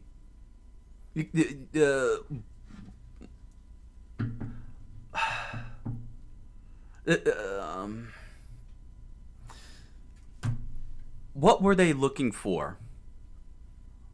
Because they're not explaining what it is that they were looking for. You know, they're saying that all of things were bad. Okay, they're bad. So what were you actually looking for? What did you want from the squads? Apparently, nobody asked that question and really pressed that question in. What do you want for what you create? What you create, what do you want for it? This is bad. This is very bad. You know, I don't see any explanation here so far of what they want. All right, let's see if they'll explain. The second point. Oh, so they got a second. So he has a second point. So he's not even going to explain. The second point I like to make is about old molds. In the past, mail order in the UK and US used to be the place where we kept all the retired molds for Citadel miniatures, and we used to offer a service where you could order any Citadel miniature ever made from MO. However, there are now so many of these back catalog miniatures that it's simply impossible to keep all the old molds in mail order and offer the service. Instead, we pick and choose with back catalog miniatures are kept available. At present, we're still struggling to produce special catalogs for these ranges. In the US, there is the phone book catalog with everything in it, while the UK has a special collector's guide that are themed around a race. Once we've ironed out the kinks in the way we deal with the range of collectors models we want to keep permanently available, the plan is to offer up other parts of the book catalog for limited periods of time. In effect, this will divide the back catalog into 3 parts: a range of classic models that are permanently available, a range of classic models we dip into and bring out for a limited release, and a range of retired models that will no longer be sold, either because we decided that they are embarrassingly bad or because we are no longer allowed to sell them due to licensing agreement changes. So far, still slowly working on deciding which classic models we want to keep permanently available, and it's going to take several years to work through just them. The old squat range is most likely to end up as retired models. I have to say, though, there is a good chance that the squat war engines that they could simply into the limit. You missed the word there. Into the release classic range. Once again, only time will tell. I'll finish off saying that whatever we decide to do officially, there is nothing stopping players with squad armies from using them, either in Epic or 40k for that matter. There is no GW against using old Citadel miniatures as long as you use them with existing army lists and in a way that don't cause confusion for other players. I recommend taking a positive stand by saying, have you seen these cool old models? They're called the squats, and GW used to make them back in the day, back in the late 80s, 90s. I love them, so I count them. Don't tell people what to say. No, don't dictate to your fans what they should say. Okay, don't do that. Put like this: I can't imagine that anyone will stop you from using your army. Best regards, Jervis Johnson, head for that. No. As a creator, you don't say that. You don't say those things to your fans. Okay, that's a very dismissive statement to make. That is a very, very dismissive statement to make. Okay, you didn't explain what the problem was. Okay, it was all based on feelings, feelings of not looking cool, and nobody cares what the creator thinks is cool, or believes to be cool. Okay, I go back again to the example of The Simpsons making the joke about Poochie the dog. You know, the public relations people, the executives, they're all saying we need something hip and cool. We make a cool character, and then they tell the kids, hey, here's this cool dog. He's cool, and the kids are like, no, he's not. He sucks. You can't build a character on the concept of cool, because cool is an opinion. Cool is subjective. One person's cool is another person's you suck. Okay? You can't push that on people. You can't tell them what's cool and what's not cool. All right? You can't do that. That's bad form. It's bad business. You know, it's bad for as a writer, as a comic book creator, a game designer, tabletop or video game. You know, your music. You can't sit there and say your music is cool, because people don't know if it's really cool until they hear it. You can't say your TV show is cool until somebody actually sees it. You can't tell them that it is so because you say so, just because you're the creator, just because you're involved. You didn't. None of this here explains what the issue really was. Was it a game design issue? Was it were they overpowered? Well, then you depowered them. Were they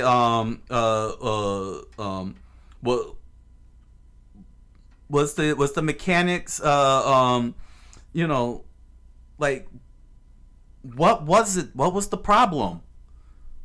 You know?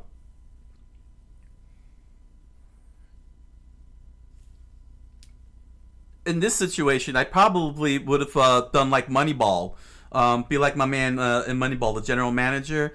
I'll be like, okay, what's the problem? And then I get this whole sentence of like, okay, what's the problem? I get the second sentence. All right, what's the problem? Come on, guys. You got to tell me what the problem is here. You know, you're sitting here talking all this mumbo jumbo. What's the problem? And then he went, and then the GM proceeded to explain what the problem was that they didn't, that the scouts didn't want to see. You know, now as you're chasing Giambi, you can't replace Giambi. They wanted to replace something that they can't replace. Okay, that's what it is. They didn't like what they see because it didn't feel cool. So they wanted to replace it with something, and there was nothing for them to replace. And because they want to be able to hit go back to the drawing board and start from scratch, they decided to wipe out an entire character by hand waving them as being eaten by Tyranids. So not only that, but now you undermine the Tyranids on top of that, because now you can treat the Tyranids as a broom to sweep away any character race that you don't find cool anymore. So what does that mean? Does that mean that if the Necrons, given the how polarizing it was never was no longer felt to be cool after all that you get the Tyranids and you wipe them out and just say, oh, the Tyranids wiped them all out, hit the reset button to try and create something similar to the Necrons. This is not how you build a product, man. This is not how you build a product. And this second point is completely irrelevant. It's absolutely irrelevant to the situation, okay? Because you don't need the old molds. You can create new molds. I mean, you want it to, you want to hit the reset button, you can create new molds. You didn't need the old molds. You could have created new molds, new characters, new characters and such, and create progression. Okay. And we're never gonna know what the problem is because they're not telling us what the problem is, because it cannot be feelings. All right, it just cannot be feelings alone. What were we thinking? What do you mean? What were you thinking? The dumbest names on earth end up being the most awesome character. End up being awesome characters in the eyes of the fans.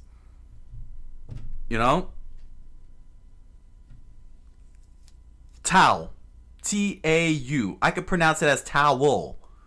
Tau.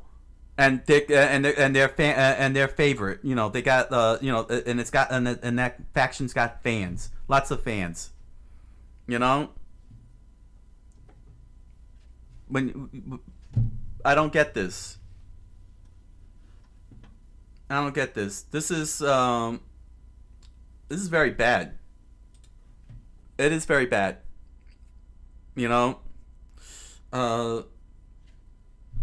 Games Workshop really. Oh man. I'm surprised that Warhammer's still holding up. This is from the Necrons to this. How are they holding up? I don't know.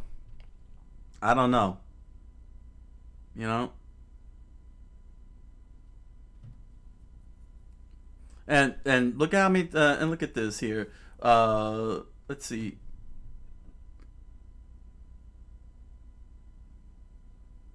Yeah, see, look at the phrasing here. This one here says, no, the reason that the squads were dropped was because the creators in the studio felt that we had failed to do the dwarf archetype justice in its 40k incarnation.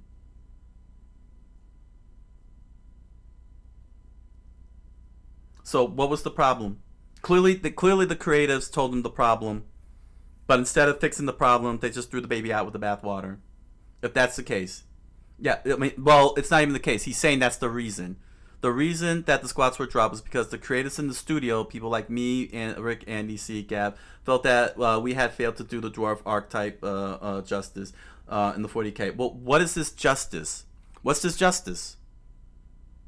You couldn't apply yourselves and your potential to ask the hard questions. What's the problem? What is the real problem? What is the source of the problem? What is it that we didn't like that we can fix? Because everything can be fixable. Again, Ferengi. I'm gonna go back to the Ferengi. They were poorly designed, poorly made by Gene Roddenberry. Okay, and Star Trek lore masters, the writers, put them in DS9, turned them into something great. They didn't rewrite them into a completely different personality. They kept everything that was the Ferengi, and they worked it. They put effort into it, and people loved them in Deep Space Nine. So you can't sit there and say that it didn't do justice. What is justice? What justice? This is all. This is all based on. This was all decided by opinions. They didn't apply themselves. They didn't challenge themselves. They didn't ask the hard questions. They just felt it was wrong. Felt it didn't do justice, and felt they had to throw the baby out with the bathwater with a Tyranid annihilation. Okay, that's called giving up. That's called giving up. You're better off just saying, "Hey, listen. You know what would have been better? Instead of saying we didn't do it justice, you could have just said we wanted to phase them out. We wanted to phase them out for the time being, and we could bring it back at a later date. You don't have to say what the date is or anything, and you could just keep them shelved forever. Nobody would have complained. But to end it off by telling, by condescendingly recommending to people take a positive stand and saying, "Have you seen these cool old models?" No, don't tell people what to say, how to do, how to think, how to feel. That is not your position as a creator. Okay? That is not your right as a creator to tell your fans how to think and how to feel about your product. They're going to think and feel however they want to feel, however they want to feel like, and there ain't nothing you could do about it. Okay? For us creators, there ain't nothing we could do about it. We got to take the hits. All right? And we take it in the chin. Okay? If we feel that we have a good product, then it is our responsibility as creators to look at our product, find out what is wrong with it, and improve upon it. It can be done, and many franchises has done it. Okay, there's no excuse. There's no excuse for this attitude. Okay, if you didn't want to do the work on the dwarves, all you have to do is just say, "Hey, listen, we're gonna shelve these guys for the time being, and we'll bring them back in a later date. Please, by all means, continue on, playing with what we currently have, and enjoy them and have fun with them, If you didn't want to work on the dwarves, just say you didn't want to work on the dwarves. People would have preferred that straightforward than all of this jargon. Man, this is how you kill fandom, man. This is how you kill fandom, when you do this, when you act like this towards your fans and such. Have you seen these cool old models? Like, who are you? Who are you to tell a person how to speak, man? They're called the squats, and GW used them used to make them back in the day in the late 80s, 90s. You completely missed the whole point of why the fans are upset, because you had a good thing. You had a good thing, but you chose to be hands-on with the fandom. Okay, you chose to act like a fan instead of a creator. You know the old saying, viewers. You know the old saying when people go up to their parents and they say, "Your children are not your friend; they are your son; they are your daughter." Okay, that's how it is with a creator. Okay, you are not a fan. You are a creator. Okay, your job is to make the product to the best of your abilities, and you gotta roll the dice when you put it out into shelf, out into market. There's nothing you could do about the fans. And going into their spaces, whatever their spaces are, whether it's Reddit, Twitter, a fan wiki, whatever it is, you don't get to go in there and complain to them for not being the fans you want them to be. You don't get to decide what your fans are. You don't get to decide who can be your fans, and you don't get to decide for the fans how they can be your fans. You don't get to do that. This is I'm finding Games Workshop to be a bit disturbing now. Between the Necrons, now this, I don't know, man. I don't know. I mean, I'll still keep researching, you know, but I don't know if I'm gonna continue onwards, you know, afterwards, like, you know, saying, because you don't treat your fans like this, man. You don't treat your fans like this.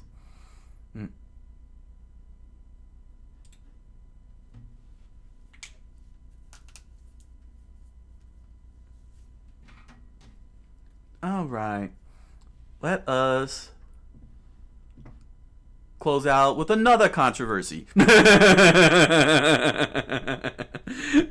Let's close out with another controversy.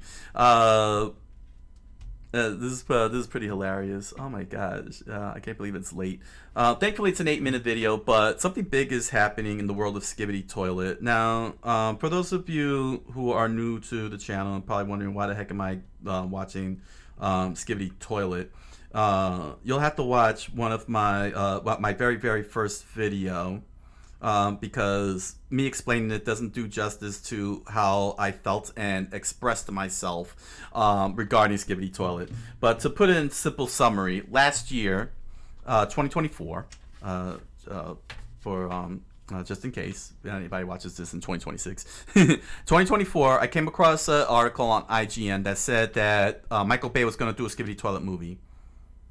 So I started. So I read it live. I went. I was on live. I read it. Then I checked in with Variety, to confirm if this was actually real. You know what I'm saying? Because it's IGN. And Variety, which is an entertainment, a reputable entertainment, and I use the word reputable loosely, but I checked it out, and they confirmed that there was going to be a Skibidi Toilet movie by Michael Bay. So I'm like, okay, what is this Skibidi Toilet? Because I saw the image, and I'm like, okay, what is this? So they had the links. I went into the links. I watched the video. My brain broke. Okay, because the original video was just a 10-second clip of this song, panning in, and a head pops up, going ooh ooh, and then zooms in, and that's it. And it had over 100 million views. And I basically spent a damn good part of maybe 30, 45 minutes with my head like this, trying to comprehend everything about it. So that's the context. So since then, I started doing research, watching all these Skibidi Toilet videos, the fan mades, the original video, and tracking it down. Hell, I forgot to even put this up. Even got the toy to because the creator Gerasimov, aka the Boom, basically turned that 10-second video into a multimedia franchise. And this is the point of our topic, because there's a big problem going on here. Everybody, the Skibidi Toilet fan base is freaking out for some reason. There's a whole bunch of videos out. There's a campaign called hashtag Bring Back Boom. From what I understand, the company that Gerasimov teamed up with and provided the license for the Skibidi franchise is basically taking the reins from Gerasimov. From what I understand, I don't know fully, but people have been noting that there was a dip in quality in Skibidi Toilet, and I actually had noticed that.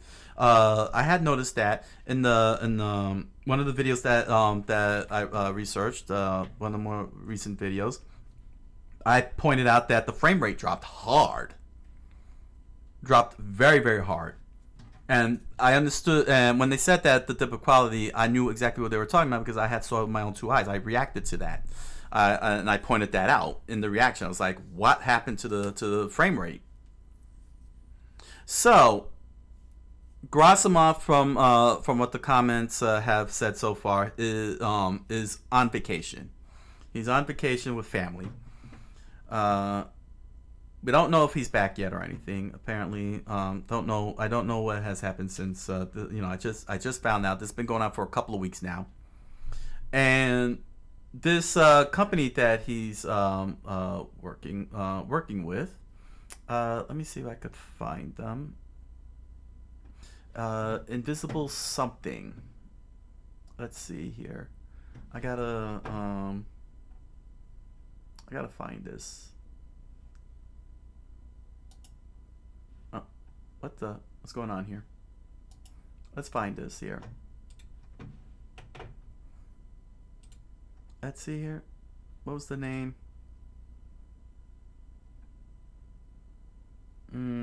Invisible Narratives. There we go. I couldn't remember. It was Invisible something. Invisible Narratives. Apparently, they were the they may have been the ones to have done this particular video called Skibidi Toilet Emergence Episode 1, which is on the Fuck Boom's official channel, which means it's an official video.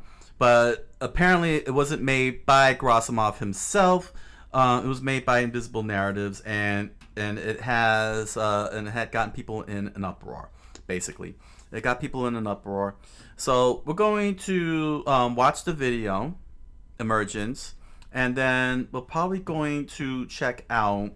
I'll probably check out maybe a video, maybe 1 or 2 videos regarding this. We're gonna like really find out who Invisible Narratives are, so that way we could get a good scope. Because from what I understand so far, there aren't a lot of sources. Well, there's a lot of sources now. It looks like now there's news reports, because there weren't any news reports at the time. There weren't any news reports. Wow, the Hollywood Reporter. Okay, so we're gonna check a couple of sources. I don't want to watch the Bring Back Boom videos, because not only are the majority of them fans, but apparently one of them happens to work closely with Gerasimov, and that and I don't want to cover biases, any of the biases in that regard. So we're gonna look at a few articles and such, and see precisely what's going on here, and get a good look at it. In terms of opinions, I have no opinions yet, because I don't have any, and that's what we're going to find out. So, get your notes together, because it looks like we're going to learn how to do business with your intellectual property. So let's begin the research.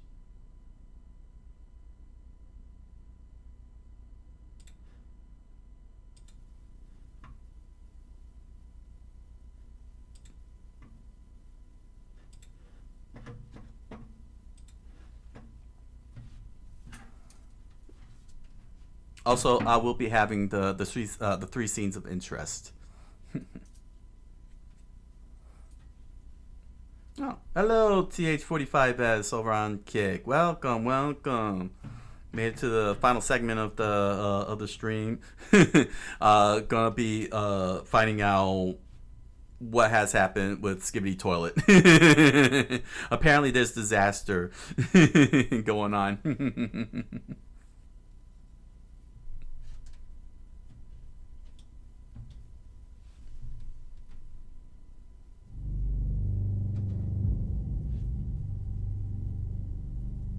Mom says the world wasn't always like this. But I can't remember a time before the invasion.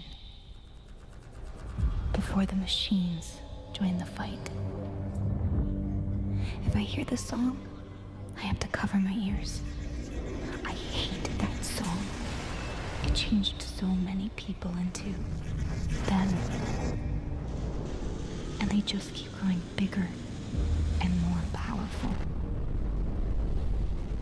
Mom thought the Alliance would save us. But every time our side got stronger, so did they. Back and forth.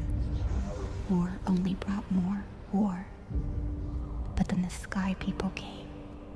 The Astros. It got so much worse. calls them Astros. And everyone hates Astros. They took control of one of our heroes and turned him into a big, scary monster. But somehow, the Alliance has held off the things that would destroy everything. At least for now.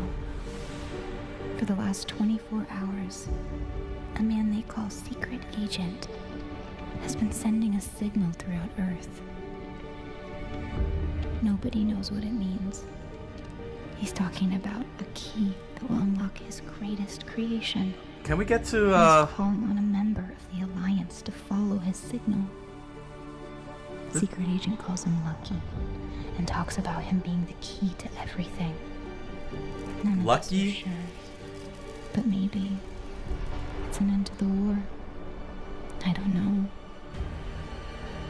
Hope is a very difficult thing to have these days, but this is what are these designs? that if Lucky is still out there, he's following the signal. Follow my signal, Lucky.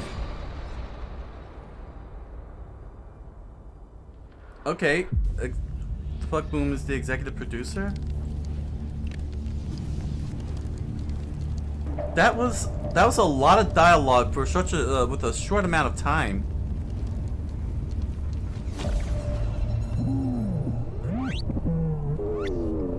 Signal strong inside. Keeping the specialist coming.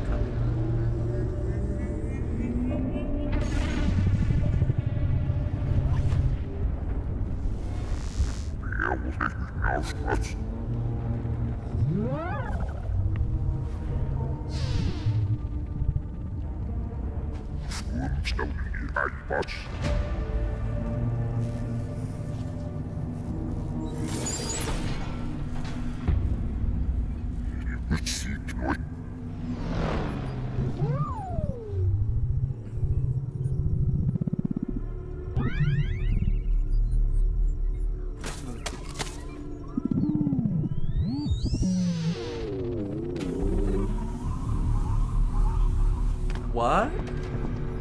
What was that point of that scene?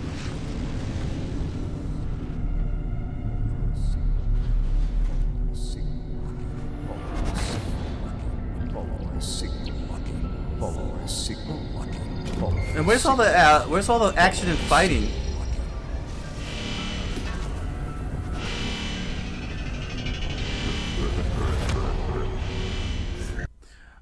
Okay, wow. There's nothing going on here. This is unamusing either. Like, what is this? What was with that whole narrative? There's so much jumping going on. There's no action. We're forming the whole narration lasted 3 minutes, and we're pretty much 1 minute in, and nothing's happening. This is uninteresting and definitely unamusing. But why? Well, most definitely, this is similar to a fan made. So this is like their version of Skibidi Toilet. Like they're creating their own original Skibidi Toilet story. Okay, fine. Well, you know what? It's not interesting. The narration was dumb. I don't think we needed the narration. Nobody cares about the narration. People just want to see things explode. Okay, violence, action.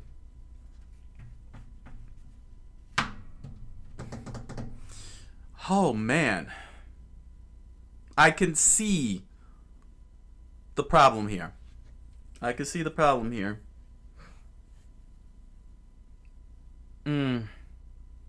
They definitely want this to be their own show. That's all fine and everything. I mean, we've seen, I've seen Skibidi Toilet Multiverse, Zombie Universe, Saga. You know what I'm saying? So it's not like it can't be done. You know what I mean? it just feels weird that a company that's officially doing Skibidi Toilet will choose this direction for the show.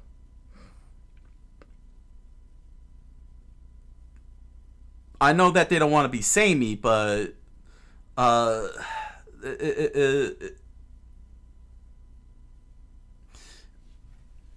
don't know. It's just it's just right now not interesting. It's not interesting. It's not compelling.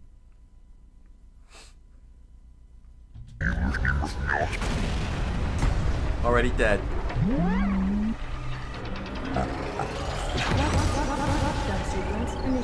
Alright, now we're getting the violence.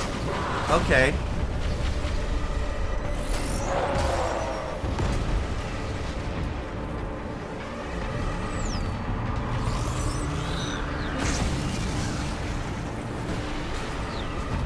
Huh.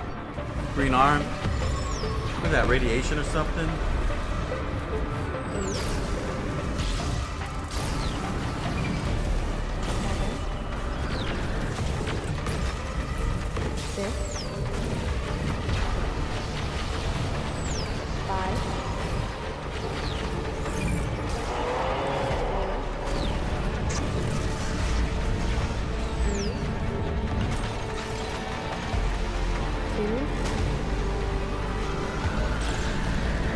What the? What is that, teleportation or something? Yeah, it's a teleportation. That looked very weird. No, that looked very weird for teleportation. Why do they need teleportation? The TV men are the ones who do the teleporting.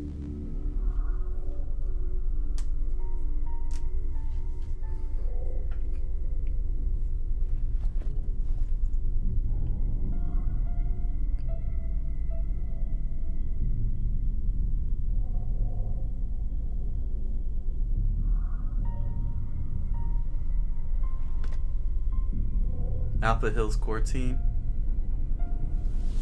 Oh, again, the screen is dark. Oh gosh, you have no idea how much I hate. At last, the signal worked. The master key has fused to you. Okay, so that's what the Not green. by chance or luck. You must finish what I could not. This machine draws 3 powers. Aligned. It decides the war. Okay, so we're after the You, MacGuffin. Lucky, are the key. And without you, there's no spark to complete it. Your luck runs out. The Alliance ends with you. What was that transition? I'll deliver you alive. But your friends will pay.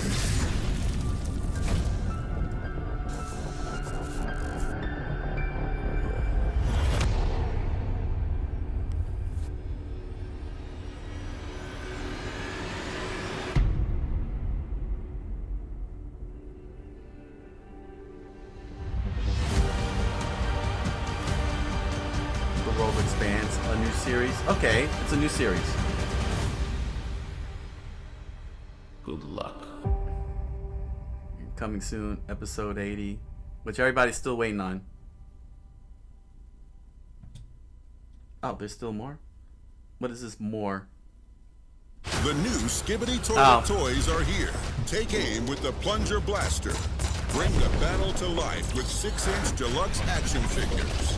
Tower over your collection with the colossal 24-inch Titans. Unbox 20 epic surprises inside the giant mystery loot box. And customize non-stop chaos with Skibidi modifiers. The Skibidi Toilet Toy Collection. Available now. There it is, folks. There it is. That's why Emergence exists.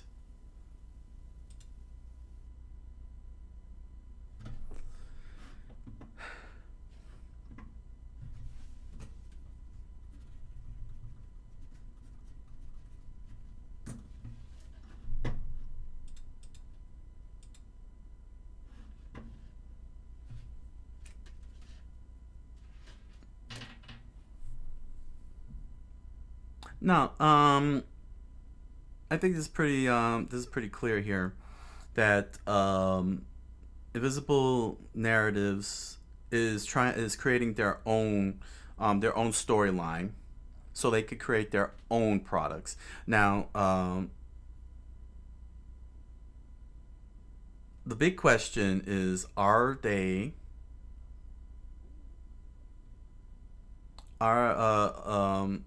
they said that the executive producer was Boom, so he has to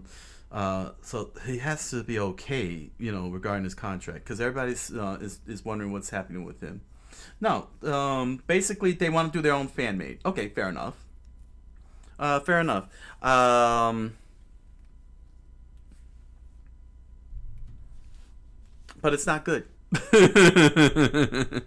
It is not good. I know they're trying to do something different. Understandable. You want to set yourself apart from the main series. I've said that 1,000 times. And pointed out how good the zombie universe, multiverse, and Saga, did a good job setting themselves apart from the original.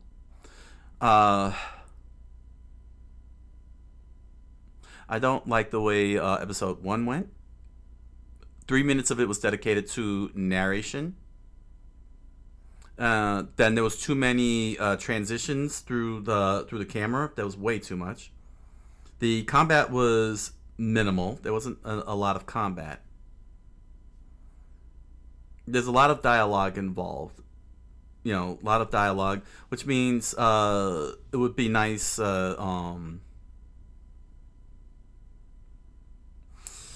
I don't know.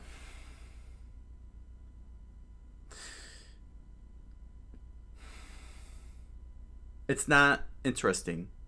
That's the key thing. It's just not interesting. So I'm trying to formulate here what I was looking at, because it just was not interesting. It was not interesting. For example, in my first scene of interest, narration. Not interesting. You're telling me the whole story. Why are you telling me? What made Gerasimov succeed was that he didn't tell the viewers what was going on.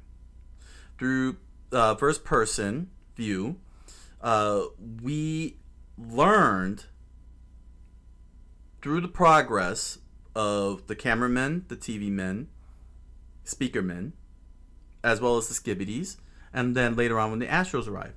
By the time speech started happening, he was very, very, very far into the series, and was able to incorporate the dialogue, and be able to get the characters to speak again through technology, because the Skibidis allied with the Alliance because of the Astros.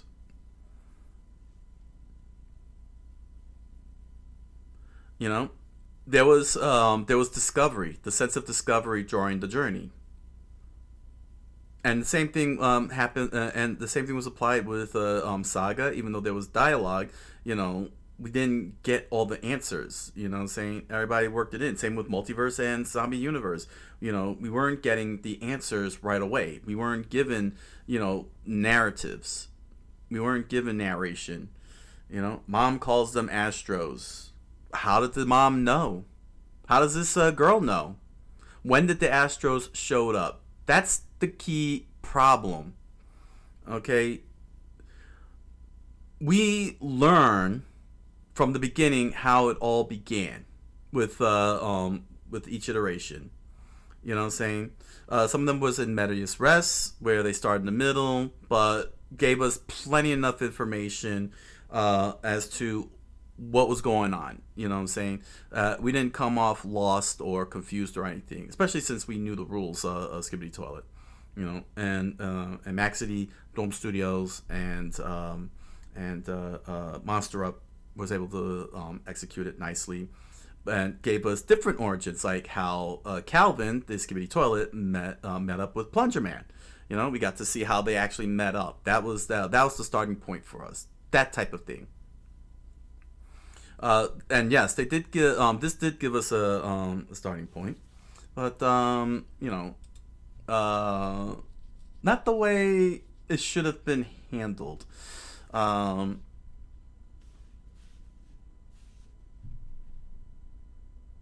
Another thing that caught my attention, which is my second scene of interest, is the new designs.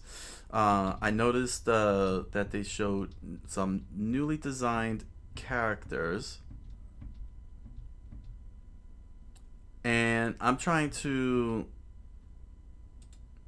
understand what is their purpose. Like, what do they want from them, from these characters? Let me see here, because it happened in this montage. Where is that? That samurai-looking one. Because I have a weird feeling.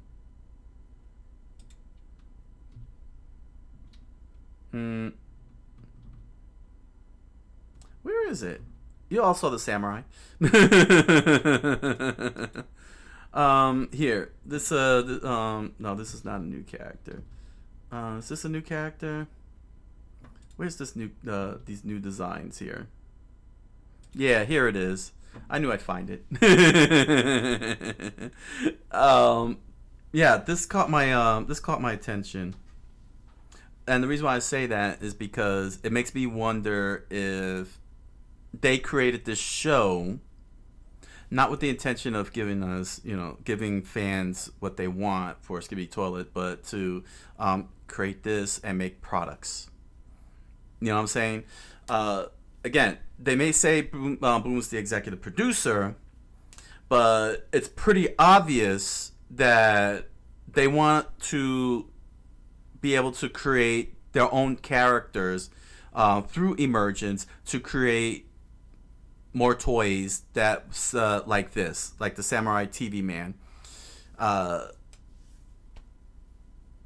Honestly, I don't like the idea that they're even presenting these characters through this narrative montage, because now there's expectations, and we don't know. It's kind of like, hey, check out these new characters here, but when will we get to see them? You get what I'm saying? When are we going to see these characters? Are we going to end up having the toys before the characters because they made this cameo appearance here? They made this one montage appearance. It really screams corporatism. There's nothing wrong with corporatism when it's done right, but here it's pretty obvious there's an attempt at a cash grab. It's pretty obvious there's an attempt at a cash grab because this is not organic. This is not organic built. This is not a character that was organically introduced. They introduced us through a narrative montage. They did the same with a few other characters, some ships and such. And the first thing that came to my mind was toys. I know, because I create intellectual property myself. Toys is definitely on the checklist of things I would like to see get made for my intellectual property. So when I see something like this, not in the story organically, but in a montage narrated by a little girl, that's the first thing that came to my mind: new toys. And I don't think that was this was a very good idea to do, because how is this character going to be interesting? Are we going to see this character, if at all? And if so, is this character going to be interesting? Is this character going to be something compelling? The reason why people love Plunger Man was because he was very interesting and very compelling and very noticeable. We don't need a why does the cameraman need to dress up like a feudal samurai? You got to ask these questions here. What's the purpose? What's the functionality? What makes it interesting? What makes it compelling? Consider Monster Up, Skibidi Toilet Zombie Universe. They started designing new and unique characters, but the characters fit the setting and narrative. Characters are getting upgraded bodies. They're getting mechs and so on to try and deal with the forces, with the Skibidi forces. The zombie forces. You get what I'm saying? And over time, we got introduced to more characters who kept getting upgraded. We get to see the upgrades. We get to see, and we understand. And it's also, most importantly, fits within the context of the universe. It wasn't just made for the sake of being made. When the toilet was given its mech suit, we knew where it came from, where it originated from, and we knew who made it and how it was made. You get what I'm saying? It made sense. What is a samurai? What is this samurai outfit? It doesn't look cybernetic at all. Well, aside from the lightsaber here. You know, aside from the lightsaber, it's like, what is it? What was so special about this? We knew what was so special about having the 2 plungers when Plunger Man picked them up. You know what I'm saying? When he armed himself with those plungers, we understood what that meant, what that entailed. What does this entail? We don't know, because they're just throwing him on the screen, you know, and saying, here's a samurai TV man. Get hyped. Why would I want to get hyped? I know nothing about the character. You're not letting the character do anything. You're just flashing it and saying, "Look here, it's a samurai TV man. Isn't that cool? Now buy our toys." I'm not interested. You got to show me. Well, you've got to show me. You've got to show me how to make them cool. Okay, you got to show me how. You got to show me. You know what I'm saying? Don't fixate on trying to tell me it's cool, because that's what you tell me. You tell me, look, a cool samurai TV cameraman. You know, cool cameraman, cool samurai cameraman. I don't care if you say he's cool. Show me that he's cool. You didn't show me in episode 1. You'll sit there and say, well, you gotta wait a little while, but like how long? When? You know, you're overselling. That narration and that montage and showing those character designs is overselling something that we don't even know is going to be good. And so far, it's uninteresting. I don't care about the Master Key. Well, you know, the Master Key teleports. Well, guess what? TV men teleport too, and their teleportation is awesome. What you know, the teleportation was awesome. You know what I'm saying? It was unique to them. Why are the cameramen getting teleportation? My third scene of interest, the Master Key. That's what this thing is called, apparently, according to Secret Agent. And I guess this character is lucky because he's the one who's got it, who we're not following or have a POV on. You know, we don't have a POV. We're not in his POV. Why did they get to have the teleportation? You know, I know it's just him alone, but that's not my point. You know, why does the cameraman have teleportation abilities? I know you're gonna sit there and say, well, you're just gonna have to watch the more episodes. That's not my point. Because again, that narration was uninteresting. All those camera transitions, all those scene transitions, in the next after the first 3 minutes of narration, the next 2 minutes was transitions, and then we finally get to some fighting, and the fighting was very brief, and we come to this part here. We get to see what it does, and then Agent is like, "Yeah, I'm going to use you," and then that's it. And it's like, okay, but what are we doing here? You know, what are we doing here?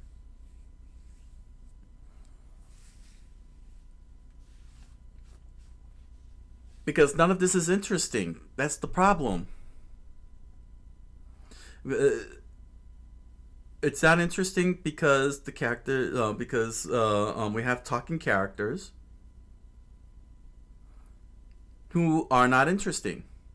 The dialogue is not interesting. Nothing is interesting. It's not interesting. You know, and then you end the video with an advertisement. Telling us, look at all the cool toys, buy them. That's all this is. This is a big commercial. That's why it's uninteresting. This is a giant commercial to get us to buy toys. And I can understand the fans not wanting to. I can understand the fans not getting into it. You know, It's not organic. It's not. Well, I wouldn't say organic. It's not. It's not flowing in a progressive in a progressive order. You know, you're putting the cart before the horse. Here's the toys. Well, hold on a second. We need to see the show first to you know, if you want to convince people to buy that. No. Here's the commercial. Buy product, and don't question. I forgot how that goes with red lighted media. Buy product, don't question, and buy more product. You know.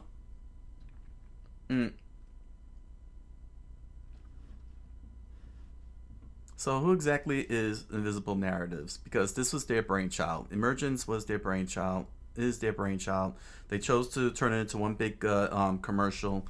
So let's take a look at this here. I got their website up. All right.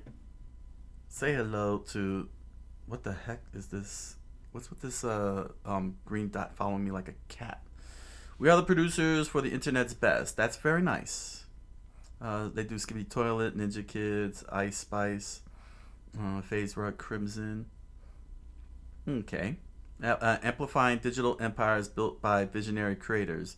YouTube, Netflix, Sony. So they're basically rolling along with the big guys here through YouTube, television products, licensing, consumer products.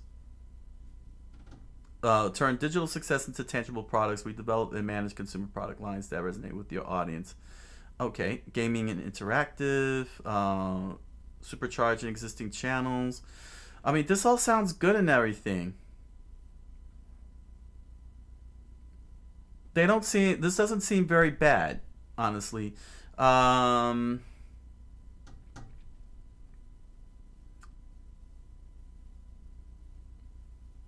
me see here. Our approach. Film and television products. From viral sensations to silver screen successes, we leverage our Hollywood expertise to adapt your digital IP for film and TV, reaching new audience. So I'm assuming they're the ones that got the Skibidi Toilet in the hands of Michael Bay. Licensing consumer products, turn your digital success into tangible products. We develop and manage consumer product lines that resonate with your audience, from apparel to collectibles and toys. Harmless. Bringing your IP to life in the digital realm, we create engaging experiences on platforms like Roblox, Steam, and Minecraft, extending your brand's reach and fan engagement. Supercharging existing channels. We develop compelling narratives and manage content growth, amplifying your digital. So they do PR.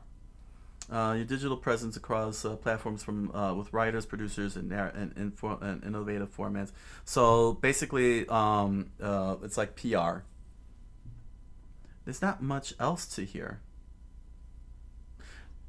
about our traditional buzzwords. Traditional.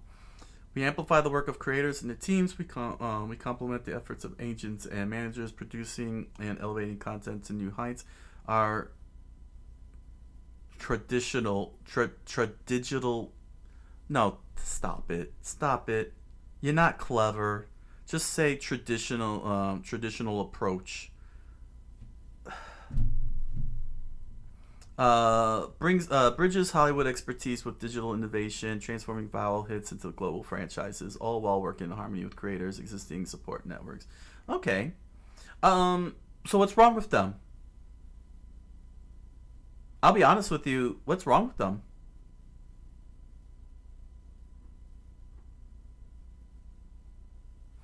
Alright. Well, let's go into the news reports and see what's wrong with them, because so far I know they don't have much information going on here.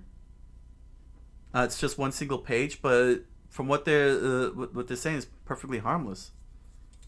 It seems very harmless. Seems like the company was willing to take a chance on Gerasimov with the head in the toilet, and brought it up and was able to get all this level of expense.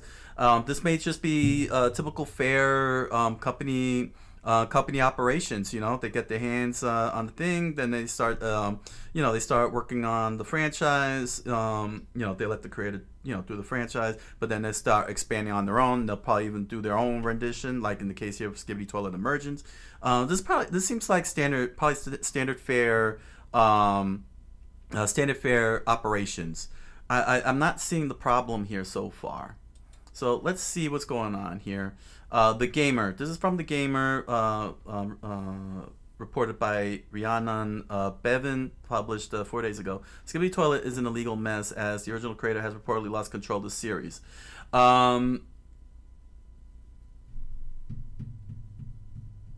Okay, I'm not gonna comment on a title here. Let's read this out. Skibidi Toilet is a cultural phenomenon that few of us truly grasp.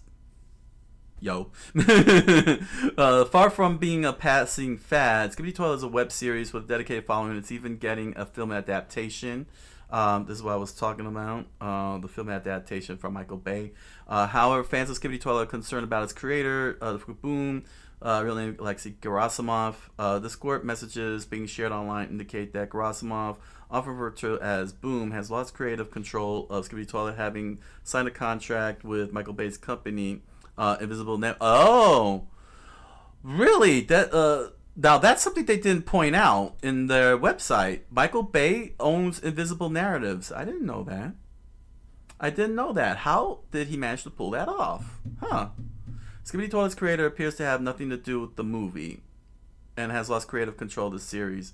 That happens sometimes. You know, sometimes you don't get to...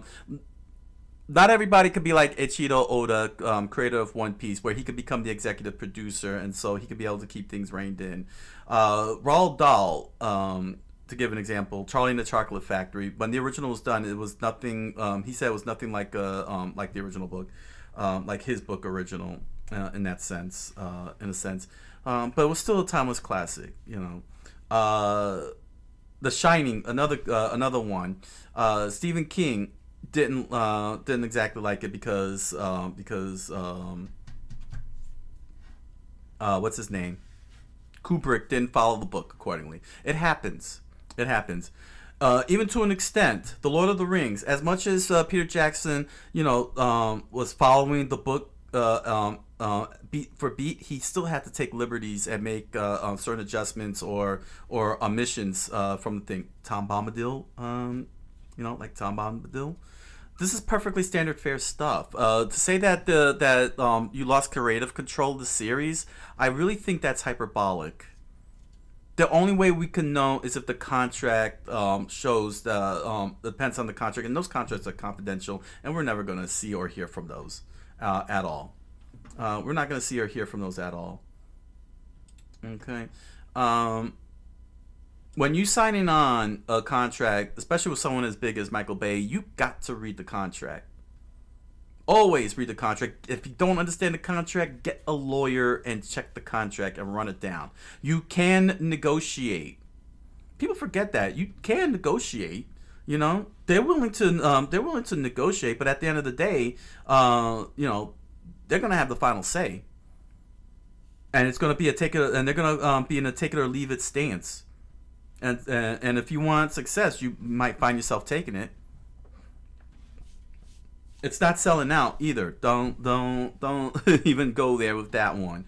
Okay, Gerasimov wanted to elevate and expand what he has, and apparently Michael Bay's Invisible Narratives he felt would help out, and they gave him the opportunity. Let's see here. Elite Blue Guy. Who is Elite Blue Guy? I'm very curious. Who is Elite Blue Guy?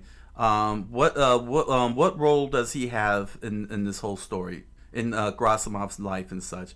The YouTuber The Fuck Boom has lost control over Skibidi Toilet and his YouTube channel by the company Invisible Narratives. He was sent threats about his payments, upload schedule, and a very strict NDA. Invisibles are the ones who actually probably strike Gary's mod.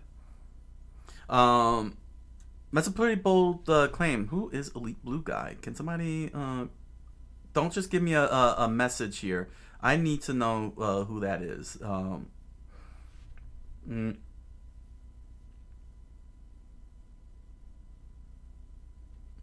Let's see here. Over the past few days, Skibidi Toilet community has been voicing its grievances with the hashtag #BringBackBoom hashtag and a petition. It came from after concerns grew about the contract Grosmov signed with Invisible Narratives. I'm glad you brought that up. What's in the contract then? With some alleging that it was not illegal. Who is this some? Who is this some? It is claimed that Invisible Narratives has now taken control of Grosimov's social media, including the YouTube channel that uploads new episodes of Skibidi Toilet. Now, again, the Invisible Narratives is an American company. Grosimov is from Russia, if I remember correctly. He's Russian. He did get somebody to read the contract and translate that, right? He did lawyer up before signing on. Because it's very easy to give everything up and not realize it. It doesn't take much to pull off wordplay and lawyer jargon, and then just say it's okay, we got this, you're fine. Discord messages that are said to have been sent by Grosimov have been shared. Said to have been sent. So Discord messages that are said to have been sent. So there's no confirmation. Have been shared by Skibidi Toilet content creator Elite Blue Guy. Okay, what kind of content creator? Was he a reactor? Elite Blue Guy is a reactor? How does he have access? How did he have access to these Discord messages by Gerasimov? And is it perfectly legal for him to have put this out there? And appear to show Gerasimov being frozen out of the handling of the Skibidi Toilet series and being unhappy with the Invisible Narratives partnership. Yeah, the reporter's leaving a lot of important details out. For example, saying Skibidi Toilet content creator. What do you mean by content creator? Is he a reactor? Is he does he do Twitter feeds? Like, what exactly is his work? Do I have to look it up? Is that it? Is that what I gotta do? Look him up? Let's see. He has no YouTube channel. So what makes him a content creator? Oh, I didn't even get the whole... Sorry. Hold on. There we go. It didn't get the full copy paste. And it gave me Yankees baseball. Hold on a second. Ah, here he is. Elite Blue Guy. Okay, so he's a content creator, and he's been posting up a whole lot of videos here. Please keep spreading awareness about this company. Boom's not getting any money. Please help. I figured out what Boom is saying. He's farming. He is legit content farming hard.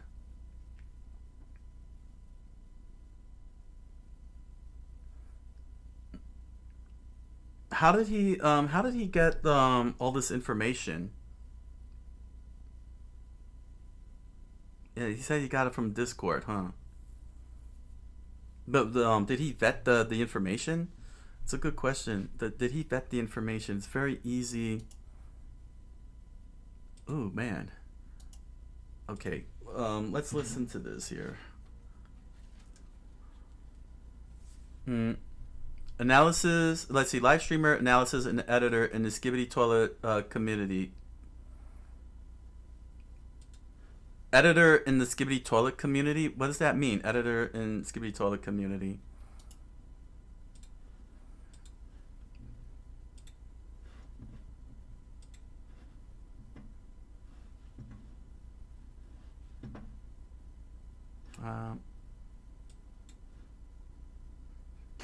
Hello, ladies and gentlemen. I made the tweet. Yes, it's got 6 million views. Yes, I know. Basically, the whole thing is true. I can't show because basically I'll probably get copyright strike from this because. But yeah. What the hell? Me, Zakdor, Ibio, and a lot of people have teamed up, and we are going to expose these not nice people. Basically. Okay. I can't handle lip smacking, and Jeez, man, jeez, man. The video quality is terrible. Get a camera. Oh man, what the hell? What the hell? They decided, oh, IGN. Oh, let's use IGN to promote our fake news. So they asked IGN, and it absolutely fumbled. It's been 9 hours, and has 81 likes, over 29,000 views. Wow. Oh no, I'm defeated. Oh no, what would I do? No. I think we have basically, I have 6 million. You have 29k, right? It shows about the false stuff that you are putting out. And basically, I've told many creators, and probably many creators actually already know already about the information. So yeah, it's going to be quite fun to actually see how they react. Anyway, all this can be sorted if you guys bring Boom back, but highly unlikely you guys will not do that, and you will say, Boom is with us. He works with us. No, he doesn't. He's not.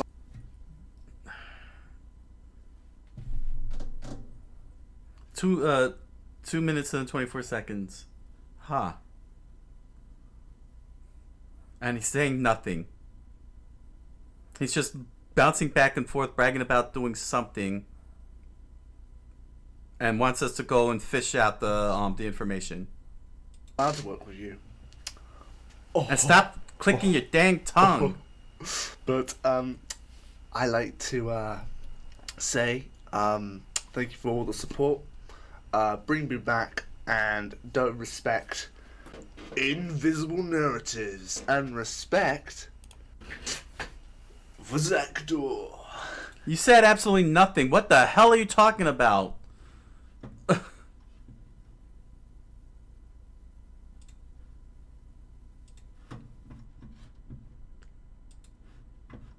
This is the source that this reporter is using.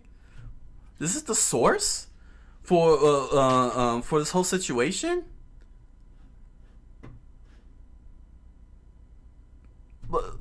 That's fifth hand information here. That's fifth hand information. Elite Blue Guy, and appeared to show Grossmont being frozen out of the handling of the Skibidi Toilet series and being unhappy with the Invisible Narratives partnership. In these parent messages, he refers to the film's production. I'm very disappointed and upset recently, bros. I feel like this movie's not being made. At least I have not received any updates on it. Sick. He apparently wrote, "It's like no one is working, or at least no one is transparent about it. I'm completely isolated from process. No concept, no updates. Something imprecise and blurry was described on the phone about it. I've seen bits of script, and that's it. I feel like a fool. My hope is dying with immense speed." Now, what role does he have in this? I looked up his name. I looked him up, and all it says here is that he's just a streamer, analysis, and editor in the Skibidi community. That's not an actual company. Skibidi community is not a company. That's fandom.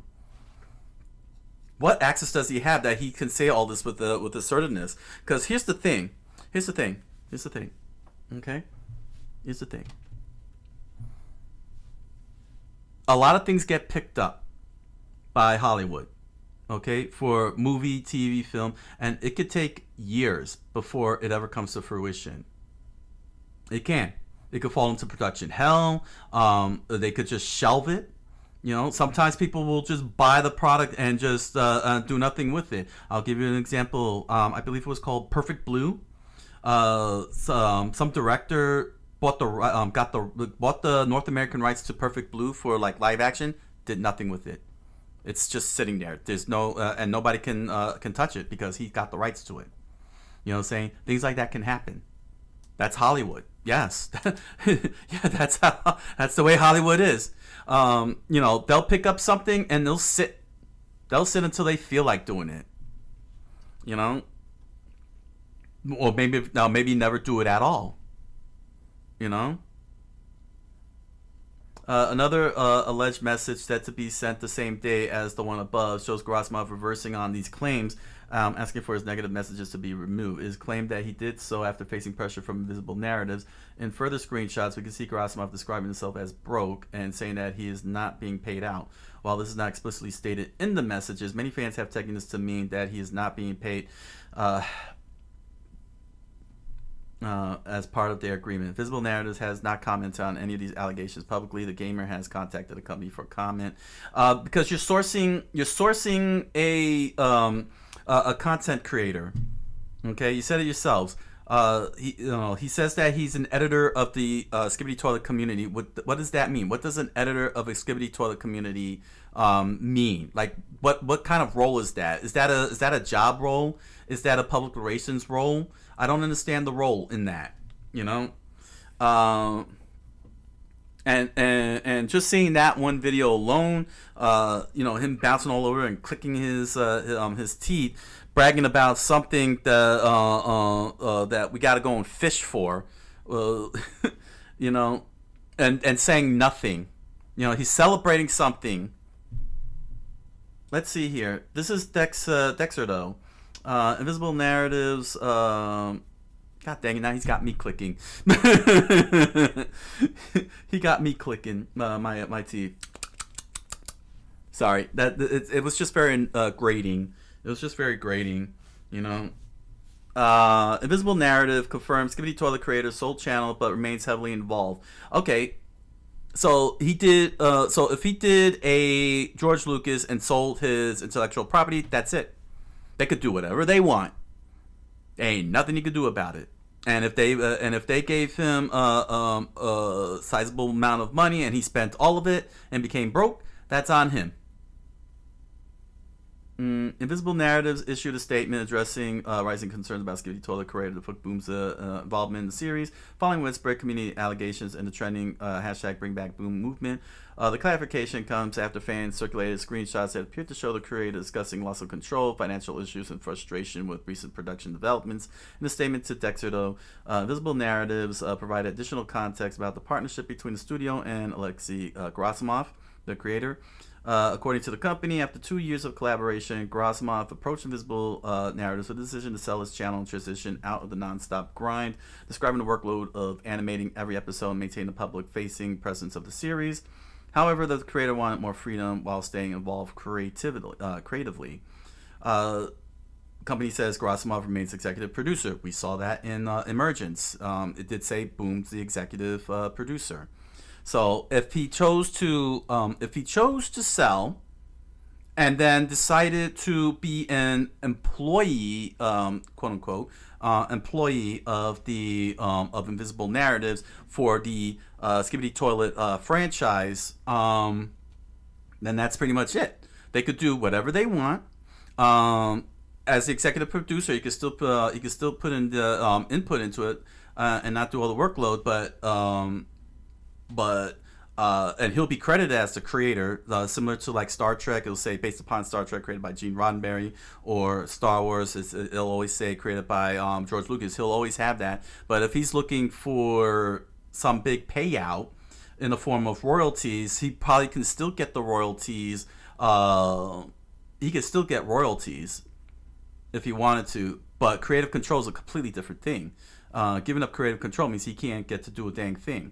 But if you sell the whole product outright, they don't have to give you royalties. That's what happened with George Lucas. George Lucas is not really exactly getting royalties. He sold the thing. He's not the owner anymore. That's why you want to stay the owner, because as the owner, you get to decide how you get the you get to negotiate. Not really decide. You get to negotiate and get a finalized offer for royalties. Or else you could you just demand to make sure that you're always credited for it. It is a very overly complicated process. But now we're just getting one other side here. So we got the fan side, the content creator side. Now we're getting Invisible Narrative side here. So this is what they're saying. is the situation. Company says Gerasimov remains executive producer. They further stated that Gerasimov now serves as an executive producer on Skibidi Toilet. Invisible Narrative says this means the creator is overseeing the creative direction of the series, reviewing all episodes and helping guide the storytelling. Additionally, Gerasimov is currently set to direct 4 episodes scheduled for release next year. The statement contrasts with messages circulating online that appears to show the creator expressing concerns over delays, limited communication, and lack of involvement. Those screenshots have fueled the hashtag #BringBackBoom campaign, where community members are calling for greater transparency about his role. Confidentiality. Sorry to say it, but confidentiality can be invoked and be put in play. They'll decide what information goes out, what information does it. Gerasimov has to be the one to bring the information out, and his contract, whatever his contract is, has to allow him to be able to do so. If barring NDA, if anything in the contract says that he can't speak out of it, that is not NDA, he's never going to speak, and you're never going to know. No matter how much you hashtag and petition and so on, Invisible Narratives will not answer to the fans like that. Saying they will not look at the, in their eyes, you're not the executive for them to answer to. It sucks, but that's the way companies operate. They don't answer anybody but to their stockholders, shareholders, and themselves. They'll listen to fan input. They'll say, we'll take your input into consideration, and then they'll throw it in the garbage and light a fire on it. Your petitions are not going to mean anything. They're not a government. Invisible Narratives clarify Michael Bay's involvement. They also clarify that Michael Bay does not own Invisible Narrative. Okay, so he doesn't add it. So basically, this article is 100% wrong for saying this. Has lost creative control of Skibidi Toilet, having signed a contract with Michael Bay's company. So, if Michael Bay is not the owner, of Invisible Narrative, adding that Bay participates as a creative advisor. So let's take a look. Does Michael Bay? Let me see here. Michael Bay's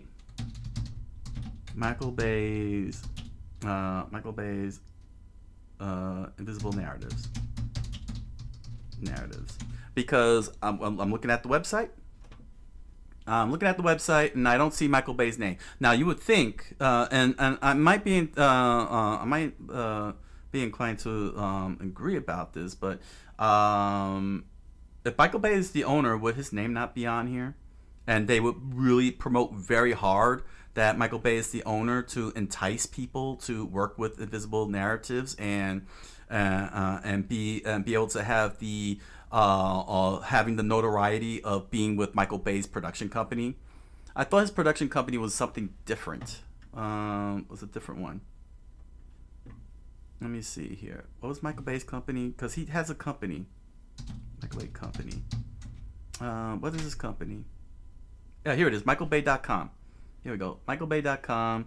My life, my art, filmography, inspiration in the movies, critic reviews, blog, perception, my favorite services.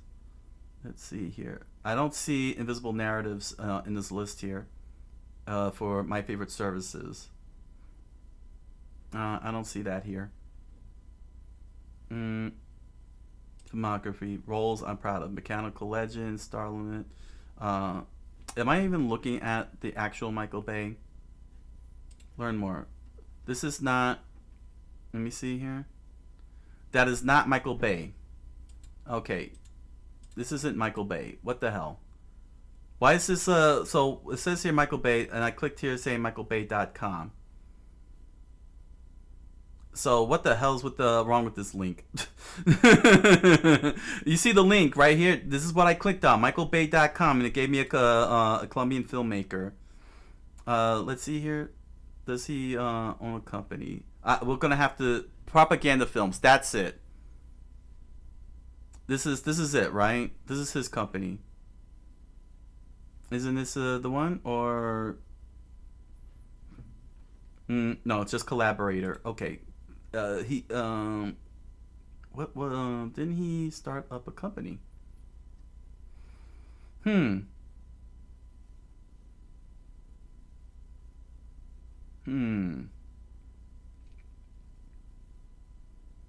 it doesn't say. Critical reception. I would have thought that there would be. Here we go. Michael Bay, filmography, Platinum Dunes.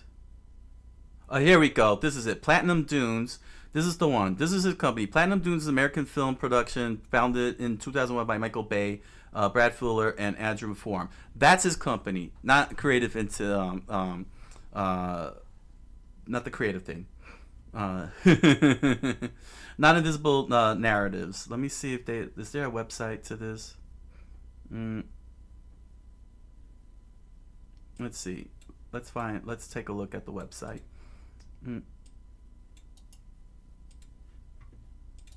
Platinum Dunes. 24 years ago. Production company. Here's Platinum Dunes. Click on it. Let's see. Do they have a website here? BloodyDisgusting.com. Bloody. It doesn't show on here.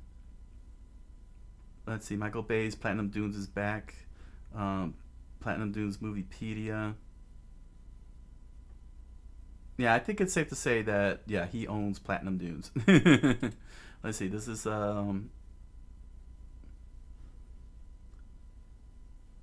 Bloody Disgusting. Oh gosh, man. This thing is wonking out. Anyway, the point is that Platinum Dunes is his company, not Invisible Narratives. Do your job right, people. Like this is going off the mark here. This is clearly going off the mark. Let's see here. And this is the alleged fake article. Let's finish this up here. They also clarified that Michael Bay does not own Invisible Narratives, which he doesn't. It's Platinum Dunes. Bay's name was widely referenced in viral posts, with some users incorrectly identified as the company's owner. As of now, Gerasimov has not released a public statement addressing the allegations or the company's response. The Bring Back Boom movement continues circulating within the community as fans react to the new information. CEO says burnout played a role in the creator's decision to sell. In a statement to IGN, Visible Narrative CEO and founder Adam Goodman addressed the workload behind Skibidi Toilet and the pressures placed in its creators. Adam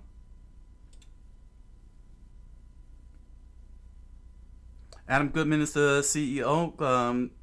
Cool dude.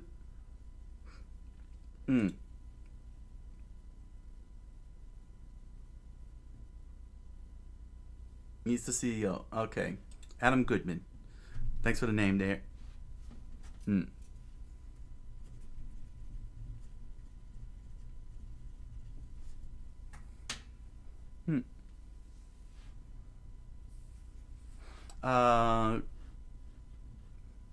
Invisible Narrative CEO and founder Adam Goodman addressed the workload behind Skibidi Toilet and the pressures placed on its creators. Goodman said, YouTube is one of the best things that's ever happened for creative people. Being able to make outrageously creative content without gatekeepers is exactly what Hollywood needs. That said, burnout is real. This type of series output is nearly inconceivable for any solo creator, and animation is exponentially more difficult. Well, Ixley has been doing for years is the work of a superhero, crafting episode after episode, year after year, almost entirely on his own, which is absolutely true. It's the kind of output most animation studios with full teams can't match. Goodman added that creators face intense scrutiny when producing high visibility work at a rapid pace. Nobody can work that hard with so much public scrutiny and not take a break. Alexei deserves space, real space to breathe, recharge, and rediscover, which what inspires him next. And whatever the next chapter is, in whatever direction he chooses to explore, people will show up for it.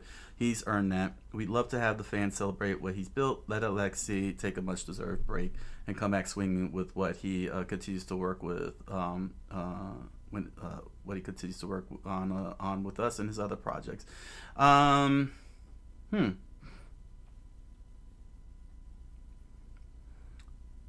We still don't have the answer if it's legitimately done, and I don't believe we're going to ever See that because, again, contracts are confidential. They're not going to put that out in the open for anybody, not even the fans, no matter how much. Grossmoff would have to come out and make statements. I don't know if he has done so yet, but he's got to make statements if he's able to, contractually able to, regarding this franchise. The creator, let's see, from Wesley Yin-Pool. Oh, by the way, this was from Dexterito, Zachary Fairfax reporting on that one. IGN. Igen, can't spell ignorant without IGN. Wesley Yin-Pool reports. The creator of Skibidi Toilet and the boss of the company, now in charge of its YouTube channel, have each issued statements presenting a united front amid recent concern over creative control of the web series. Skibidi Toilet is a series of web shorts created by animator Alexei Gerasimov using source filmmaker Valve's 3D computer graphics software. Some assets used in the series are taken from the video games such as Half-Life 2, Counter-Strike, Source, which form the basis of the Gary Mod's physics sandbox.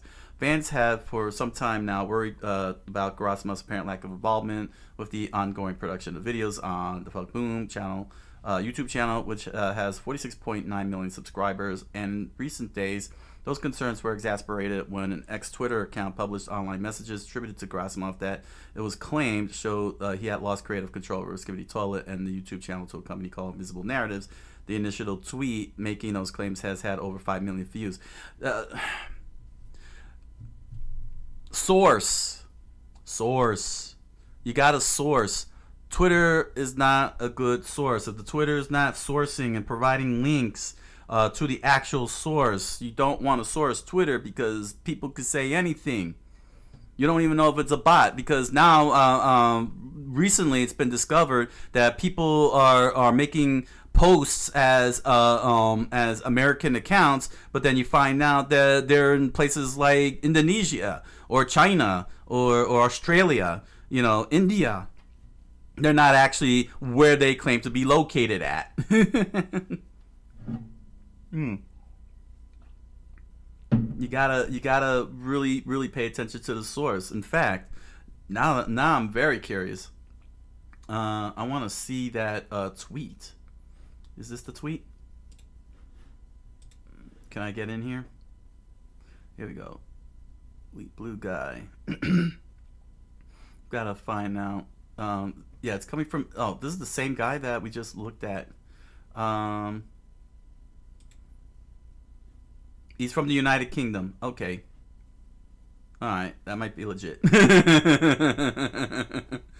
He didn't sound British, I could tell you that much. Let me see here. Let's see. Okay, United Kingdom. Okay.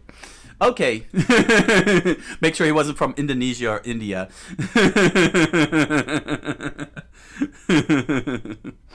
All right. So, where was I at? Invisible Narratives, the film and TV production studio that's partnering with Transformers head honcho Michael Bay on a Skibidi Toilet film, currently produces new Skibidi Toilet videos published on the Boom YouTube channel. Videos that some within the community have heavily criticized for poor quality animation and storytelling compared to the work Gerasimov had previously produced on his own.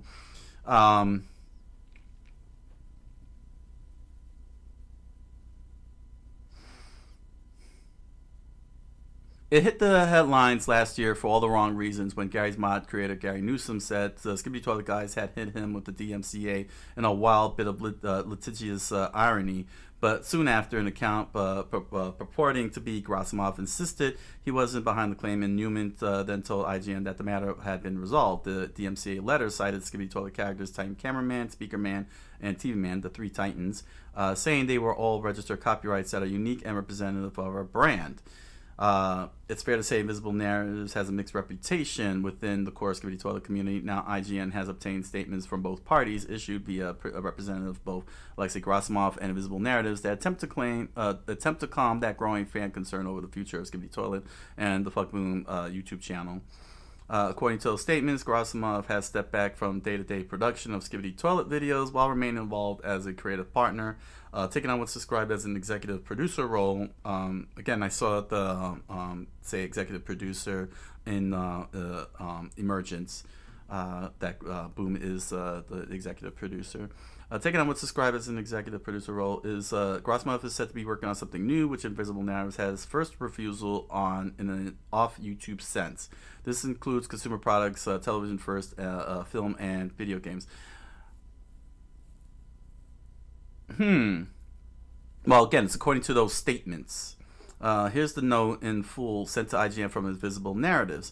So this is this is their take. After 2 successful and collaborative years working alongside the Fuck Boom, Gerasimov approached Invisible Narratives about making a change. Alexei told the company he wanted to step back from the intense day-to-day production schedule and explore other creative interests, but he also wanted the world he built to continue growing. As part of that conversation, Alexei offered to sell Invisible Narratives, the channel, while keeping an ongoing financial and creative stake in the franchise, suggesting he believed in its future and wanted to remain part of it. Invisible Narratives worked with Alexei to develop a structure that supported his shift while ensuring continuity for the Skibidi Toilet universe. He simply wanted the freedom to recharge and pursue new ideas without carrying the entire production burden on his own.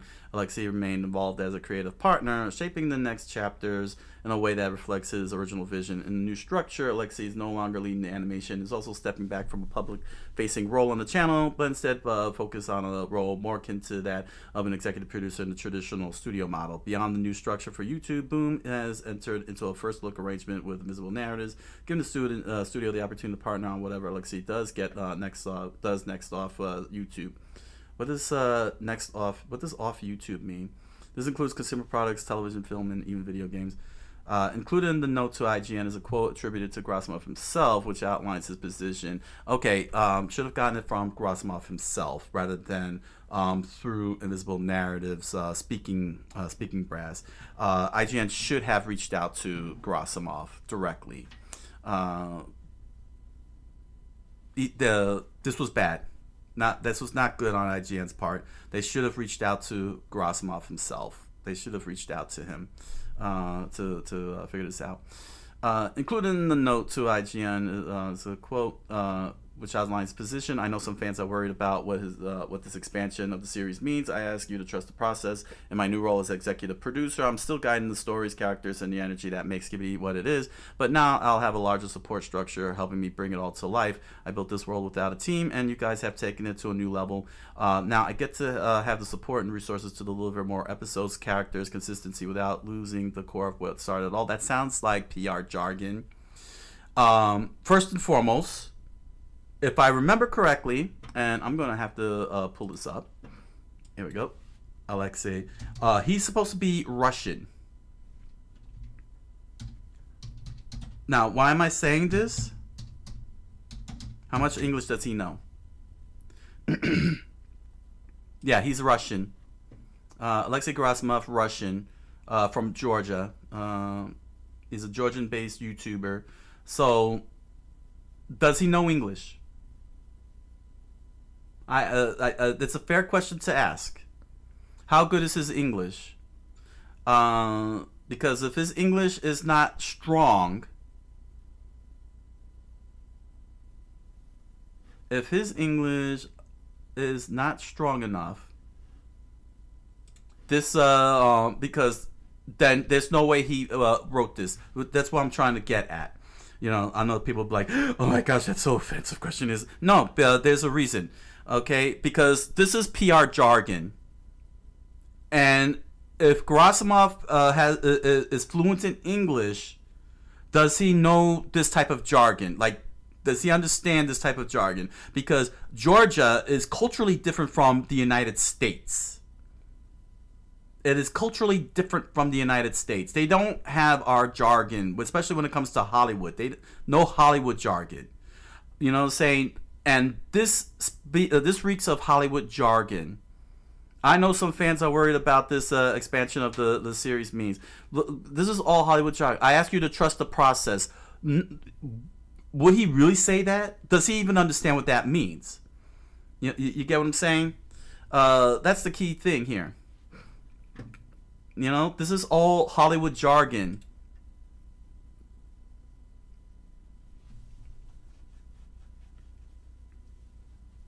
That cannot be his words. at all, and it's coming from Invisible Narratives themselves, which is very suspicious. Why couldn't he speak for himself? Why didn't IGN reach out?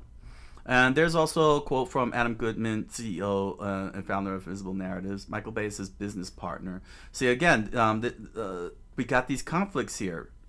You know, one says that Michael Bay doesn't own it. This one says that he's a business partner. If he's a business partner, then he's got some level of ownership. YouTube is one of the best things that's ever happened for creative people. Being able to make outrageously creative. Okay, this is the same thing we've read before. Being able to make outrageously creative content without gatekeepers is exactly what Hollywood needs. That said, burnout is real. This type of series output is nearly inconceivable for any solo creator, and animation is exponentially more difficult. What Alexei has been doing for years is the work of a superhero, crafting episode after episode, year after year, almost entirely on his own. It's the kind of output most animation studios with full teams can't match. Nobody can work that hard with so much public scrutiny and not take a break. Alexei deserves space, real space, to breathe, recharge, and rediscover what inspires him next, and whatever that next chapter is, in whatever direction he chooses to explore, people will show up for it. He's earned that. We love to have fans celebrate what he's built, let Alexei take a much-deserved break, and come back swinging with what he continues to work on with us and his other projects. So it's the same quote from the other article. It remains to be seen whether Visible Narratives clarification here will calm fan concern or fuel it. Core Skibidi Toilet fans were already convinced that Gerasimov had either walked away from the project or had been kicked out, and now it's confirmed that he's officially stepped away from the production of the series that made him one of the most high-profile creators on YouTube. Meanwhile, a new series set within the Skibidi Toilet universe called Skibidi Toilet Emergence has just released. Doesn't really come off as within. Although there has also sparked quality concerns, Skibidi Toilet episode 80 in the works. Invisible Narratives also wanted to clarify its working relationship with Michael Bay himself, saying that while Invisible Narratives and Michael Bay are working closely in a number of projects, including Skibidi Toilet, Invisible Narratives is not primarily owned or operated by Michael Bay. Michael Bay is described as a creative advisor. The Skibidi Toilet movie was revealed last year, although we haven't heard anything about it. There's also TV in the works. So why'd you refer to him as a partner up here? Why'd you say Michael Bay is his business partner? Because that implies that they both run the company, that he's a part owner of the company, and or maybe I'm misunderstanding the term business partner. Maybe I'm misunderstanding the term that they're saying here. Hollywood Reporter. This is Hollywood itself. Skibidi Toilet Studio Invisible Narrative signs with CA exclusive. What's going on here? The creative. This is from Ethan Flesling. Let's see here. Invisible Narratives, the Adam Goodman-led content studio with the focus on the social media sphere, has signed with CAA for representation. What is CAA? Yeah, they're just giving us acronyms here. CAA. What is CAA? It just keeps saying CAA, CAA, CAA, CAA. CAA. Okay. I hate that. I hate when people use acronyms here. CAA. Great. We need to find out who CAA is. What is CAA in Hollywood? What is CAA in Hollywood? AA in Hollywood. Okay. Creative Artists Agency. Okay, that's CAA. CAA is the Creative Artists Agency. All right, now we know who they are. So, Invisible Narratives, I wish they would have spelled that out. Led content studio with focus on social media sphere, has signed with Creative Artists Agency for representation. Goodman, the one-time Paramount Pictures executive and now CEO of Invisible Narratives. Okay, so that's who he precisely is. He's a Paramount. He was a former Paramount exec. It's looking to expand his portfolio of creator-led IP across film, television, gaming, consumer products, and other media platforms. That's after Invisible Narratives earned breakout success, expanding the cross-platform distribution of Skibidi Toilet, a fast-paced animated YouTube series with over 46 million subscribers and 19 billion views. That's crazy. 19 billion. Launched in 2023 by animator Alexei Gerasimov and his the Boom banner. Skibidi Toilet is a surreal web series set around the dystopian war between alien toilets with human heads popping out of them. With YouTube as its launch platform, Skibidi Toilet has grown on the strength of invisible narratives. Skibidi Creator Alliance, a network of verified fan creators, to reach over 110 million subscribers and generate around 1 billion average monthly views. Now, Invisible Narratives turning to creative artist agency to represent its flagship Skibidi Toilet franchise and other digital IP across TV, syndication, video games, endorsements, food and beverage partnerships, electronics, and live events, with the support of the Hollywood talent agency Invisible Narratives. Also aims to build its properties into global franchises. The Skibidi Toilet franchise has already established toy aisle partnerships with Walmart and Target via a worldwide multi-year licensing deal with Bonkers Toys. What that includes action figures. The property also has major multi-year worldwide licensing partnerships with global merchandising services. And in the gaming space, Skibidi Toilet has launched products with Fortnite, PUBG Mobile, and PUBG Stumble Guys, Minecraft, and has earned over 5.5 billion visits on the Roblox platform.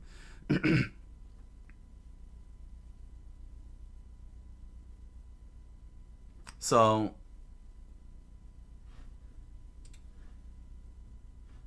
CAA.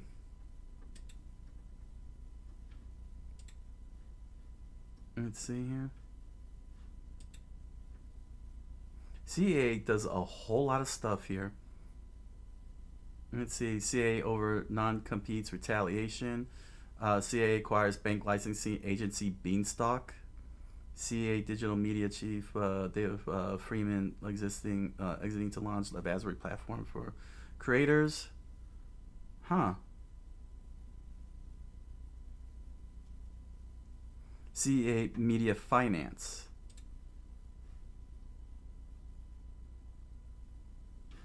CAA Media Finance.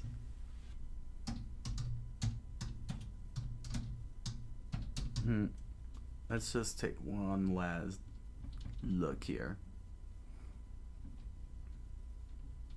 American Talent and Sports Agency, Creative Artists Agency. What's this media one here? Media and Entertainment Partnerships, CAA. It looks like it's the same one, huh? Again, what does CAA stand for about us?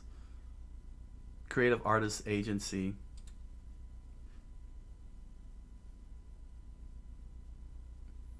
Okay.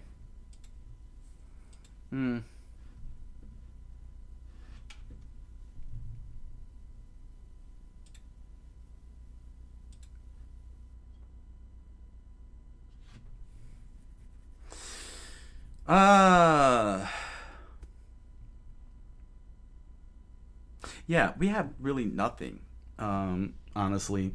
Just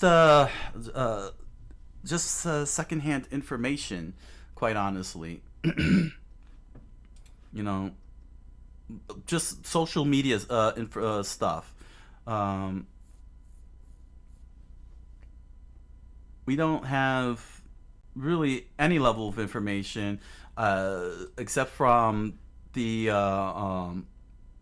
companies themselves. We need if we really want the full information, if we want like the whole thing, right? We're gonna need Gerasimov's take, and he probably might not even do it. He might not even do it. Let's see.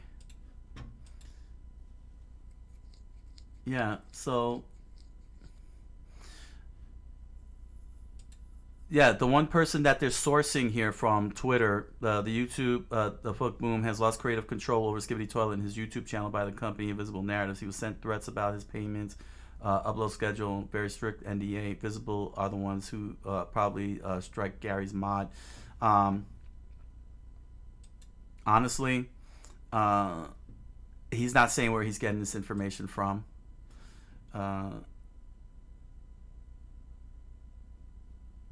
He's not saying where he's really getting this information from, and honestly, I'd rather wait until Gerasimov actually comes out and speaks. You know, hear from the man himself. You know, not from social media posts or secondhand sources, third-hand sources, and sources and media that's just requoting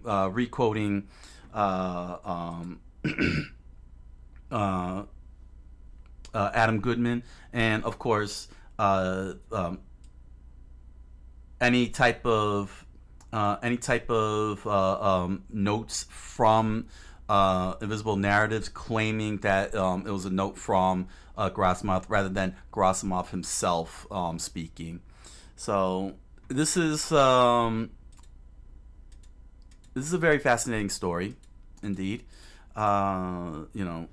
Sometimes you gotta read the contracts.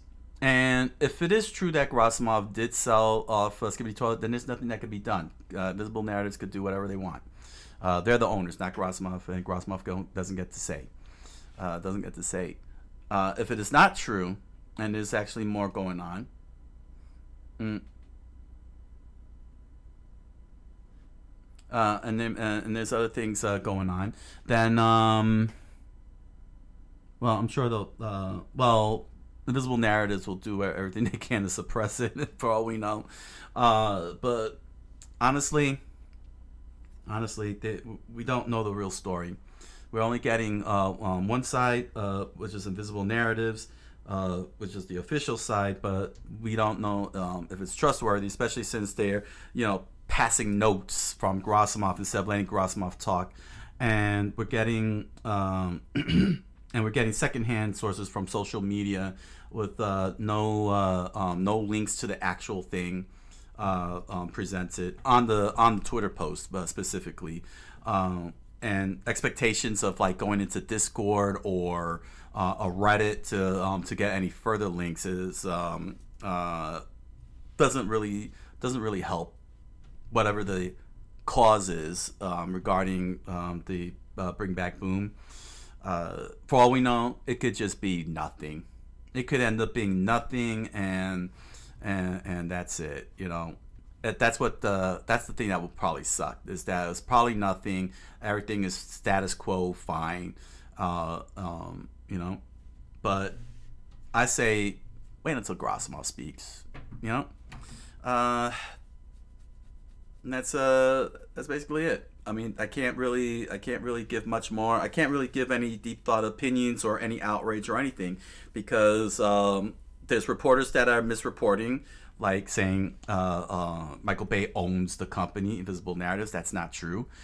We got a CEO who's saying, "Oh, I happen to have a note from Gerasimov. This is what he said," and it's all Hollywood jargon. We got social media guys who saying that they're editors of the Skibidi Toilet community. I don't understand what that entails or what level of credibility that is. But seeing that video of the gentleman helped nothing. I don't know. I know that the fans are just gonna end up operating as fans, but honestly,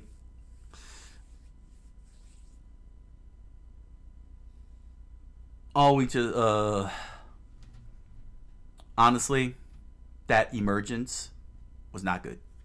At the end of the day, here's one thing that I could say is unequivocally my opinion. I don't want to say it's factual. I'll say it's my opinion. That is that Skibidi Toilet Emergence is not good. It was not interesting. There was nothing fun about it, and it was all one big commercial. Standard fare stuff for a company like Invisible Narratives to do, make a full commercial out of a video. But that's not what fans wanted, clearly, from a video about Skibidi Toilet. Nobody wants to see a long commercial,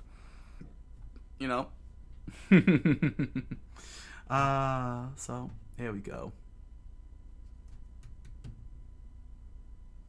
All right, we are done for the night. That's it.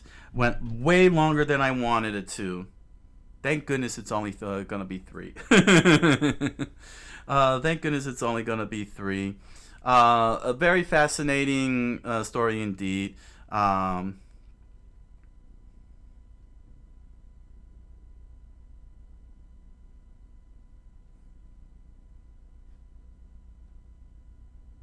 what is all this? What the?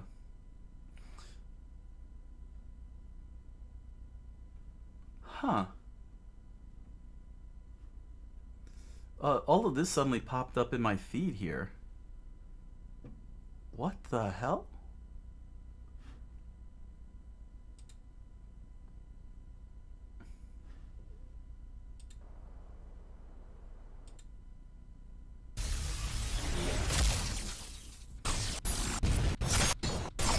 Good.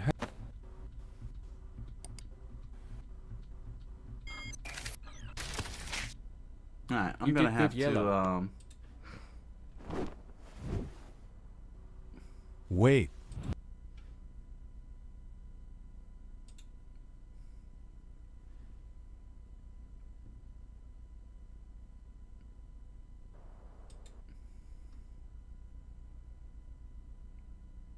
Wait a second, what's going on here? I was about to sign off, but I'm getting messages here. Let me see something.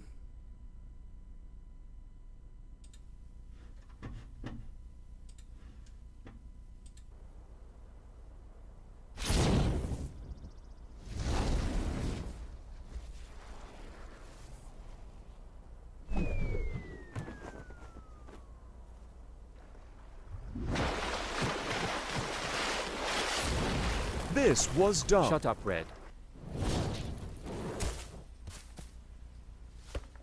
We need to talk. About what? Get over here.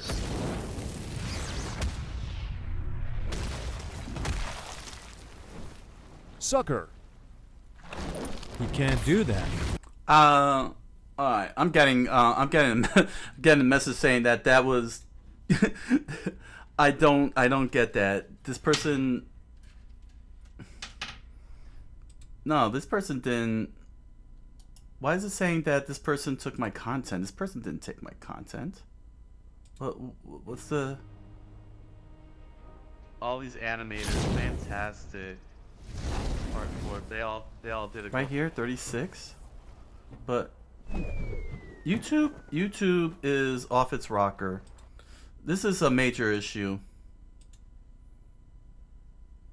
No, I saw it and no, my voice was not being used here. I didn't hear my I don't understand the 250. It appears at 252. All right, let me see. 252.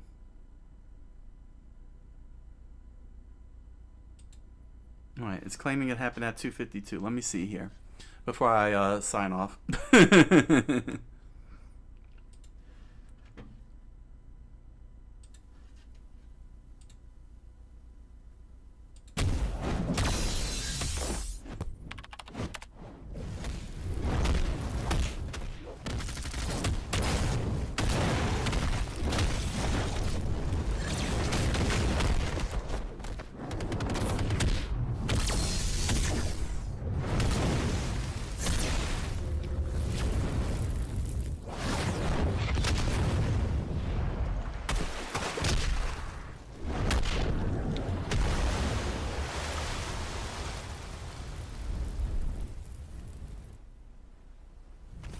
Shoot.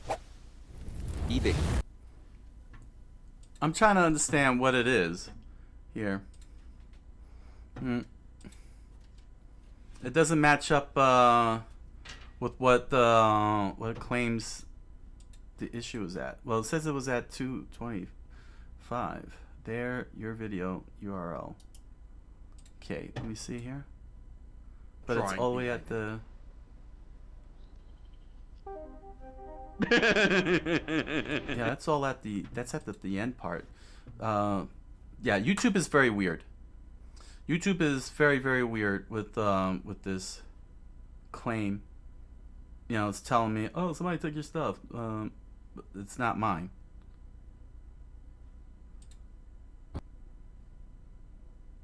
Appears that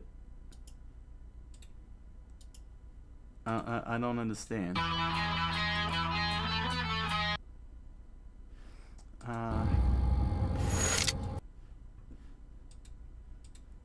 don't understand all these, any of this. 814? 814.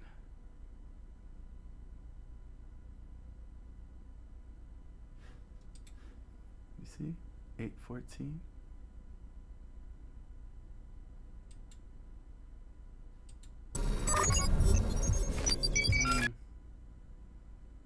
You know what? YouTube is weird. YouTube is weird, and I gotta go. YouTube, you need to get your you need to get your act together, man. Let me see.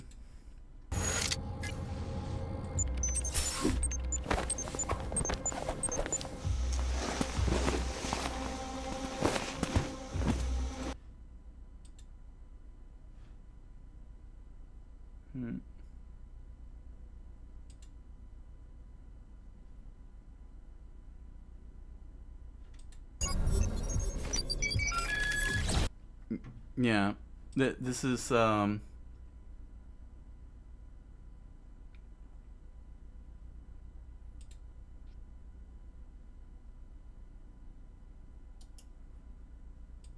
wondering if this is why so many people make fake claims, because it's generating all this fake stuff that doesn't exist. Yeah, that doesn't match up. That's why, you know what? That's probably why these fake copyright claims are happening, because YouTube is sending these messages telling you know, the owners, hey, your stuff is being taken, and then they go right on ahead and take it instead of saying, oh no, this doesn't match up. That's why I'm getting these damn claims, huh? All these claims. Well, all right. Well, that just makes YouTube suck even more. What's going on here? Oh, okay. Yeah. All right. So that is it with tonight's stream. Big thanks to everybody.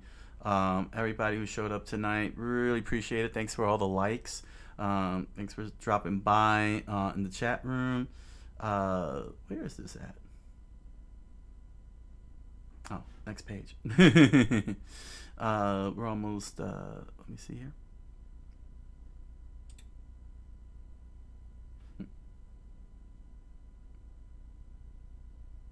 Okay, so wow, that's gonna, okay. Oh man, so this was the last live stream. It, you know, the start really sucked because the stupid start, you know, the stupid OBS didn't auto start when the second I turned on the OBS, and so lost 42 minutes with you guys. So yeah, YouTube sucks.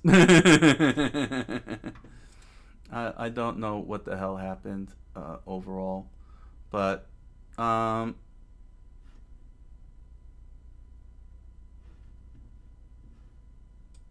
important thing is that I got it done.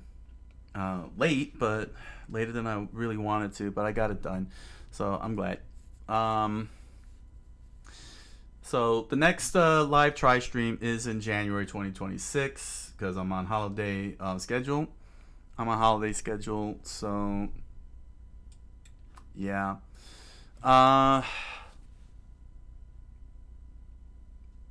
If you're interested in joining me on the live streams during the holidays, Mondays and Tuesdays, is the holiday schedule. Here's the holiday schedule. Mondays is Japanese study night. This coming Monday, I'm gonna be focusing on finishing Nuzlocke after I finish doing Japanese studies, and then Tuesday I'm gonna be taking care of lore videos and such, followed by hopefully Control. I'll be playing Control. So, and I'm gonna be playing Control for the holidays. And again, I'm gonna be on vacation January. In January. January. Where's January? Give me January. January 5th through the 9th, I'm going to be on vacation. I'll make sure to make some posts, video posts, for that week and the following week. I'll be back January 12th. YouTubers, that means that January 30th is the next try stream. That's the next live try stream. So there we go. All right. So I hope you all had fun. I hope you all enjoyed. Again, I apologize for the 42 minutes. I know a lot of you were waiting, and it really sucked that happened. OBS just screwed me on that one, because I would have been done an hour ago. Yeah, I would have been done an hour ago, which would have been 1 o'clock. Yeah, that would have been 2 o'clock. It would have been done at 2 o'clock at the latest. So now I have to scramble to get things done. Damn. Bad omen, right? Bad omens. Oh gosh. Positive thoughts? Nah, no positive thoughts. Just bad omens. So, thank you all for joining me. YouTubers, you'll see my posts next week. Research posts next week. Twitch kick streamers, you'll see me next week for the holiday season. Look forward to hanging out with y'all then. So everybody, thank you all for joining me, and until the next live try stream, you all have a Merry Christmas and Happy New Year. For the rest of you, I'll see y'all next week. With that said, I wish you all a good night, buenas noches, and oyasumi nasai.